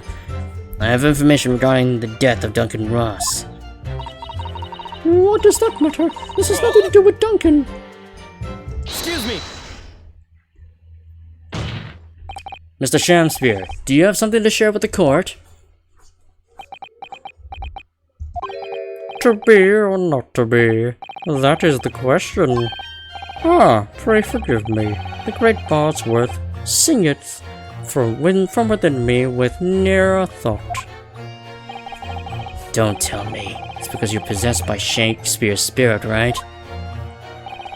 Hearing Miss Green's words a moment ago seemed to make you think of something. Something of relevance, perhaps? Well, nay, sire, 'twas nothing at all. Presumably you know the name, though. Mr. Duncan Ross, I mean. After all, you were both lodgers in the same house. I would it were so, but sadly nay. Lodging would be a lonely occupation, sire. My lodging fellows be rarely known to me. So you haven't heard of him, even though he passed away in the room just one floor above yours. Her, Miss Green. Me, my lord? Have I done something wrong? The card that was mentioned before, containing the note. Do you have it upon your person? I do, yes, but I don't need it anymore. In fact, I should throw it away, really. Before you dispose of it, the court will take it as evidence, please. Okay, then we use that one, okay. Of course, that's what links Mr. Shamspear and Miss Green. It's Duncan Ross. Now, continue with your testimony, please, Miss Green. Okay, now we can use it. Yeah, okay, I already know. Okay, first off, let's give a look-see at the evidence. The envelope has been ripped open rather carelessly, hasn't it? Miss Green strikes me as the type of person to open correspondence more neatly than that. Ah, what is it? The way the envelope is torn. I'm almost sure I've seen that exact same shape somewhere else. Oh, you don't mean... Are you thinking of this piece of evidence, Mr. Naruhodo? Exactly, that's it. Try to match them up. They go together perfectly. This torn off end of the envelope clearly belongs with this card. There we go.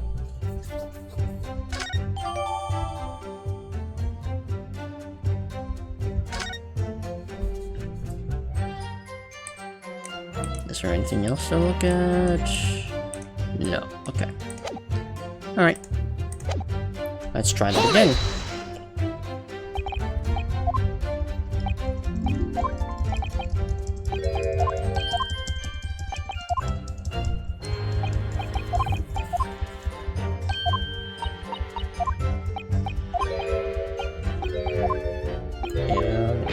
Yeah. Yes. Examination.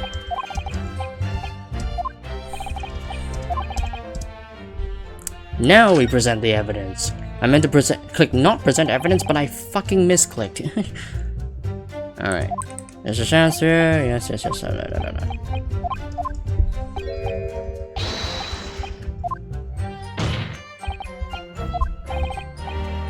Namely, this. Take that! I believe this card reveals the answer. Good lord. Miss Green's card, you mean? That's right, my lord. It reads, I have information regarding the death of Duncan Ross. Come to the Slug and Salad on Briar Road at 5 p.m. on the 17th. Don't tell anybody else about this letter or the meeting. It is a matter of utmost importance. Mr. Shamsir, your actions on the afternoon of Miss Green's stabbing are exactly as described in this note. Personally, I find it hard to believe that's a coincidence. Don't you, Mr. Shamspear? Well... Excuse me? Can I say something? Yes, Miss Green. That card was delivered to me. It doesn't have anything to do with this odd man, does it? Well, do you think so? Yes. But it's hard to believe it's merely... My lord, may I? May you what, Miss Green? I'd like to make something very clear about that card. Very well then, you may amend your testimony to include details about the peculiar note.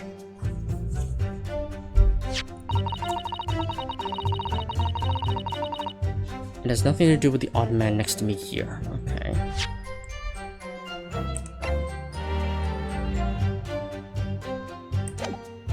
Yeah, I think we... Oops, I hit the wrong key. Right. Objection! There we go. The day before the incident, exactly 1 week ago now, this note was delivered to your address, and upon carrying out the instructions in the note, you found yourself in hospital. Yes, I did. It's terrible, everything that's happened to me. Yes, it is terrible. If it's all true, that is.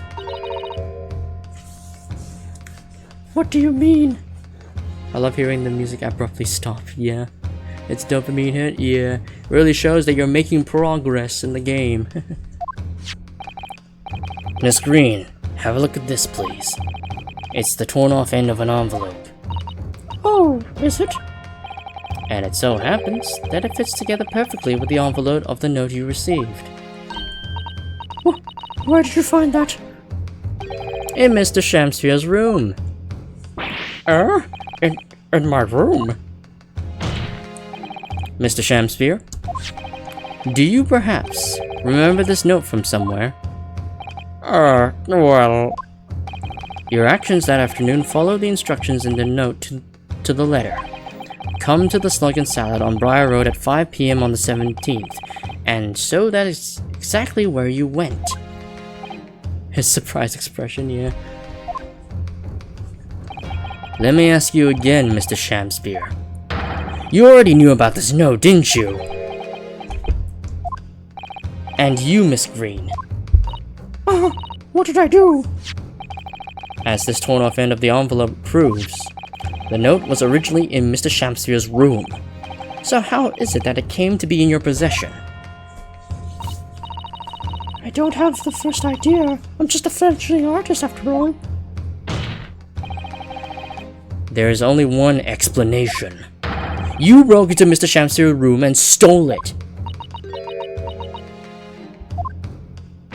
You did what? Sorry, thou hast what? You broke, thou were in my room. He is losing his old English edge right there.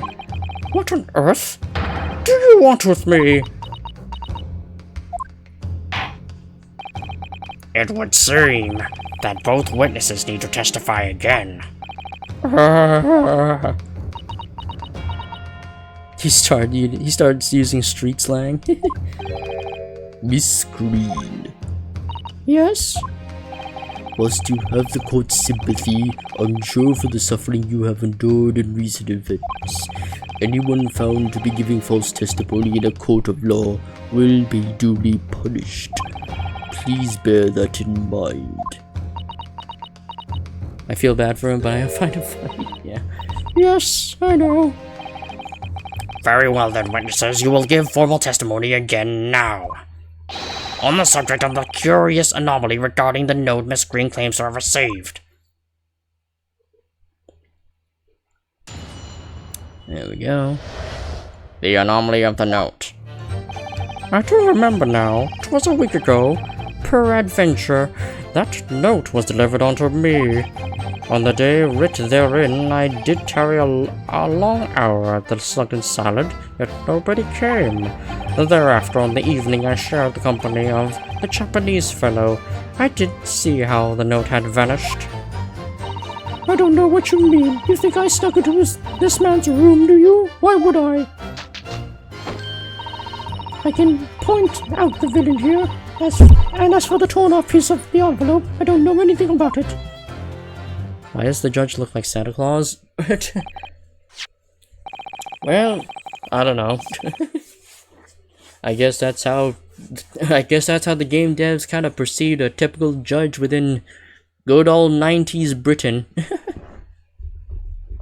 Or whatever time period this is. I think, actually no, this is probably the 1800s. 1819? So, I don't know the period. He got tired of sitting in malls for a living. You now have claimed to have received this letter, do you, Mr. Shakespeare? Faith is so, my lord. And I would swear to have it set upon the table in my humble lodgings. Yet, 'tis clear to me now that since I returned from the tavern that night, I have not laid eyes upon it. Well, that being the case, young lady, it would appear that your testimony was... A lie? Is that what you think? Unfair of you to think I'm the one lying. I beg your pardon? I'm just a fledgling artist, as I said, and fledgling artists don't lie. That note was delivered to me at my address. Besides, we all know who the liar around here is. If that's true, Miss Green, how do you explain the facts? This part of the envelope was, without question, found in Mr. Shamsier's room. I don't see why I should explain. Sorry? I'm a fledgling artist. My job here is to say what happened, that's all. It's your job to give the explanation and the proofs. You, the fledgling lawyer. The fledgling will do his best. Evidently, my learned friend's cross-examination is our only hope of learning the truth. Well, counsel? I'm ready, my lord. Very well then. The defense will now proceed with the cross-examination of the witnesses. Miss Green clearly did break into Mr. Shamsier's room. There can be no question of that. And that's how she acquired the note. Yes, two facts that are starting to lead me to a possible explanation for all of this. And it's not a pretty one.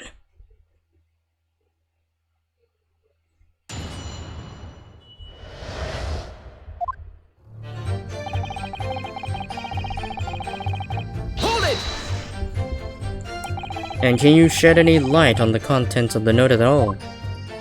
Nay, sire, 'tis as strange to me as foreign tongue. Even with a knowledge of literature as great as mine own, verily 'tis impenetrable. But Mr. Duncan Ross had lodgings in the same household as you. In effect, he was your neighbor, so surely you knew him, didn't you? Alack, if the choices be twixt I knew him and I knew him not, then 'tis with foreboding that I be forced to declare we were by some small measure acquainted. Despite your claims, though, you followed the note's instructions and went to the Slugden Salad. Presumably that was nothing to do with your knowledge of literature? Marry, naught will have the better of me, sire, save for the lure of curiosity. So 'tis true, I was compelled by mine own eager heart to betake myself to the tavern, yet in the end, my curiosity was not satiated.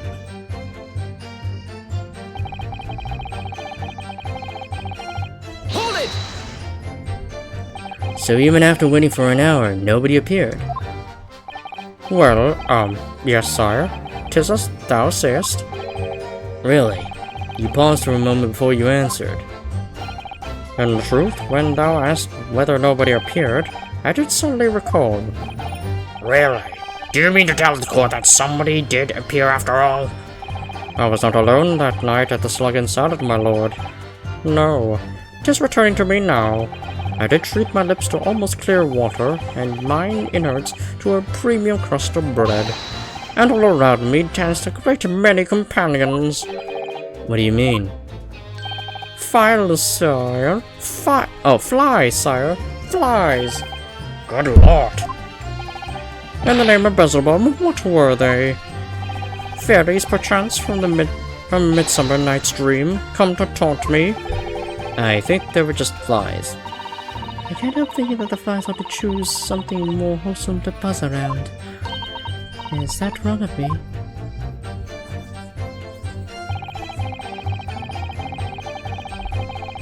Hold it! When exactly did you notice it had gone missing? Such idle thoughts never occupy my mind. I am busied with greater ideas. In other words, you didn't notice. Several days passed between your outing to the tavern and Mr. Natsume's visit to your room.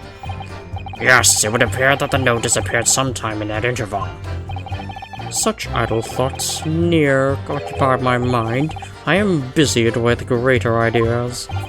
And yet during that time, Miss Green was comatose in hospital, was she not? Clearly then, she could not have been stealing things from Mr. Shamsphere's room. Yes. Yes, of course. It's all some sort of misunderstanding, isn't it, Mr. Prosecutor, sir? You have so far failed to give a satisfactory explanation as to how you came by the note. I am not here to advocate for your defense, madam.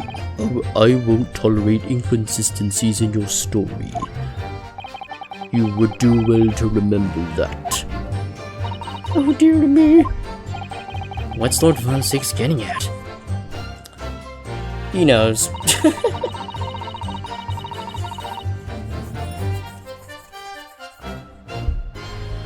Why? Hold it! It seems that this note was actually delivered to Mr. Shamsphere about 1 week ago. Oh, does it? But for some reason, it ended up in your possession. I'm guessing she was the one who sent him the note. But the thing is, how did she figure out that he was the one who supposedly killed her lover? I can't think of any way that could have happened except for you breaking into Mr. Shamsphere's lodgings. Objection! But for what reason would the witness have done that? I won't deny that Miss Green's possession of the note would appear to defy logic. However, until and unless her involvement in this case can be proven in some other way, any further pursuit of this note is meaningless. Miss Green could only have come to be in possession of the note by stealing it from Mr. Shamsphere's room. And yet, there's no obvious reason why she would have done such a thing. What if there was some other reason she broke into his lodgings, though? Yes, we should pursue that idea, Mr. Naruhodo. We're close now. I can feel it. We're so close to a breakthrough.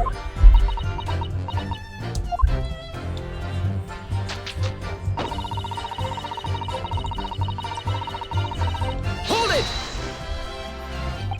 So you don't want to tell the court the truth about the letter, is that it? I'm a fledgling artist, remember? Artists are nearly always introverted characters. Introverted? Fie! This fledgling doth readily cast aspersions about my nature. Yet I am an angel, a seraph. Birds do harmonize with my song. The wind doth frolic on my wing. Oh pity, wherefore dost thou accuse one so pure of heart, ample woman? Pure of heart? I don't think so. Even a fledgling like me can see you're just a failure. Tragedy, thou shalt know the true heart of an artist, until thine instruction hereafter by death. Oh, the days or the years, alas, to enlighten thee, thou must wait so long and in vain. Mr. Naruhodo, interject with some clever remark. This is your chance to shine.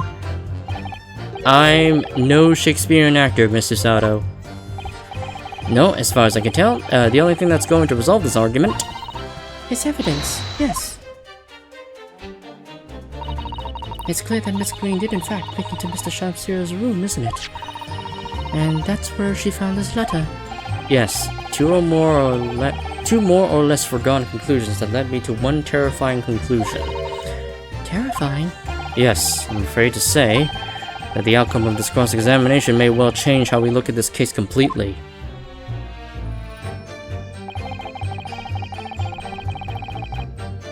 Yeah. Why would I? Okay.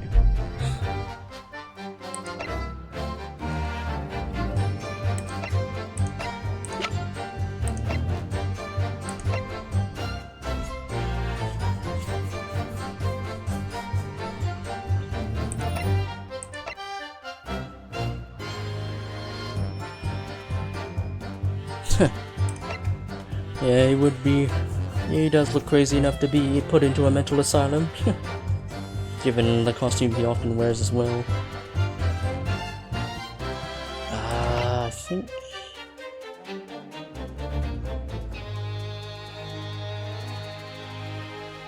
I don't think I pressed that again. I think it might be this photo? Objection! Nope, that's not it. Okay. My lord, yeah, I'm skipping that. Yeah, okay. That's not it.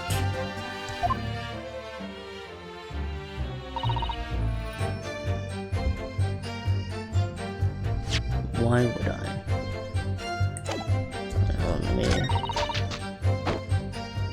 I don't know anything about it.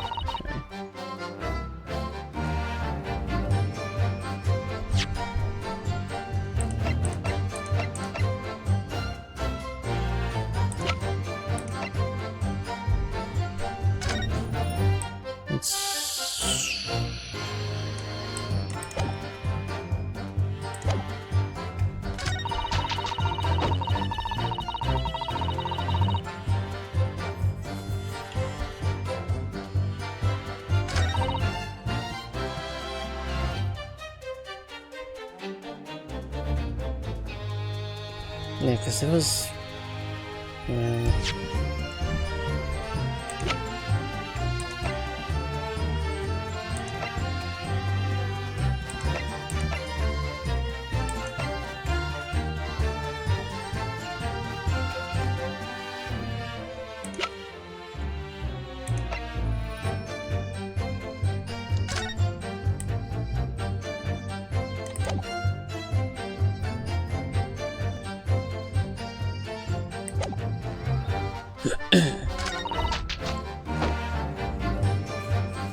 don't know anything about it.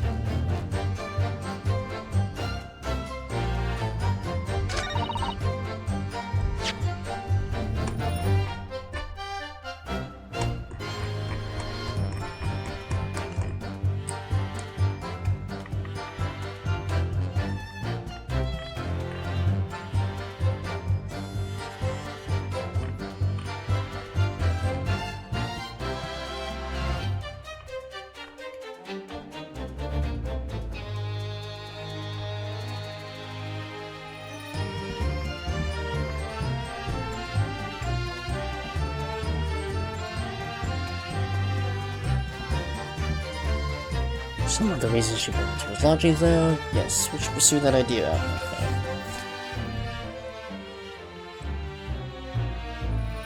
Okay. You must go and see. Okay, yeah. See you, Ricky.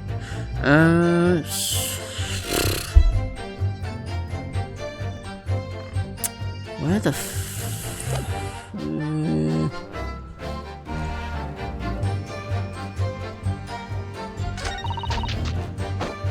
Yep, see you, Ricky. So turn up.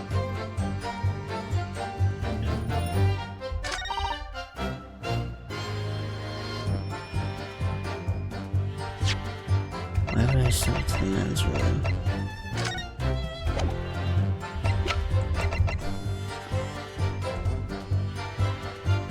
Do we just slap him with the poison? Objection! No, that's... Oh no, that is the evidence, okay. Yesterday at the hospital, we saw you with this bottle. Though the contents spilled during the course of our meeting, a small quantity remained. According to the defense's independent analysis, Mr. Sholmes' chemistry set, the liquid that was still in the bottle was identified as strychnine. What? Strychnine? The very same poison that afflicted Mr. Shamspeare. Huh? Miss Green, you broke into this man's lodgings for one reason and one reason alone. To cover the end of the pipe that feeds the gas lamp in Mr. Shamspeare's room with poison. Can this be? You broke into my room too? It may seem incredible to the court. But from the remaining clues, there is only one logical conclusion that we can reach. The person who attempted to take Mr. Shamspeare's life with poison was you, Miss Olive Green. Oh dear, oh dearie. Me! Oh, and it landed on top of her. Or not, it just missed her. Order! Counsel, are you seriously suggesting this woman put poison on the end of the gas pipe with intent to kill? Yes, my lord. There's no other way to explain these facts. But if Miss Green did indeed set this odious trap 6 days ago, and the victim had put his mouth to the pipe that very evening as suspected, the attempted murder would have happened 6 days ago, surely. Well, that's a very good point. Perhaps not, my lord. I beg your pardon? There was a significant police presence in the area that evening on the account of the incident on Briar Road. Local residents were being interviewed throughout the night as part of the ongoing inquiry. A circumspect criminal would likely have chosen not to carry out any wrongdoing at the time. Lord Von Zieks? And of course, the following morning there was more activity at Mr. Shamspeare's address. More activity? Ah, yes! You mean his fellow lodger, Mr. Natsume, being arrested on suspicion of murder? That's right. And as the defense has already proposed, Mr. Shamspeare was meddling with the gas pipe for a very sinister reason himself, to cause the gas stove in Mr. Natsume's room to go out, thereby asphyxiating the occupant. But once Mr. Natsume had been arrested, his room was under constant surveillance by the police. In the circumstances, Mr. Shamspeare had no reason to blow air into the gas pipe. His intended victim being in a prison cell, with the need to tamper with the gas removed, the poison on the pipe lay dormant. And then, 3 days ago now, the situation changed again. Right. Mr. Natsume's trial, which took place here at the Old Bailey, came to an end. The trial in which the man stood accused of stabbing Miss Green in the back, but was duly acquitted. That resulted in Mr. Natsume returning to his lodgings for the first time in 2 days. And that very night, his gas stove mysteriously went out, and Mr. Shamspeare was mysteriously poisoned. In conclusion, the poison that was present on the mouth of the gas pipe had been put there in the victim's room for some 4 days ago. Had been put there in the victim's room for. I keep saying 4. It's not. Had been put there in the victim's room some 4 days earlier. No, Mary! With that new understanding, it becomes clear that this letter was all part of the plan. What plan? The court will recall that the note gave instructions to visit the Slug and Salad at 5 o'clock, and that the recipient should tell nobody else. The reasoning for those instructions are now clear. To ensure that the lodger would not be at home at the stated time. To make sure I wasn't home? Exactly. While you were out, Miss Green could safely slip into your room, knowing that she wouldn't be disturbed. You mean to say that letter was written by Miss Green, yes. and in order to cover her tracks, she took it away with her when she left. Just after she smeared poison all over the mouth of the gas pipe in your room. Order! Order! What do you have to say for yourself, witness? Just who are you? Why did you try to kill me? Miss Green's motive should be obvious. It's all tied up with someone whose name we've heard several times already during the course of this trial. So, that's what's behind all this. You will share your apparent understanding with the court, please, counsel. Which person is behind this woman's motive for the attack on the victim's life? Oops, I skipped it. Which person is behind the woman's... Take that! Duncan Ross. That's right. Before the defendant, Mr. Natsume, took up residence in the lodgings at Mr. Garadeb's, somebody else was renting the room. Mr. Duncan Ross. I knew I heard the name somewhere else. It was all over the papers a month ago, and the man died in strange circumstances at the haunted lodgings. That does ring a vague... of course, yes, I remember now. The young man they claim was strangled by the convict's curse or some such. Sadly, my lord, it wasn't a curse of any kind, nor it was an accident.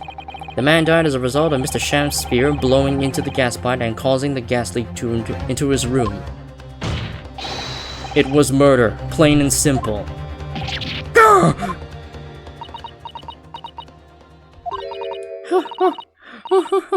Well, what do you know? The world is so unfair. Curses, curious deaths, that's all people care about. If it's an interesting story they want to know, it doesn't cross their minds that real people are involved. And once they're bored, just 1 month later, once the story lost its appeal, everyone's forgotten him. You mean you... Duncan was... Mr. Ross was Miss Green's fiancé. Fiancé? You may not have known until now who Miss Green really is, Mr. Shamspear. But she's known exactly who you are all along. Because you're her sworn enemy. The murderer who took the life of the man she was to marry. Marry? Miss Green, is it not the case that in order to exact revenge on Mr. Shamspear, you smeared poison over the end of the gas pipe?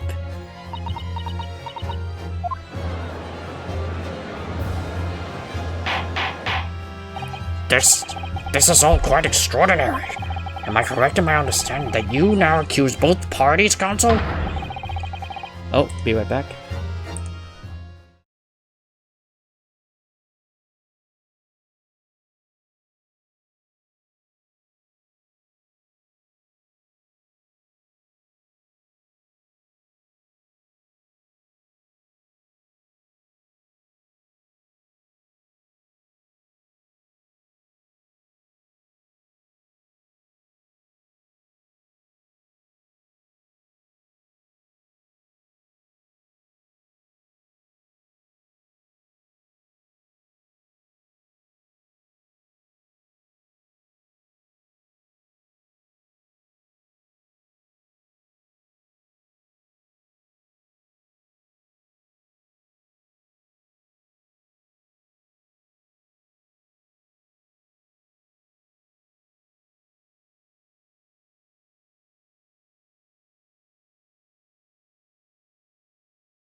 Alright. Sorry to go AFK in the middle of the climax, but yeah. Yeah, because I'm being called down for dinner, because because my dad was, because I really wish I could have had dinner earlier, but my dad was really focused on cooking a chicken so perfectly, a whole chicken in an air fryer so perfectly, it took him longer. But yeah. On each on different counts of murder? And I speed ran, cleaned up all the available dishes and stuff, and just ran back up here. Yes, my lord, that's correct. Objection!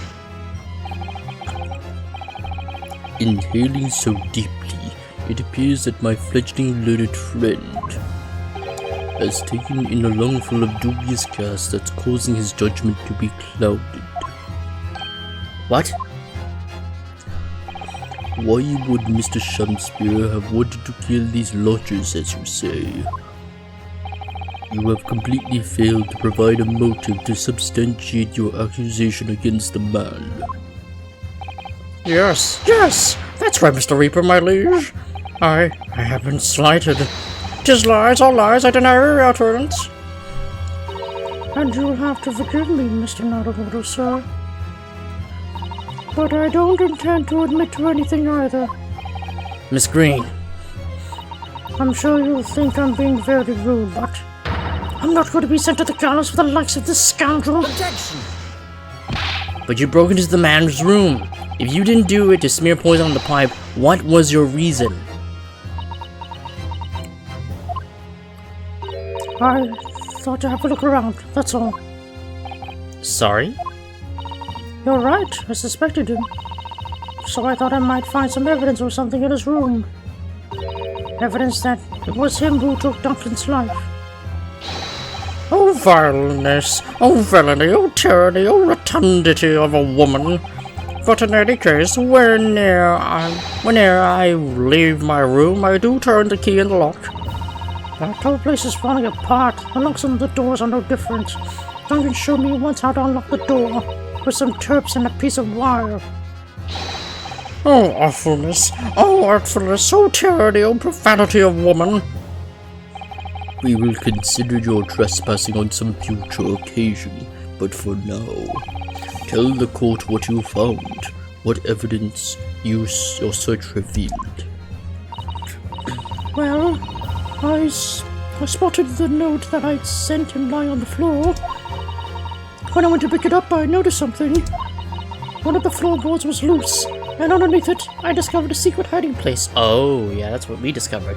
Oh, so, yeah, because we found a tin box that was in there. It was empty, so she might have taken what was inside.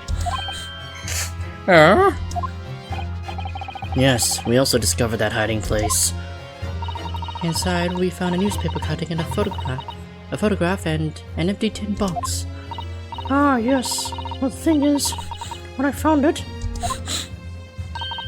the box wasn't empty. What? There was something in it? Yes. Oh. This rather nice key.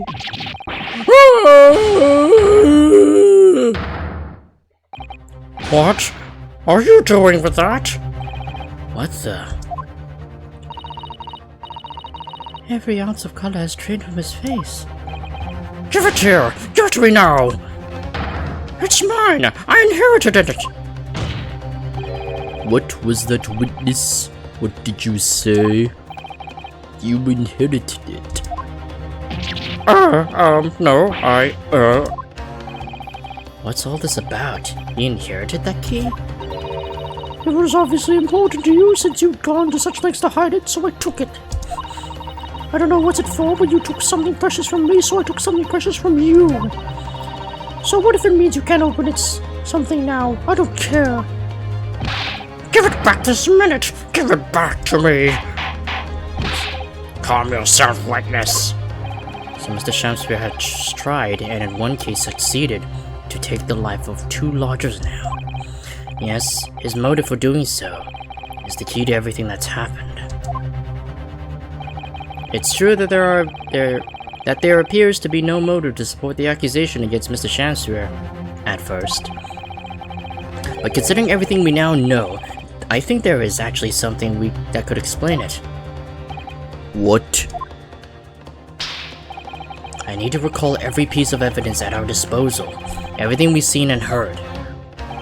Because I'm sure that I just caught a glimpse of the link that runs through all of these events.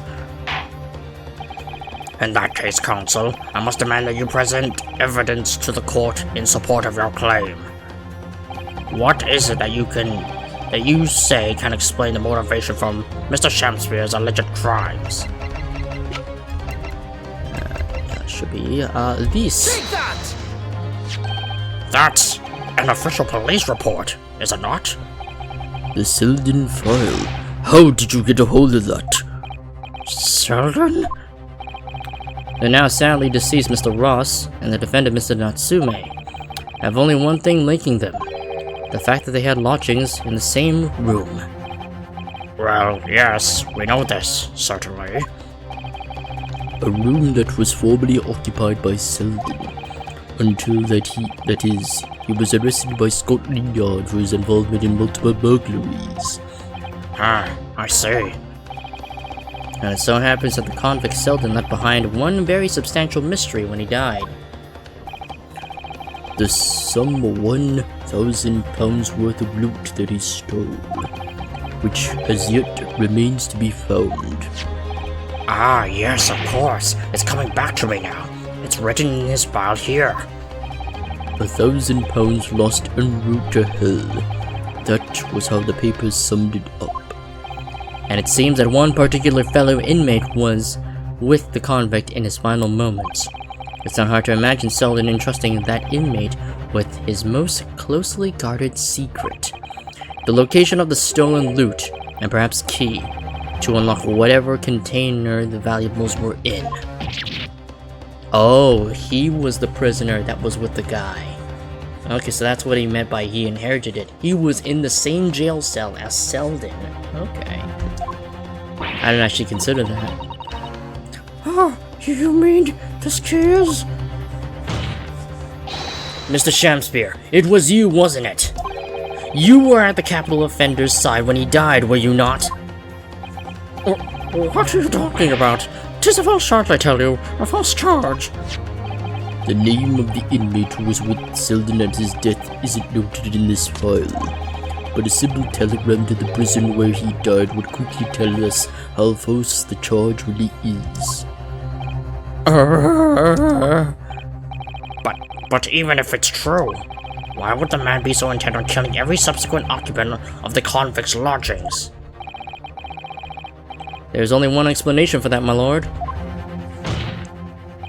It was in that very room that Selden hid his loot.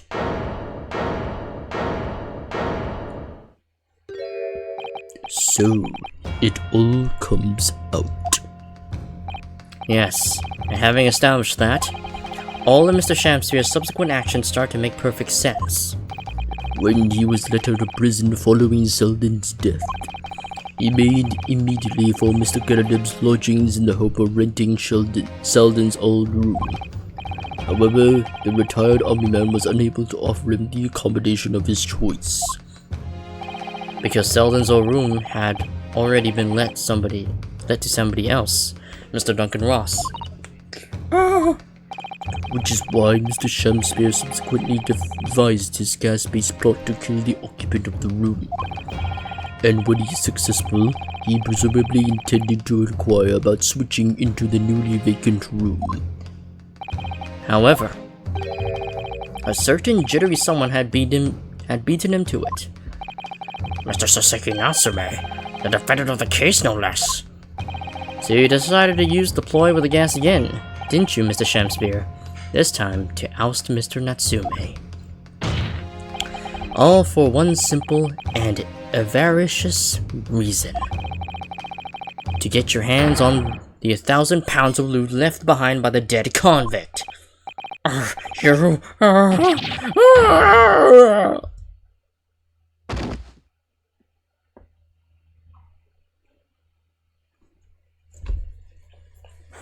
Yeah, I think this. Yeah. Looks like I'm gonna snuff it before they get to the stretch me neck.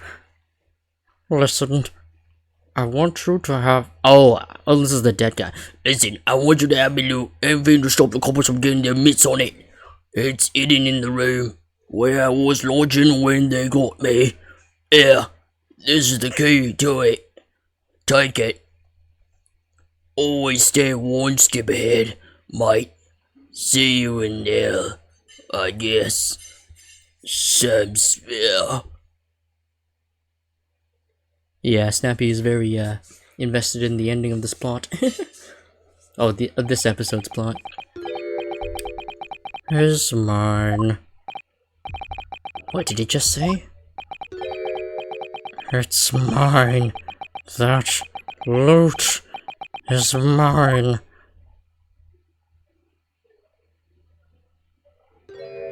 Oh, he's got the crazy look. Mr. Shamspeare? It's all lies. I don't accept any of it. Why should I? After all, you don't have a shred of evidence. You can't prove I killed that fellow. Forsooth, I'm the victim here, remember? Isn't that right, ladies and gentlemen? If I don't admit to it, there's nothing you can do. You can't arrest me, for the time being anyway. Verily, you can't arrest the victim, can you? Isn't that right, ladies and gentlemen? I'm so close, I just need a few more hours. I swore to myself that I'd get my hands on it, and I can almost taste it now. Do you really think I'd just give up? There's no question in my mind now.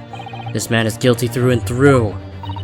But he seems so utterly intoxicated by the idea of that loot. I'm afraid that however hard you press him, he'll never admit to what he's done, Mr. Naruhodo. There is a way. Pardon? There's one way I can finish him. No. He's already committed the most heinous crimes to get his hands on that loot. Which means all we need to do is find it first. A fine plan. Were it not for the fact that the police thoroughly searched the room following the death of Mr. Ross. If it's there at all, it must be very well hidden indeed. Without conclusive evidence, I certainly cannot rule.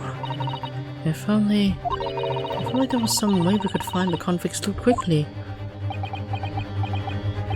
If I had him at his summit, I wouldn't tell him about anything about the hidden loot. I wouldn't even talk to Bro at all.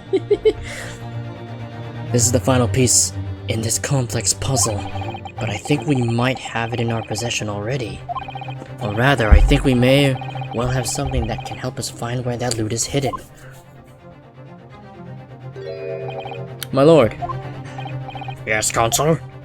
The defense would like to make a proposal about how to find the late convict's hidden loot.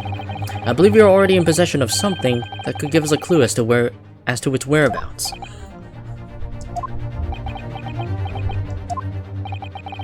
It's our last chance, so it has to be worth a gamble. Besides, we've used the same technique once already, and it's definitely paid off then. Oh, is it in the wall?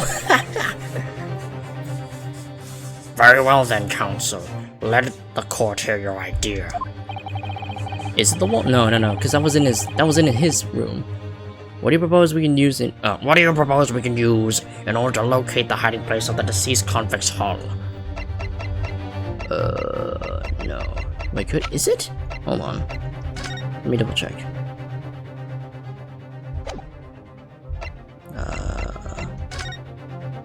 Hold on. Okay, there's nothing there. Wait, let me double check.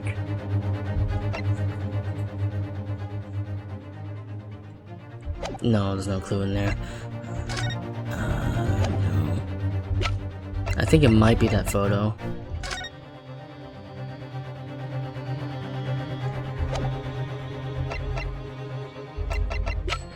Yeah, I think it might be just that photo. Take that! Yeah, it is that photo. If I'm not mistaken, those are Mr. Shamspeare's handprints on the walls of his lodgings. That's right, my lord. Exposed as a result of the defense's independent investigation of the scene. based on a wonderful discovery in the field of forensic science by the great detective Mr. Sholmes. A great detective? Is that some kind of joke? Do you really think I'm going to be daunted by a man with such a ridiculous title? Here I am rushing to a cancelled appointment? Oh, yikes. Who said that? Oh, it might be Herlock. I should think that the great bard ought to recognize such a title when he hears one, Mr. Shamspear. Perhaps we should compete for the honor of the most ridiculous title. Ah! 'Tis Herlock Sholmes himself! What are you doing here, great detective? Your usual haunts are the filthy backstreets of the capital, are they not? Ah, Mr. Reaper, it's been too long, and I see your complexion has worsened since we last met. Mr. Sholmes? He does know Lord Von Zieks then. We'll have to say something like that in any case. Mr. Sholmes, though you may be heralded as a great detective by the population at large, that does not give you the right to come and go in my courtroom as you see fit. If I may, my lord, Mr. Sholmes' newly developed scientific method has helped us to uncover vital clues in this case already. Clues, you say? I call them skin prints, my lord. My method identifies every location touched by an individual under scrutiny. It's the method by which we were able to ascertain this gentleman's gas pipe activities. We need only a small sample of something the individual has previously touched to make an indicator solution. In your case, sir, I used the teacup you had been holding. Elementary. So now, Mr. Nadahodo. Yes? What am I to use as a sample to make the indicator solution in this time? Thank you for offering to help, Mr. Sholmes. When the convict was arrested, he was living in what is now Soseki-san's room.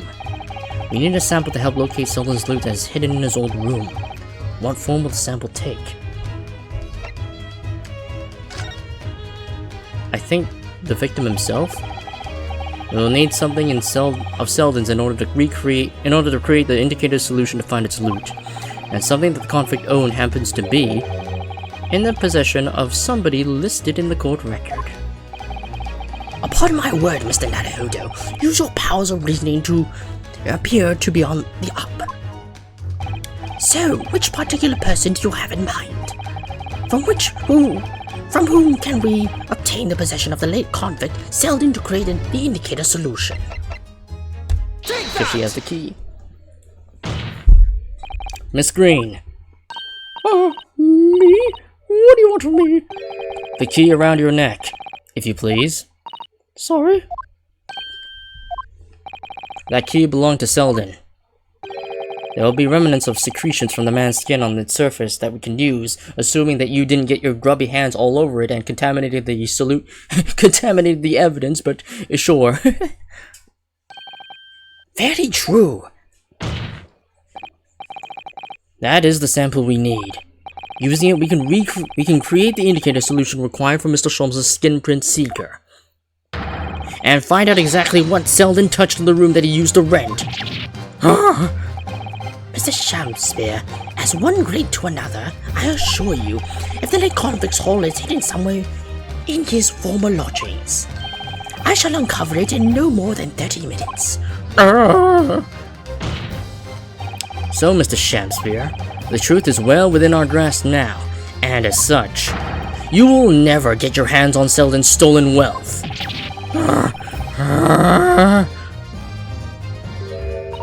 In that case, I'll gladly let Mr. Sholmes have this key. No! Give the key to me! The detective shan't have it! It's over, Mr. Shamspear. No. You're out of options now. There's only one thing left for you to do. Admit your guilt. Whoa.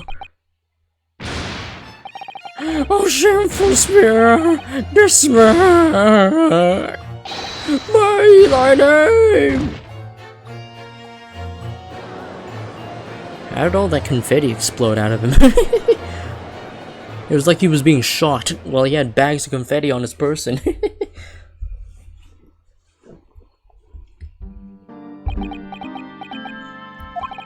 I never intended to kill the man. I just wanted to drive him out of the room, that's all. So you'd have time to find the convict's haul of stolen goods. Yet after you killed the young man, you still didn't move into the room. I asked the landlord, of course. I pleaded with him, but he refused. Why? I was 3 months behind with the rent, for one thing.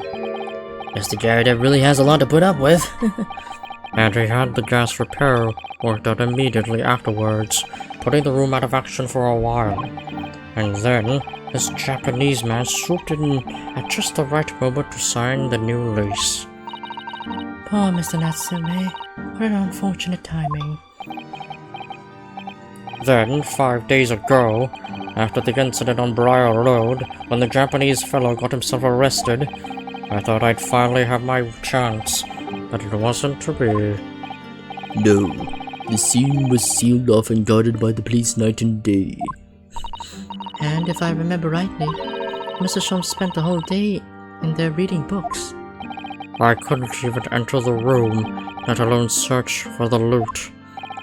Which is why, on the day Mr. Natsume was acquitted and returned to his room, you once again tried your trick of blowing air into the gas pipe that feeds the stove in his room. Unbeknownst to you, however, that action would lead you into a deadly trap.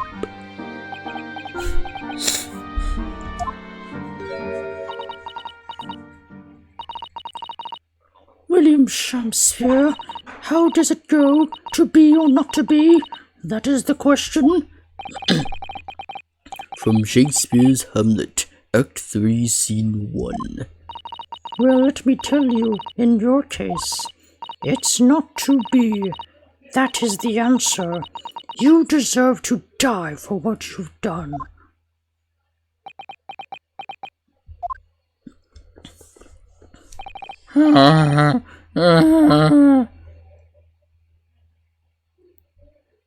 Yeah, by the way, Miss Green, you're still gonna be, probably gonna be arrested for, attempted murder. At first, I really didn't think it was just a terrible accident. I'll never forget our conversation the night before Duncan died.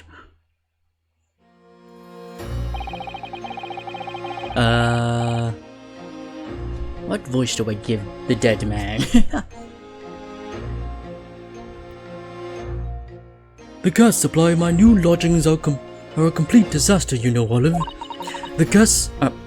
The gas supply? Yes, the stove always seems to go out in the middle of the night for some reason. That's no joke. They say it's the convict's curse. Oh, Duncan, please, don't stay there. I don't care how cheap it is. To die, to sleep, perchance to dream. Hello, Juma. Yes, I see you are, well, perhaps familiar with English literature.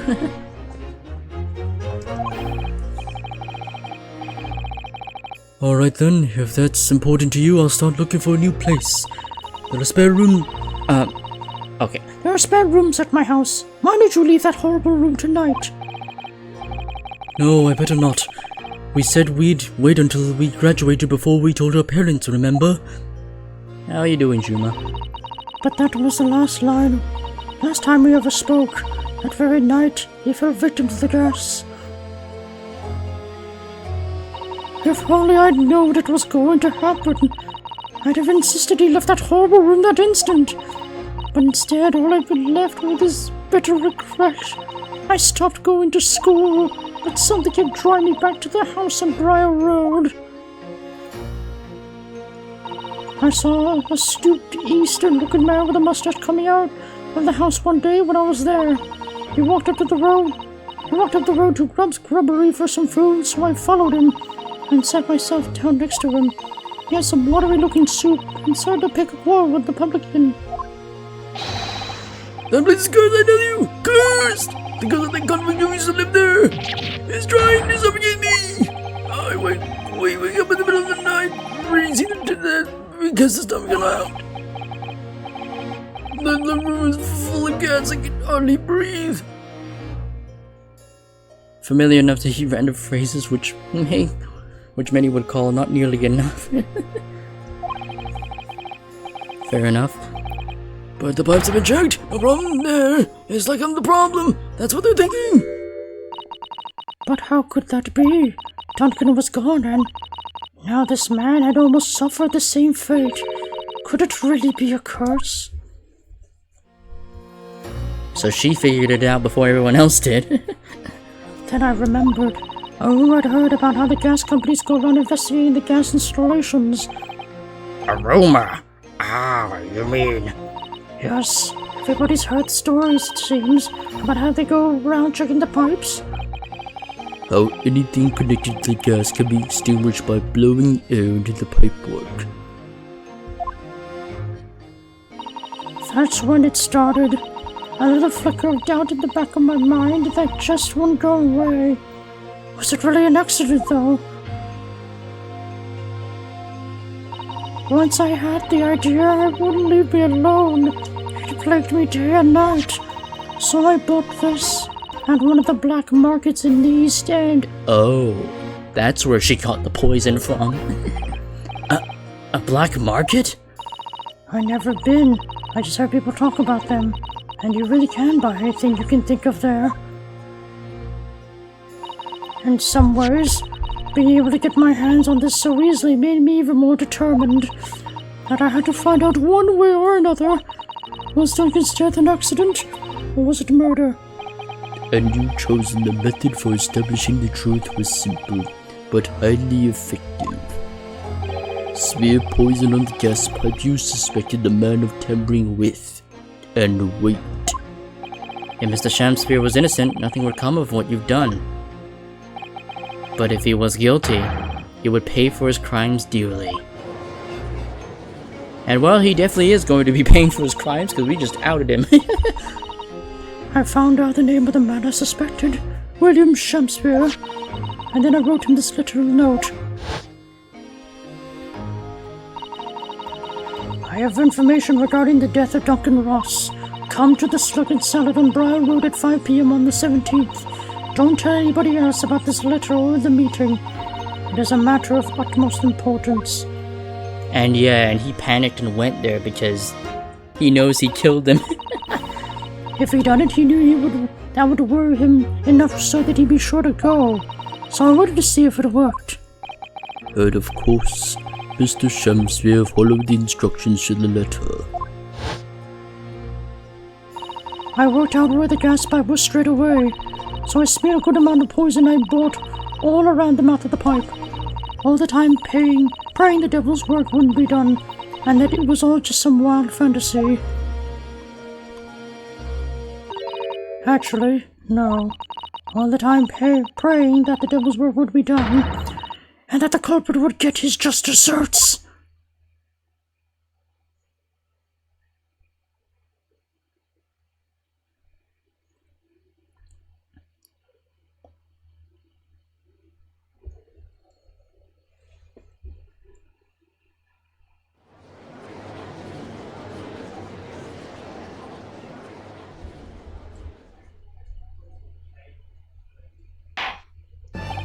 "3 days ago, when you were first stood in the dock before me, this whole affair seemed relatively straightforward. Yes, my lord. I certainly never imagined the depths of depravity that we should subsequently find lurking behind the scenes. It has been a long road, my Japanese friend. Oh, yes. And one I certainly didn't envisage walking with you. Nevertheless, together we have reached the light at the end of the tunnel, as it were. Miss Grey, Yes, my lord. you will henceforth be stripped of your freedom as punishment for the attempted murder of Mr. William Shamsphere. Yes, I know. And you, Mr. Shamsphere, you will be tried for the murder of Mr. Duncan Ross in cold blood. and the subsequent attempted murder of Mr. Soseki Natsume here present.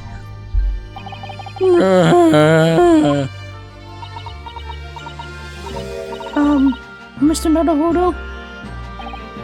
Yes? Yesterday, at the hospital, when you and your friends stopped me from... From ending your life by drinking what was left in the bottle. I was myself. I can't even really remember what was going through my mind. To be or not to be, I suppose.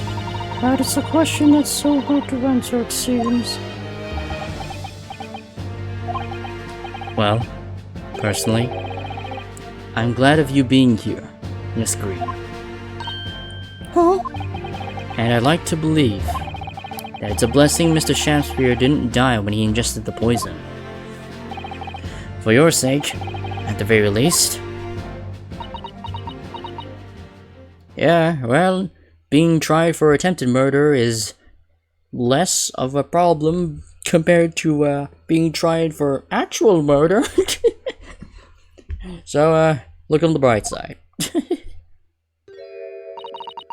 Because of you, I chose life, not death. And now, you've made the truth come out at last.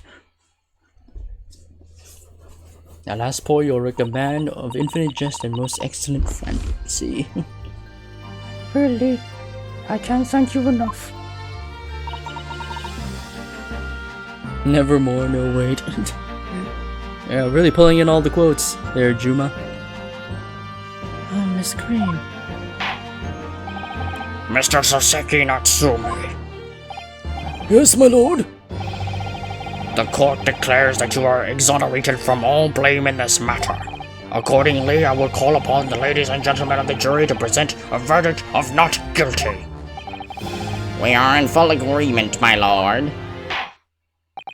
In that case, I hereby declare the defendant not guilty. Let the fireworks fly. Oh wait, let the confetti fly, and then the fireworks, right? Yeah, there we go, fireworks. Pyrotechnics in the courtroom. This is totally safe. Fuck health and safety, am I right? Anyway. Court is adjourned. Yeah, it'd be really awkward if something actually caught fire during that celebration. Oh god, we wouldn't want another repeat of what happened to Mr. McGilded. 23rd of February, 3:24 p.m. The Old Bailey, defendant's antechamber. Oh, yes, yes, at last. Divine justice nearly done. Divine justice? My dear fellow, if there were any divine justice in this world, you would shave that mustache. No, this has something to do with my mustache. Some say that a luxuriant mustache is a sign of physical prowess, Mr. Sholmes. Look at the Minster, not all the Esquire. Once again, you've saved me from doom. I'm very happy to have been able to help Mr. Natsume. Congratulations on your acquittal. You're second in almost as many days. I was first acquainted with and gained affection for English literature whilst in our great homeland empire. And then, by a twist of fate, I was brought to the land that bore the fruit of that literature. Only, the city of bricks and mortar became my prison. Try as I might, I never found my feet here. In the end, I confined myself to my room and lived life through friendly old books. You've had such a difficult time, haven't you? Ah, but a week ago now, I dragged you out of the dark and dingy room of yours, did I not? You did, and I've seen more of life in this week than in all my years to date. And for the first time, I feel I've begun to see the true face of the English that's so far been hiding from me behind the wall of fog. My dear fellow, there is nothing special about the true face of the English as you put it. Wheresoever one goes in the world, humans are human. There are few genuine differences. Yes, I think you're right. I finally started to see that, and I've come to understand something. I worked out why I was attracted to English literature in the first place. It made me see that whatever our nationality, we humans all have the same hopes and fears. We're all just doing our best to live. Well said. I've come to feel the same way. I've made a decision too. I'm going to cut short my study tour here and return to Japan! What? Just when we become friends here in England, what a terrible shame. Oh, I know. That does tug at my heartstrings. It really does. But I decided I'd like to take everything I've learned here in Britain and write something of my own. A novel of sorts, I suppose.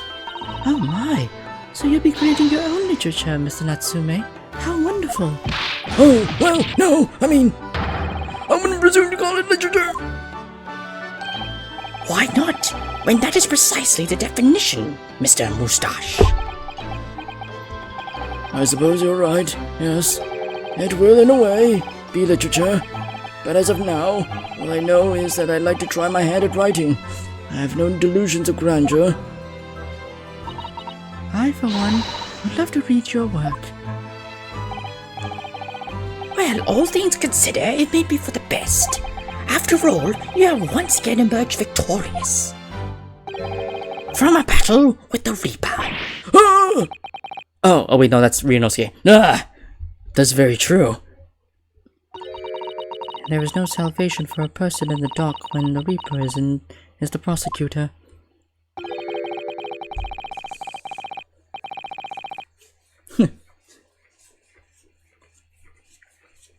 The desire to return post-haste to the perceived safety of your homeland is one I quite understand.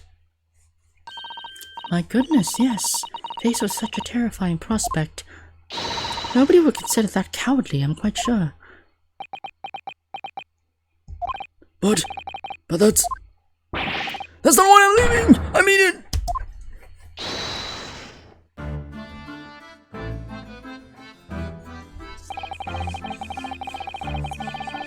Natsume sure sounds like something that would sounds like something would take off, something about a cat. And I'll honestly, the only way I knew of his RL persona was through this game, yeah. Indeed, well, yeah, the game has a lot of its own unique characters. And that was the case we found ourselves embroiled in 6 months ago now. Soseki-san did indeed return to Japan and submitted a report about both cases to the government. It was on reading that report that Professor Mikotoba was prompted to visit the scholar. And barely any time later, Susato-san was given the news that she must return to Japan as well. On the back of a telegram stating falsely that her father had fallen gravely ill. The only possible explanation that comes to mind is what happened after the trial, on the following day. The day that we uncovered the loot, hidden by the now deceased convict in his former lodgings. Is that going to be revealed in this episode or in the next? Oh no, it's this one. 24th of February, 10:13 a.m., Mr. Natsume's room. Oh, well done, Mr. Sholmes. How simply marvelous of you to uncover the secret hiding place in just one day. Wasn't it supposed to take 30 minutes? As I believe I told you, my dear fellows, skin prints are extremely useful in such situations. Wouldn't you agree, Gregson?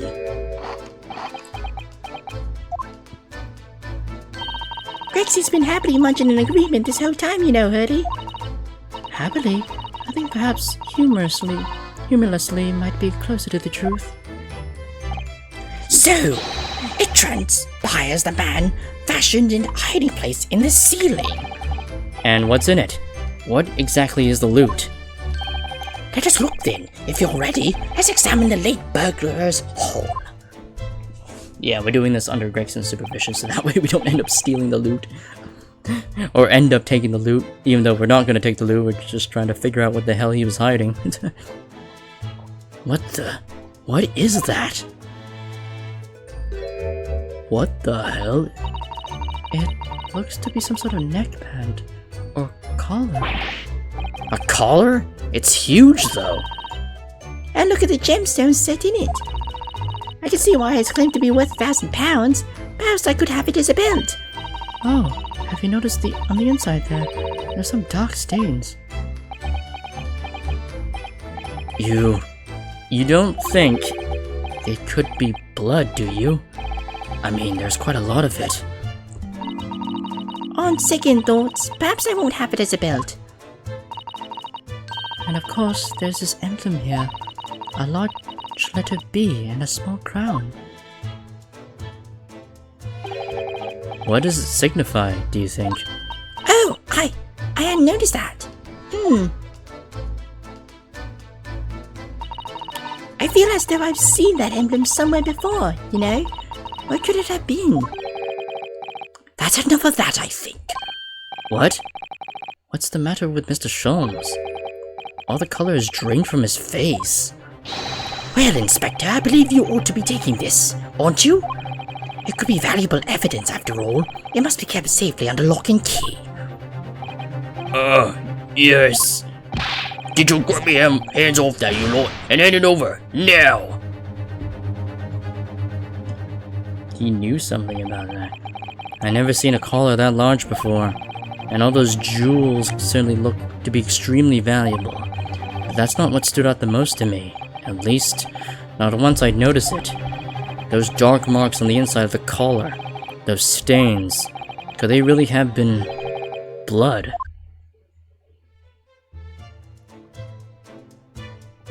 Well, that was a funny case, wasn't it? But it's all buttoned up now. And you look very pleased, Iris. I am, because I was starting to wonder what I could use as the basis of this month's story in the magazine. But this case would be perfect. It's been so fascinating. You're talking about the latest installment of the Adventures of Sherlock Holmes, I presume. The mystery of the knife in the mist, and the moustache man and the convict's curse, perhaps. I could make it a two-part story.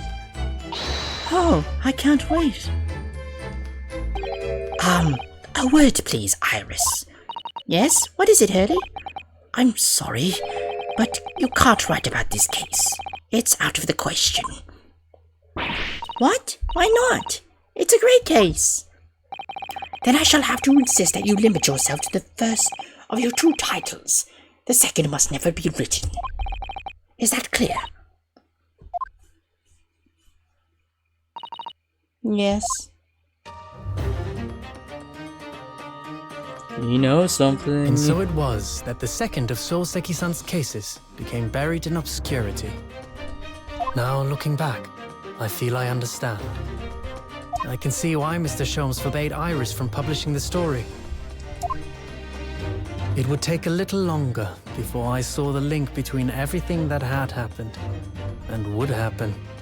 For it wasn't until 2 months after the arrival of Susato-san's letter that events began to unfurl again, with an incident that took place at the very heart of the eagerly awaited Great Exhibition of London. Oh, was it the Glass Tower that was advertised in the very first case of the last game? Also, yeah, voice acting. Yeah, I wasn't expecting that. I was ready to do my voice, and then oh. And thank you for the follow, Juma.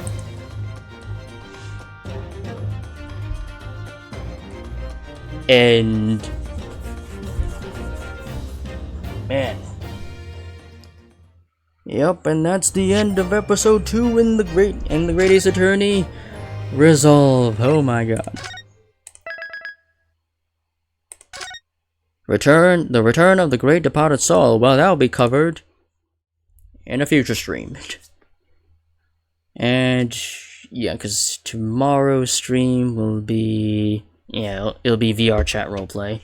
Unless it got cancelled for whatever reason. In that case, then yeah, it will be an Ace Attorney stream at that time. But I know next week it'll guarantee to be a double Ace Attorney stream that day. So yeah.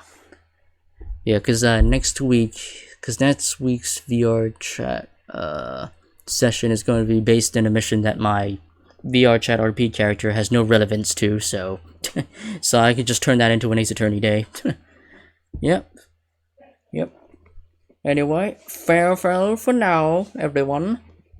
until the next stream, well, whether or not any of you will be interested in my VR chat stream tomorrow, or just the Ace Attorney stream that'll be taking place either the day after tomorrow or next week, because I got a day off on my Monday, so it's possible I could end up streaming there, but we'll see what happens. Farewell for now, in the least.